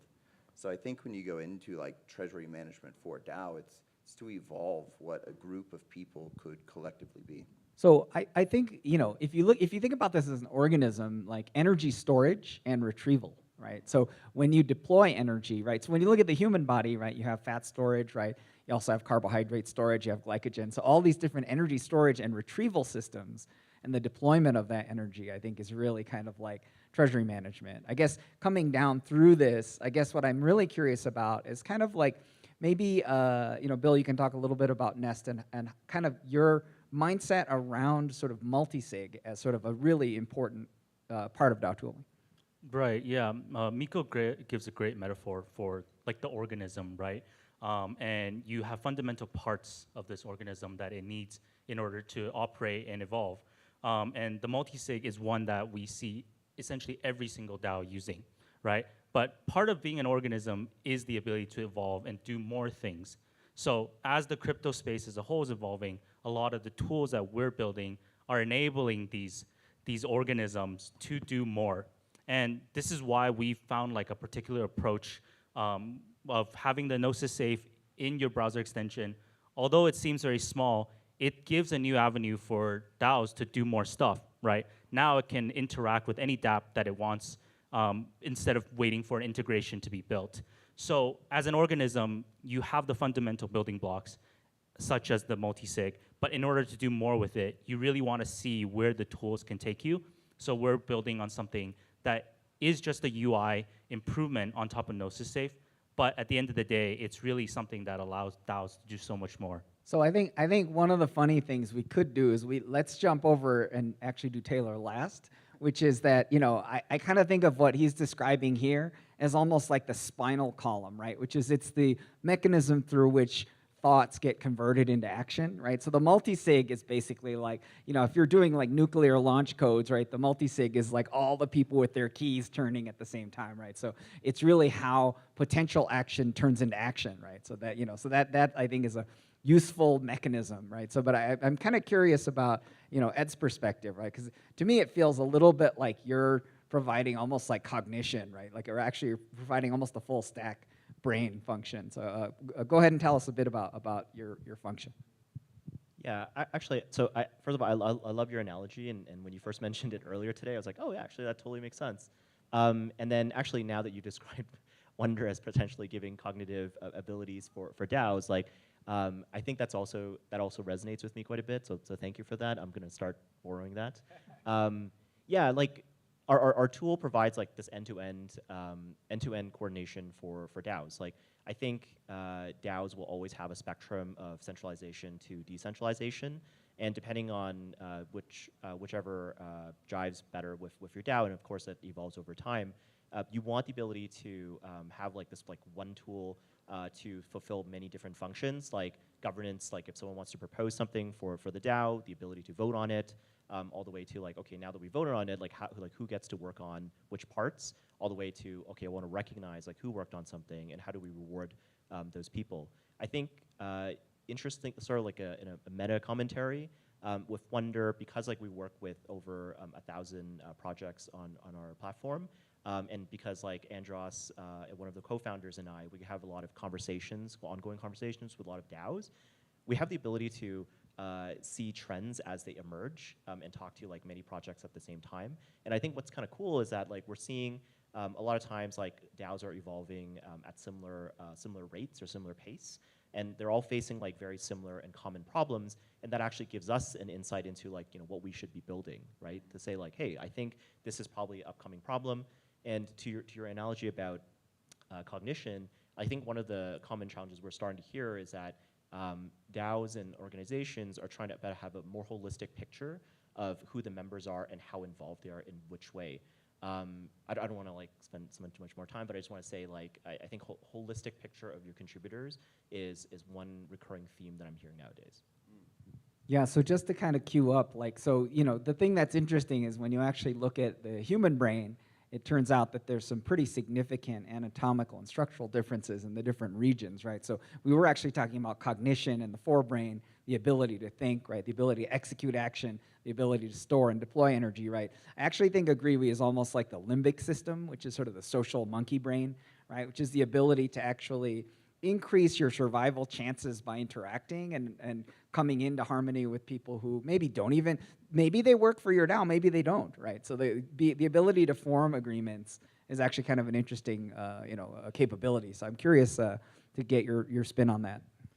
It's very interesting because when I look at agreement and we look at this, we now have this organism coming together and we've got these hands, and we look at, okay, well, if we look at agreements as building blocks, so we've got this body, and it's picking up Lego blocks. That's what we're building. So Agreewe enables you to look at an agreement and say, I want to be able to agree to a percentage. I want to be able to make sure that that happens by checking a source of truth. Agreewe enables that to happen because all these platforms are going to need ways to evolve the types of agreements that they're going to have to make. And we're going to be able to tool these platforms with those kind of things. So I'm hoping there'll be a let's make an Agreewe button in Wonder soon. Yeah, I think that one of the really exciting things about having such a diverse set of tools within a panel is that you could actually imagine a scenario where there's like cross integration across all these functions, right? So We talked to Wonderverse about integrating already. So. Absolutely, right? So it's already happening, and it makes a ton of sense, right? So, to me, like, this really is about kind of globally lowering the cost of coordination for all kind of activities within and across DAOs, right? So I think that really becomes the key. One thing that I wanted to ask Ed a little bit about is you kind of alluded to this kind of edge case of like DAOs wanting to discover more about their populations, right? So I'd love to really get maybe a specific customer or get some kind of, without maybe naming a name, but tell us more about what they want to know. Yeah, so like I won't name any names, but so I think the way that we're framing it is that there's kind of like 3 types of interactions a community member might have with a particular project. So the first is probably project interaction. So for example, if you're a Web3 gaming organization, it's how are they playing your game? What are the interactions inside your project, right? So the second interaction is like, how are they interacting socially with your organization? Like, are they participating in Discord events? Are they participating in Twitter Spaces? Are they how are they participating in Discord conversations, right? And the quality of conversation. And then the third is like, how are they interacting with project or community contributions? And I think that's where like Wonder plays really well, which is like internal workflow, but also like external workflow. So if you have these 3 I guess triangle view of your community member, then you have a more holistic picture of like how they interact with your project. And I think that's a very attractive proposition for any project. I'm actually excited about what you're describing because I believe that the most primitive mindset around DAOs, right, is really as simple as 1 token, 1 vote, right? And what that does, so when I talk about energetic positivity, right, I'm talking about kind of like non-zero sum energetics, right? So more energy is coming in than going out, right? So any organism where more energy goes out than in for an extended period of time will die. Like that's full stop, right? So, you can freeze to death or whatever the energy output is my point is that what he's describing actually is a much more sophisticated, nuanced perspective, right? Because, for example, if someone is engaging your DAO and they're putting a lot of passion in, right? So maybe a low token holder, right? Maybe they're actually constantly acting almost as a community manager for free, right? Maybe maybe they post on your Discord like 300 times a day, right? But they only have 6 tokens, right? Like that means something, right? Like that person is providing net positive energetic input to the organism. It's just not kind of as coldly economic as something like, holding or buying tokens, right? There may be someone who holds a ton of your tokens that has absolutely no engagement or interest and is just, purely a mercenary capital. So I think when I say organismic net positive sum economics, right, it doesn't solely mean kind of a pure mercenary perspective. So I think anyone else having a response to that? Yeah, I mean, to your point, when we talk with DAOs about what is the biggest fear they have, the front of the brain response is like running out of money. The back of the brain response is apathy, that they're not able to see who actually gives a fuck about what they're doing. And when they do have those people, like those aren't the people, like they may come on 5 times a day, but they're not the ones writing proposals. And their biggest like demand or desire in this stage is how do we convert those people? And that's what DAOs want, is they want to create like this diverse group of expanded participants. And one of the biggest challenges they face, I think, is actually identifying those people who want to be involved. They may not be like financially as big as like a Coinbase participating in your governance, but like they almost feel muted out, so they just lose them. I mean, I feel like I actually created a 4 token fundamental economic pattern for gaming, which involves these 4 base level currencies, one of which is time/devotion, right? So there's some people that just provide time and devotion, and they actually don't do anything with money, right? They're actually poor, or I don't know what they are, but like that's a big factor, right? The other factor is kind of money, of course, right? But that's all pay to win. The third factor is actually fame, right? So for example, things like mega influencers, they may have an outsized impact on your community, right? They may not actually be economically that strongly engaged, but they have like 40 million followers, right? Whatever it is, right? Like that's actually a currency unto itself, right? So I do think that that's really something that we all need to understand, is how to create this kind of marketplace for different base layer energies, because I feel like one of the problems that people have in DAO is that everything can potentially be converted into the almighty dollar. And I think if you do think that way, you won't be able to sustain positive sum economics. Any comments? Yeah, I think no matter what it is, whether it's related to the community or better management of your treasury, ultimately, like, for a DAO to sustain itself, it has to continue to generate value, like Miko says, right? And what's great about all these tools is that not only are we lowering the barrier for people to become DAOs and try new things, we're also enabling existing DAOs to generate more value and identify and target people who are doing the most and rewarding them accordingly. So I think as a whole ecosystem, it's great to see the variety of different tools that are popping up, but on the other side, also seeing the variety of different DAOs and the different things that they're trying, right? It's really cool. Some are purely for entertainment, you get a following, but others are doing real life stuff, and that's making an impact and generating more and more value. I think where we really come in is with clarity. I think that's what all of us are doing here. At Agree, we've seen that when someone's making an agreement, if it's just code, it's very hard to understand. And if it's incredibly legal, it's also very hard to understand. But those worlds are coming together, the legal and the code. So I think interface, making it easy and accessible, is where we're all coming in, and I love what you guys are doing.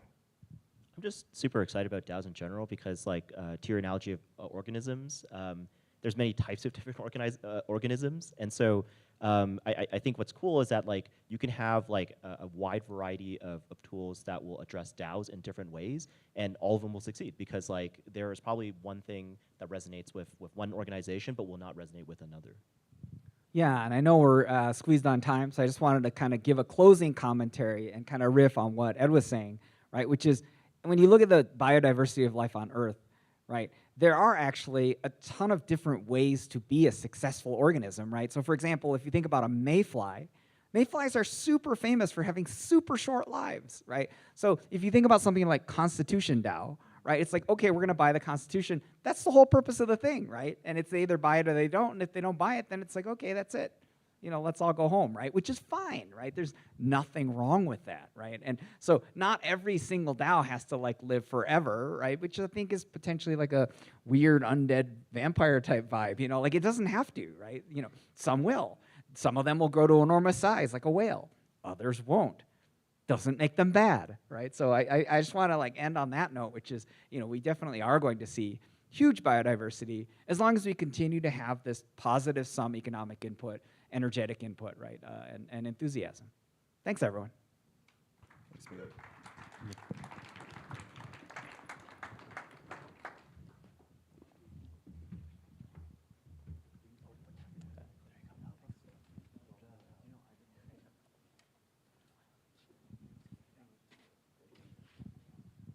Okay, next up, we have Meg Lister.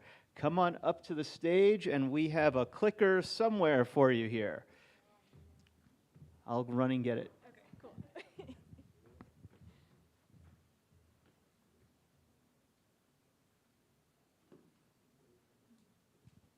I wish I had some good jokes to tell.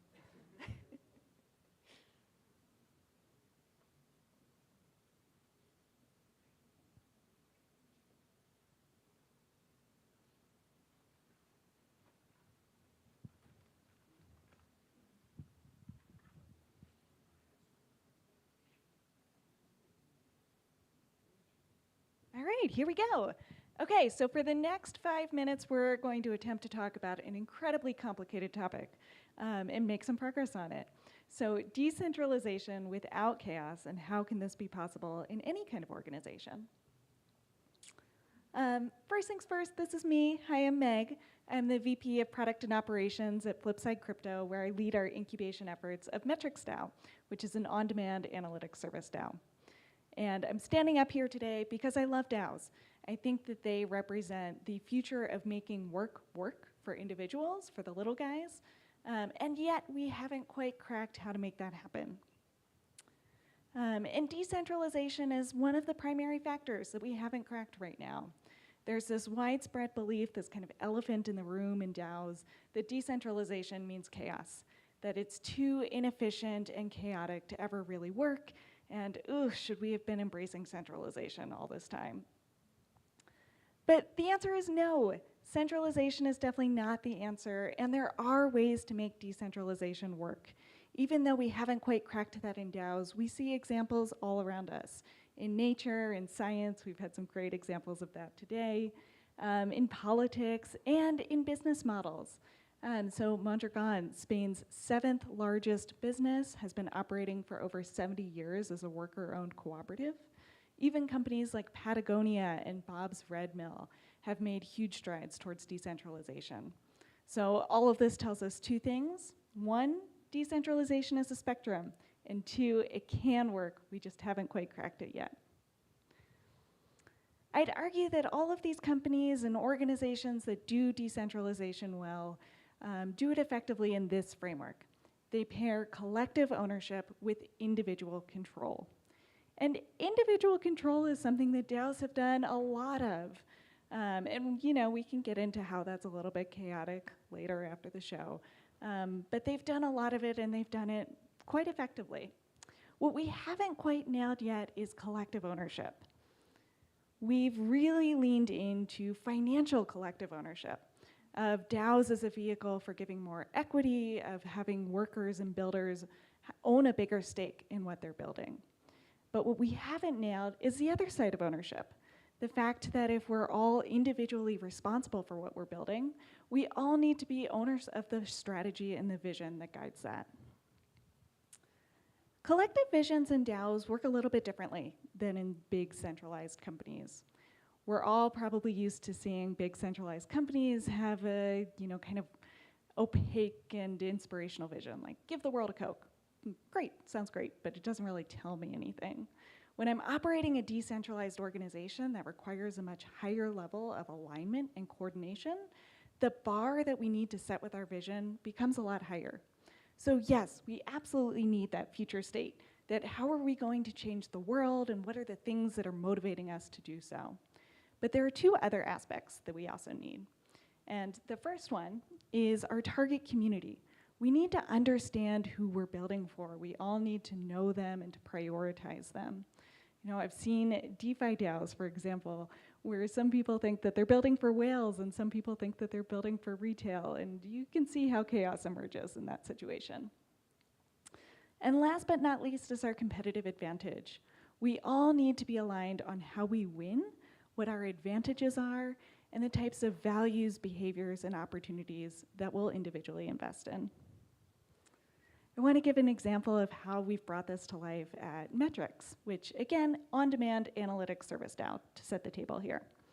Our future vision is that we will provide the framework for any data insights to be delivered on demand. We believe that data is the lifeblood of Web3, and so by providing these insights, we are advancing the ecosystem as a whole. And our target community is analysts of all skill levels. And what's important here too is what we're not saying. We're for analysts, we're not for data scientists, we're not for engineers, we're not for marketers. We're going to prioritize analysts at all costs. And since we're a marketplace too, we also have to think about the other side and to recognize that we do need to be really expansive in the client base that we serve and of the people who can request things from analysts. And finally, our competitive advantage, again, comes back to the analysts, of bringing the best analysts together, educating them, and then creating groundbreaking technology so that a wide variety of clients can use the system and get insights from the best analysts in the space. All right, and believe it or not, it's been 5 minutes, and we've made some progress on decentralization. So go forth, decentralize. Would love to talk more later if anybody's also curious about the topic. You can find me on my very inventive social handles up there.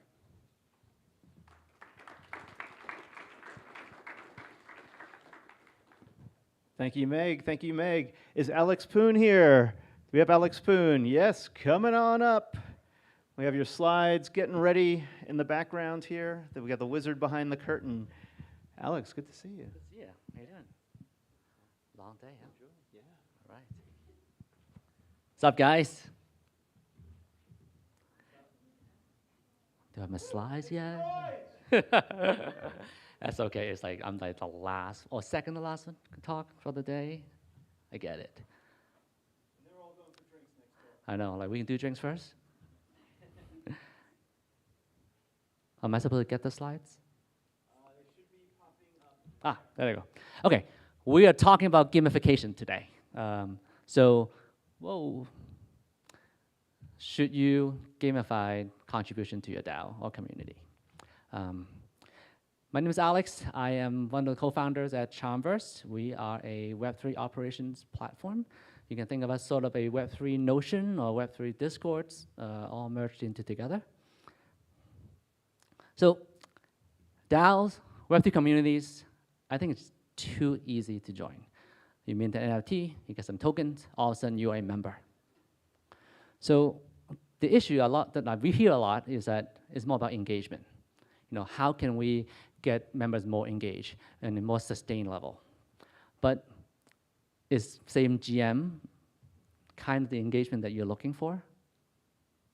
Of course, I'm arguing not, right? We think that it's important to think about having engagement that further the vision and the mission of your DAO, of your community, something that increase positive contribution, but at the same time, attract the right kind of members, but then also reject the wrong kind of members that don't necessarily align with your DAO's mission and vision. And then finally, building a diverse membership, which we do argue that it will help you in building a more better decision-making body in furthering the agenda of the community. So I ran an engineering team for 10 plus years, and definitely am borrowing some of the learnings that the engineering community have done. Part of it is because engineers, coding, there's a lot more tooling around how to think about productivity, how to think about contribution in engineering compared to many other disciplines. And we learned a lot. I think we started from in the 80s or the 90s, IBM's, Microsoft wanted to like start measuring like lines of code, and guess what? People start writing longer and longer lines of code that don't necessarily produce results, right? So if this talk were longer, I would give you more examples about that, but we're gonna jump right into like what are some of the good principles that we should go after. So we should look for incentives that create meaningful and positive contribution. Something that measure impact and output, not activities, right? Which makes a huge difference. It's so easy to count the number of messages on Discord, but you don't want that. You really want to be able to incentivize measuring individual contribution, but not at the expense of the group contribution or the group impact, right? And financial reward is important. We are in crypto after all, but I think it's important to really limit those financial incentives only for things that maybe they actually produce financial results for the DAO, and not always using money as that incentive. And then finally, we are all humans. Humans are very, very good at gaming the system, whatever system that you put in front of them. So the platform that we put into place should actually account for gaming. You actually want to leverage the positive side. You want people to game the system, but by gaming the system, you actually produce positive results. So some actual concrete examples, what does that mean? Think about proposals that get a lot of votes, comments with a lot of likes, posts that have high number of emojis. These are the type of things that enable you to at least start to build out what positive contribution could look like. I would argue that like this list and what we're trying to do is just the beginning. I think that there's a lot of value from getting kudos from the rest of your teams or people in the DAO. And I think there's a lot of ways to measure things that might not show up in the tool. But I think here at least is a start. And to give you an idea like what things could be implemented like, For example, we are working with Game 7. Game 7 is launching a Summon, which is a gamification engine. So any kind of activities that you perform or within the Game 7 DAO, inside of Chamverse, inside GitHub, inside of Discord, all get fed into a system like this. But of course, you can use many other systems. You can build your own. Doesn't really matter. But I think the key is being able to start create these type of system that you feed the activities into a gaming engine that give you XPs, enable you to level up, and the leveling will tie into roles and control like in Chamverse. To give you one concrete example, perhaps you are a level 1 contributor in the DAO. You might not be able to even vote on the proposal, but you might be able to view it. But perhaps after saying GM for the first time in Discord, that at least earn you the first level that maybe now you can comment, right? So as you advance in the level in your character or in your non-transferable NFT, you start to earn that reputation. And that reputation allows you to, now you can vote on Chamverse, or now you can actually downvote someone's forum post, right?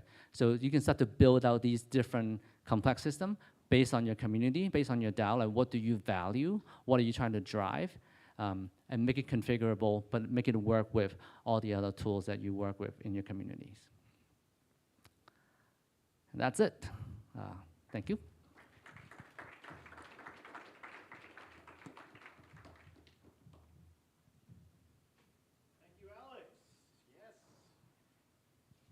I'm ready for that drink. You ready for a drink?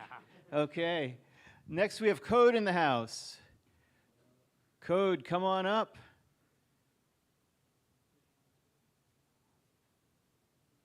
Yes. Welcome. Hello, everybody. Hello, everybody. I'm Code from BluntDAO. And yeah, BluntDAO is pulling up. How many of y'all are in a DAO? And how'd you get in that DAO? Was it in real life? How many of you guys were onboarded to a DAO in real life? Which DAO were you onboarded? Hey, BluntDAO in the house! All right, so explain, like, how'd you find these communities? How do you know that the people that you're interacting with are real? Can someone explain the DAOs that they were onboarded to that they met, whether on the internet or you had a video conference? And how did that video conference get initiated?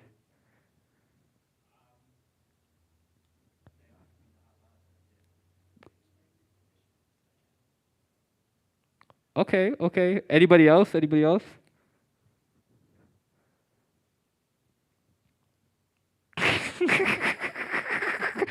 Another BluntDAO member appears. What about you? A meetup? Okay, so IRL. Okay, IRL. What's the DAO? The Kin DAO? Okay, okay. Okay, San Francisco. They do work at the community. They give back. What's the vibe? Okay, word on near or what? Yeah. All right. Nah, I'll fuck with the Kin DAO. I got a Kin DAO sticker on my laptop. Anybody else? All right. So we are BluntDAO. Guess how you get in?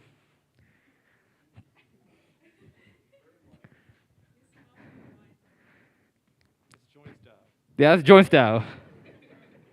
And if anybody, hey, somebody go to jointsdao.com right now. We got some beef. Just go to jointsdao.com. Yeah, we have beef with that. We don't fuck with JointsDAO. Just go there. Yeah, just see what happens. Just like take a moment to Google that. But yeah, so what BluntDAO is one of the problems we were facing in the Web3 space is we didn't have that IRL connection. We didn't have a space to actually meet the people that were in our DAOs. At the same time, we didn't have customer support. A lot of times, one of our missions in Web3, a lot of us come from development backgrounds. A lot of us come from bringing people onto products. We didn't have a way to actually facilitate customer support for people coming into the space, for getting new wallets, onboarding to NFTs, and getting onto a DAO. But what we did have was Blunts. And so the beautiful thing about Blunts is that when you smoke it, it takes around 15 minutes. And guess what you can do in 15 minutes?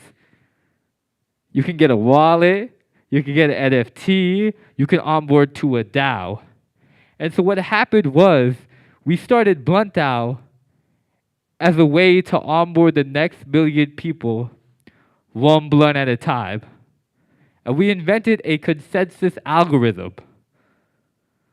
Actually, we just smoked blunts and call it proof of stash. And next thing you know, we have continued to smoke blunts. And so our mission is to onboard the next million people, one blunt at a time. We're doing 420 NFTs on every single chain ever. Every single one. Ever. Yeah. And yeah. And so the way you get in is you smoke a blunt with someone in BluntDAO. That person is called the OG validator. When you smoke a blunt with someone in BluntDAO, you become an OG validator. But we are inclusive. And at ETHDenver, we are allowing more than just a blunt. We are allowing joints. We are allowing spliffs. We are allowing bongs. Because we believe in decentralization. We started on Solana. We moved on to Near. And now, we are on ETH! If you want to get onboarded to BluntDAO and be part of the biggest IRL Web3 onboarding movement of all time, meet us outside. This is an outdoor sport. Okay, thank you, BluntDAO. Let's give a hand for BluntDAO. And now we've got a special announcement. So we're cooking something up here with some of our partners, ThriveCoin, and I would love to introduce Thrive Giraffe and team. Come on up.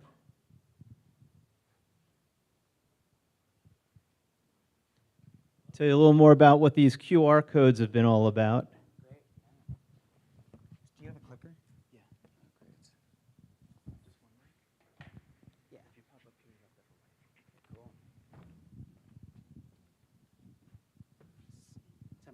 Hey, everybody. Thanks for staying. I thought there were going to be 4 people here, a little more than that. And guess what? At the end of this, we've got some drink tickets that we've got to get rid of. So for anybody who's still here by the end of this presentation, very, very excited to meet you for drinks and kick over some lights. Maybe I'll fix this.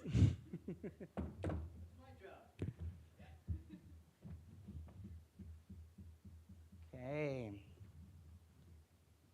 Future of DAO rewards. Okay, so here's the deal.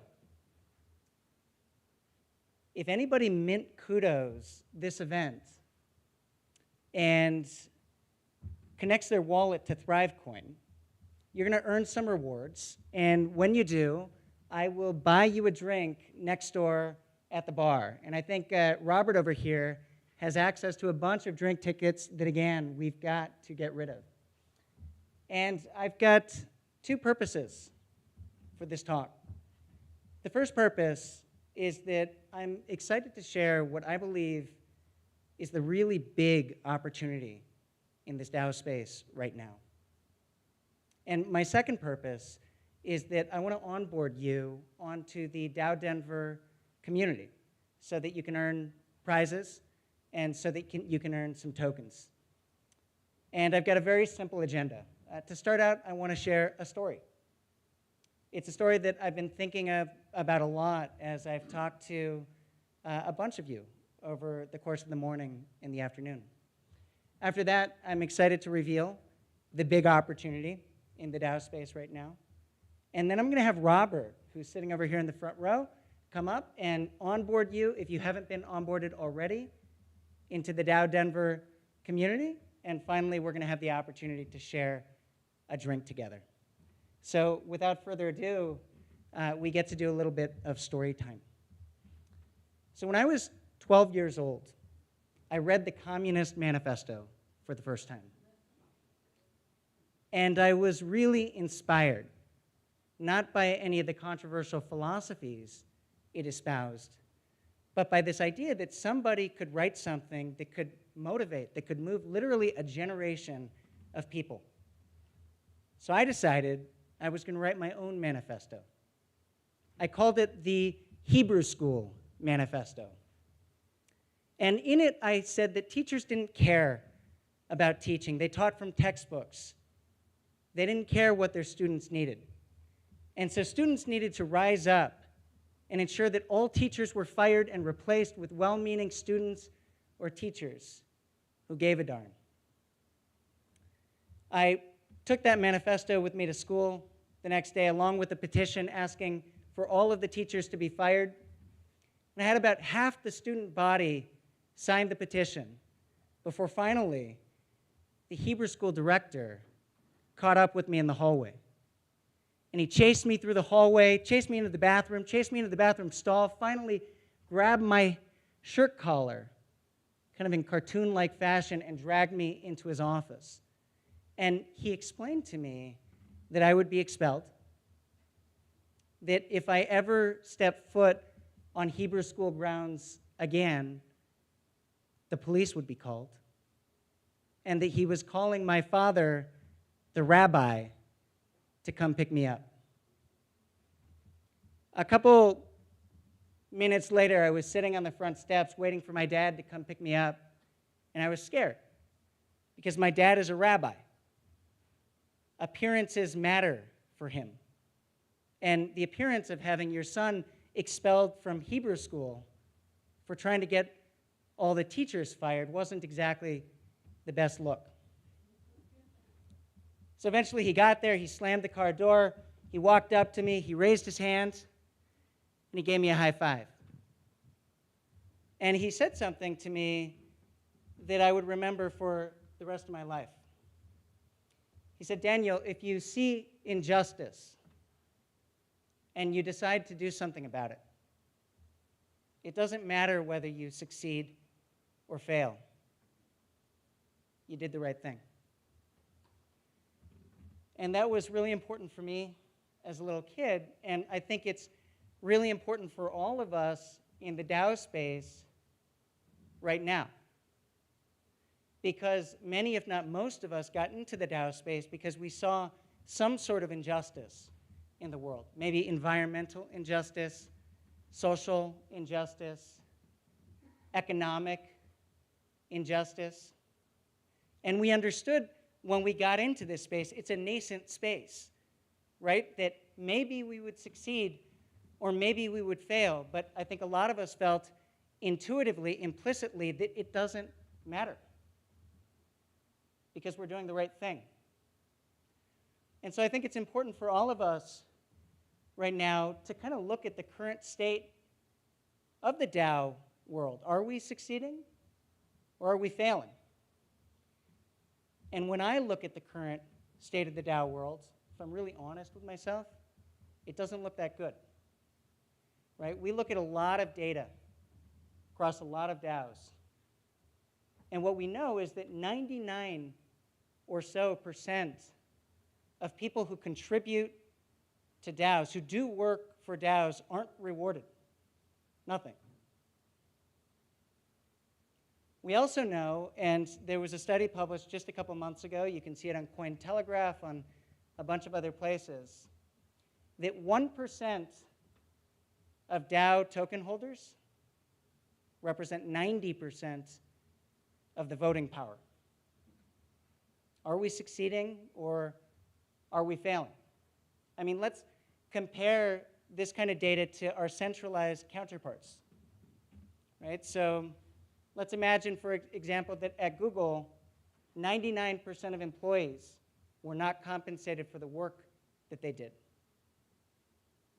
What would people think about that? Let's imagine that at the city of Denver, 99% of people who contribute to their communities weren't compensated for the work that they did for the city of Denver. Would we believe that the city is succeeding or failing? I mean, a lot of people believe that the United States is a broken democracy. Let's imagine in the United States that 1% of all voters represented 90% of the voting power of the United States. Those are our centralized counterparts, right? And this is the decentralized world, right? We're supposed to hold ourselves to a higher standard than our centralized counterparts. Yet right now, we're achieving a much, much lower standard. And it's worth asking ourselves the question, why? And I don't believe that it's because there's a mafia in the DAO ecosystem, maybe the DAO mafia. I also don't believe that the issue is bad actors. There are lots of bad actors in the ecosystem, but that's not the real problem. The problem, I believe strongly, is a problem of technology. See, we haven't had the technology to address some basic problems. How do you compensate a distributed, decentralized, largely anonymous community? The reality is, nobody had to build that technology before. How do you do it in a way that is bot protected, that's bad actor protected, that's Sybil protected? The reality is, nobody had to do it before. So about 18 months ago, when I was looking at these problems, I realized that I was in a really unique position to potentially do something about it. Because for the last many years, I have worked with extraordinary teams of people that have built technology that has scaled to support millions of people, that has supported many of the top enterprises in the world, including Google and Microsoft, Cisco, Oracle, Citibank, but also teams of people that were leaders and core contributors at places like Bitfinex or Binance or Bankless DAO. And about 18 months ago, we got together to figure out how to solve that really big, nasty problem that exists in DAOs today. And our solutions are simple, I guess also complex. They'll take a while to talk about, but I get to have the last talk at DAODenver, which is kind of cool. And I'm going to go deep into exactly what we're doing and how we're imagining into creating a DAO world where real equity is possible, where it doesn't matter who you are, where you are, what your background is. If you create value for your community, you're rewarded proportionate to the value you create. But for now, I want to give you just a high-level sense of how we begin to address these problems. The first thing that we do is we have to figure out how to auto-validate, how to automate the validation of any of potentially millions of contributions that people make in the DAO ecosystem across all the platforms where they interact. It's a super hairy problem, but a critical problem to solve if we're going to figure out how to compensate people, how to reward people for the work that they do in DAOs. The second thing that we do is we have to figure out how to auto-reward them, either with a native token, or if they don't have a token, then with our token or with other digital goods. The third thing that we have to do, and that we do, is that we have to figure out how to put a receipt on chain. We went further than this. We built our own blockchain reader, and we created a thank you note that lives on chain. And the final thing that we have to do is ensure, as we're doing all of that, that there's appropriate bot, bad actor, and Sybil protection, which requires building a different kind of architecture from the start. So that's what we did. And in a world where most people talk, and there aren't a lot of people who build, we decided to do it differently. We didn't tell anybody what we're doing. We shut up, and we built. for over a year. And in October of last year, we launched with Bankless DAO. And if you know anybody at Bankless DAO, you can ask them about us, because the results in just a couple months have been incredible. In a world in which less than 1% of people are rewarded for the work they actually do, in Bankless DAO today, 87% of their active users are rewarded for the contributions that they make to their community with us. After Bankless DAO, we just won one of the largest grants in the history of DAOs. ApeCoin granted us a grant of ApeCoin worth about $1.4 million to distribute back to their community, to reward people in the ApeCoin ecosystem for the work that they do, for the contributions that they make to their community. Polygon, this is going to be a big one. Hopefully we'll be able to share more of this announcement in 2 days. But Polygon is reimagining how they work with DAOs. And we'll be working with Polygon to support potentially thousands of projects over the course of the next year. And our latest partner, as of hours ago, is DAOPlanet, DAODenver, basically all the people here. Because when you connect your wallet to ThriveCoin, when you shine your phone over a QR code, you're going to be rewarded for a contribution, a kind of contribution that you're making to this community right here, right now, being here, showing up. I thought there were going to be 4 people in the audience. There's a lot more than that. And you can also be rewarded for all kinds of other contributions, whether they're on Twitter or Discord or Discourse, whether they're connected to governance or partnerships or anything else. And, you know, DAOPlanet puts on... Hey! All right, so that's our official mascot. Our head of product. Our head of product, Robert. He's worked with me in 3 organizations. And I guess he's going to kind of finish us off here. All right, I'm more focused on the drink side of this as opposed to the inspiration. So here's how it works. Everybody pull out your phone. See this giant QR code on the wall? Scan that QR code. What that QR code is doing is that will open up the DAOPlanet community page that, as Daniel mentioned, was just created hours ago in order to not only support this event, but future events. So you've got about 15 seconds left, and I'm taking it off the wall. 15, 14, 13, 12, 11, 10, 9, 8, 7, 6, 5, 4, 3, 2, 1. All right, that's enough time. So once you visit that page, what you'll see is a bunch of different ways to contribute. Those ways to contribute range from attending any of the events at this conference. At the end of each presentation, you will have seen a giant QR code. You want to scan those QR codes because you will get prizes for them. And those ways to contribute also include other activities, not just attending events, but it also includes Discord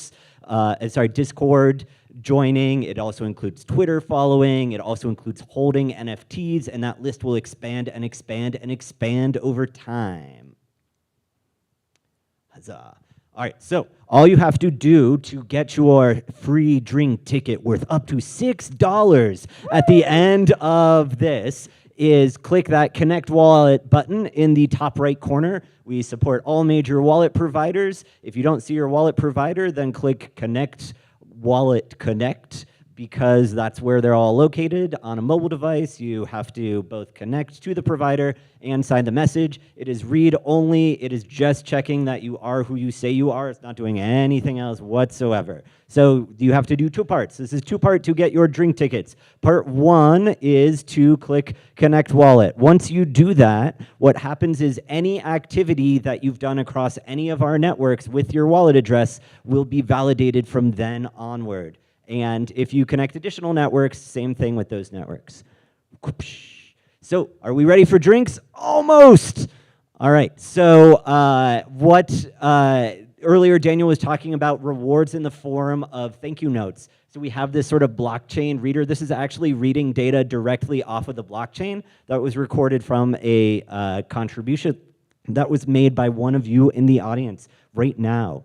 All right, so you get your on-chain thank you notes. You get your Thrive coin. Thrive coin is a testnet token. What it is useful for at this moment is raffle entries. In a couple of days, we will be raffling off a number of prizes. It says 10 days, it's gonna be 2 days. And we decided to push up that date. So we'll be raffling off a bunch of prizes. They're going to include DAOPlanet NFTs, they will include bankless ninjas, they will include hardware wallets. Over the course of the next couple days, we'll be extending the prize pool more and more. The more you contribute, the higher your chances of winning. How do you contribute? You attend events, you scan the QR code at the end of the event, and you also can do other activities that are listed on that page. So without further ado, I think we are ready for drink time.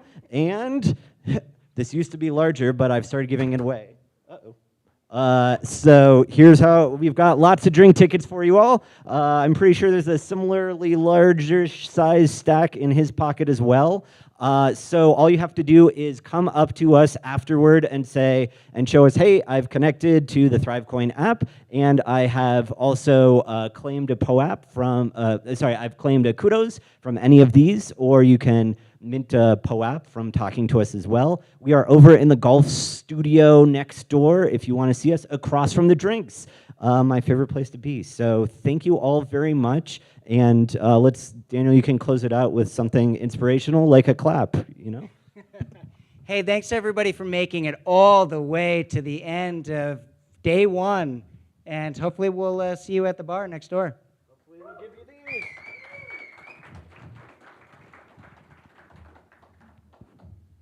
I'm excited about this, guys. Thanks a lot. Well, Elijah, anybody want to come to the front? I know this is not our grand finale, but this is our little mini interstitial finale. I want to thank everybody for coming and being part of DAODenver for our opening day. I'm sure it's just going to get bigger over the next couple days, so glad to see all the early attendees. And we've got our team. We'll introduce everybody as we go on, but I'm not going to say anything because I know you want drinks. I'll just drop the mic now.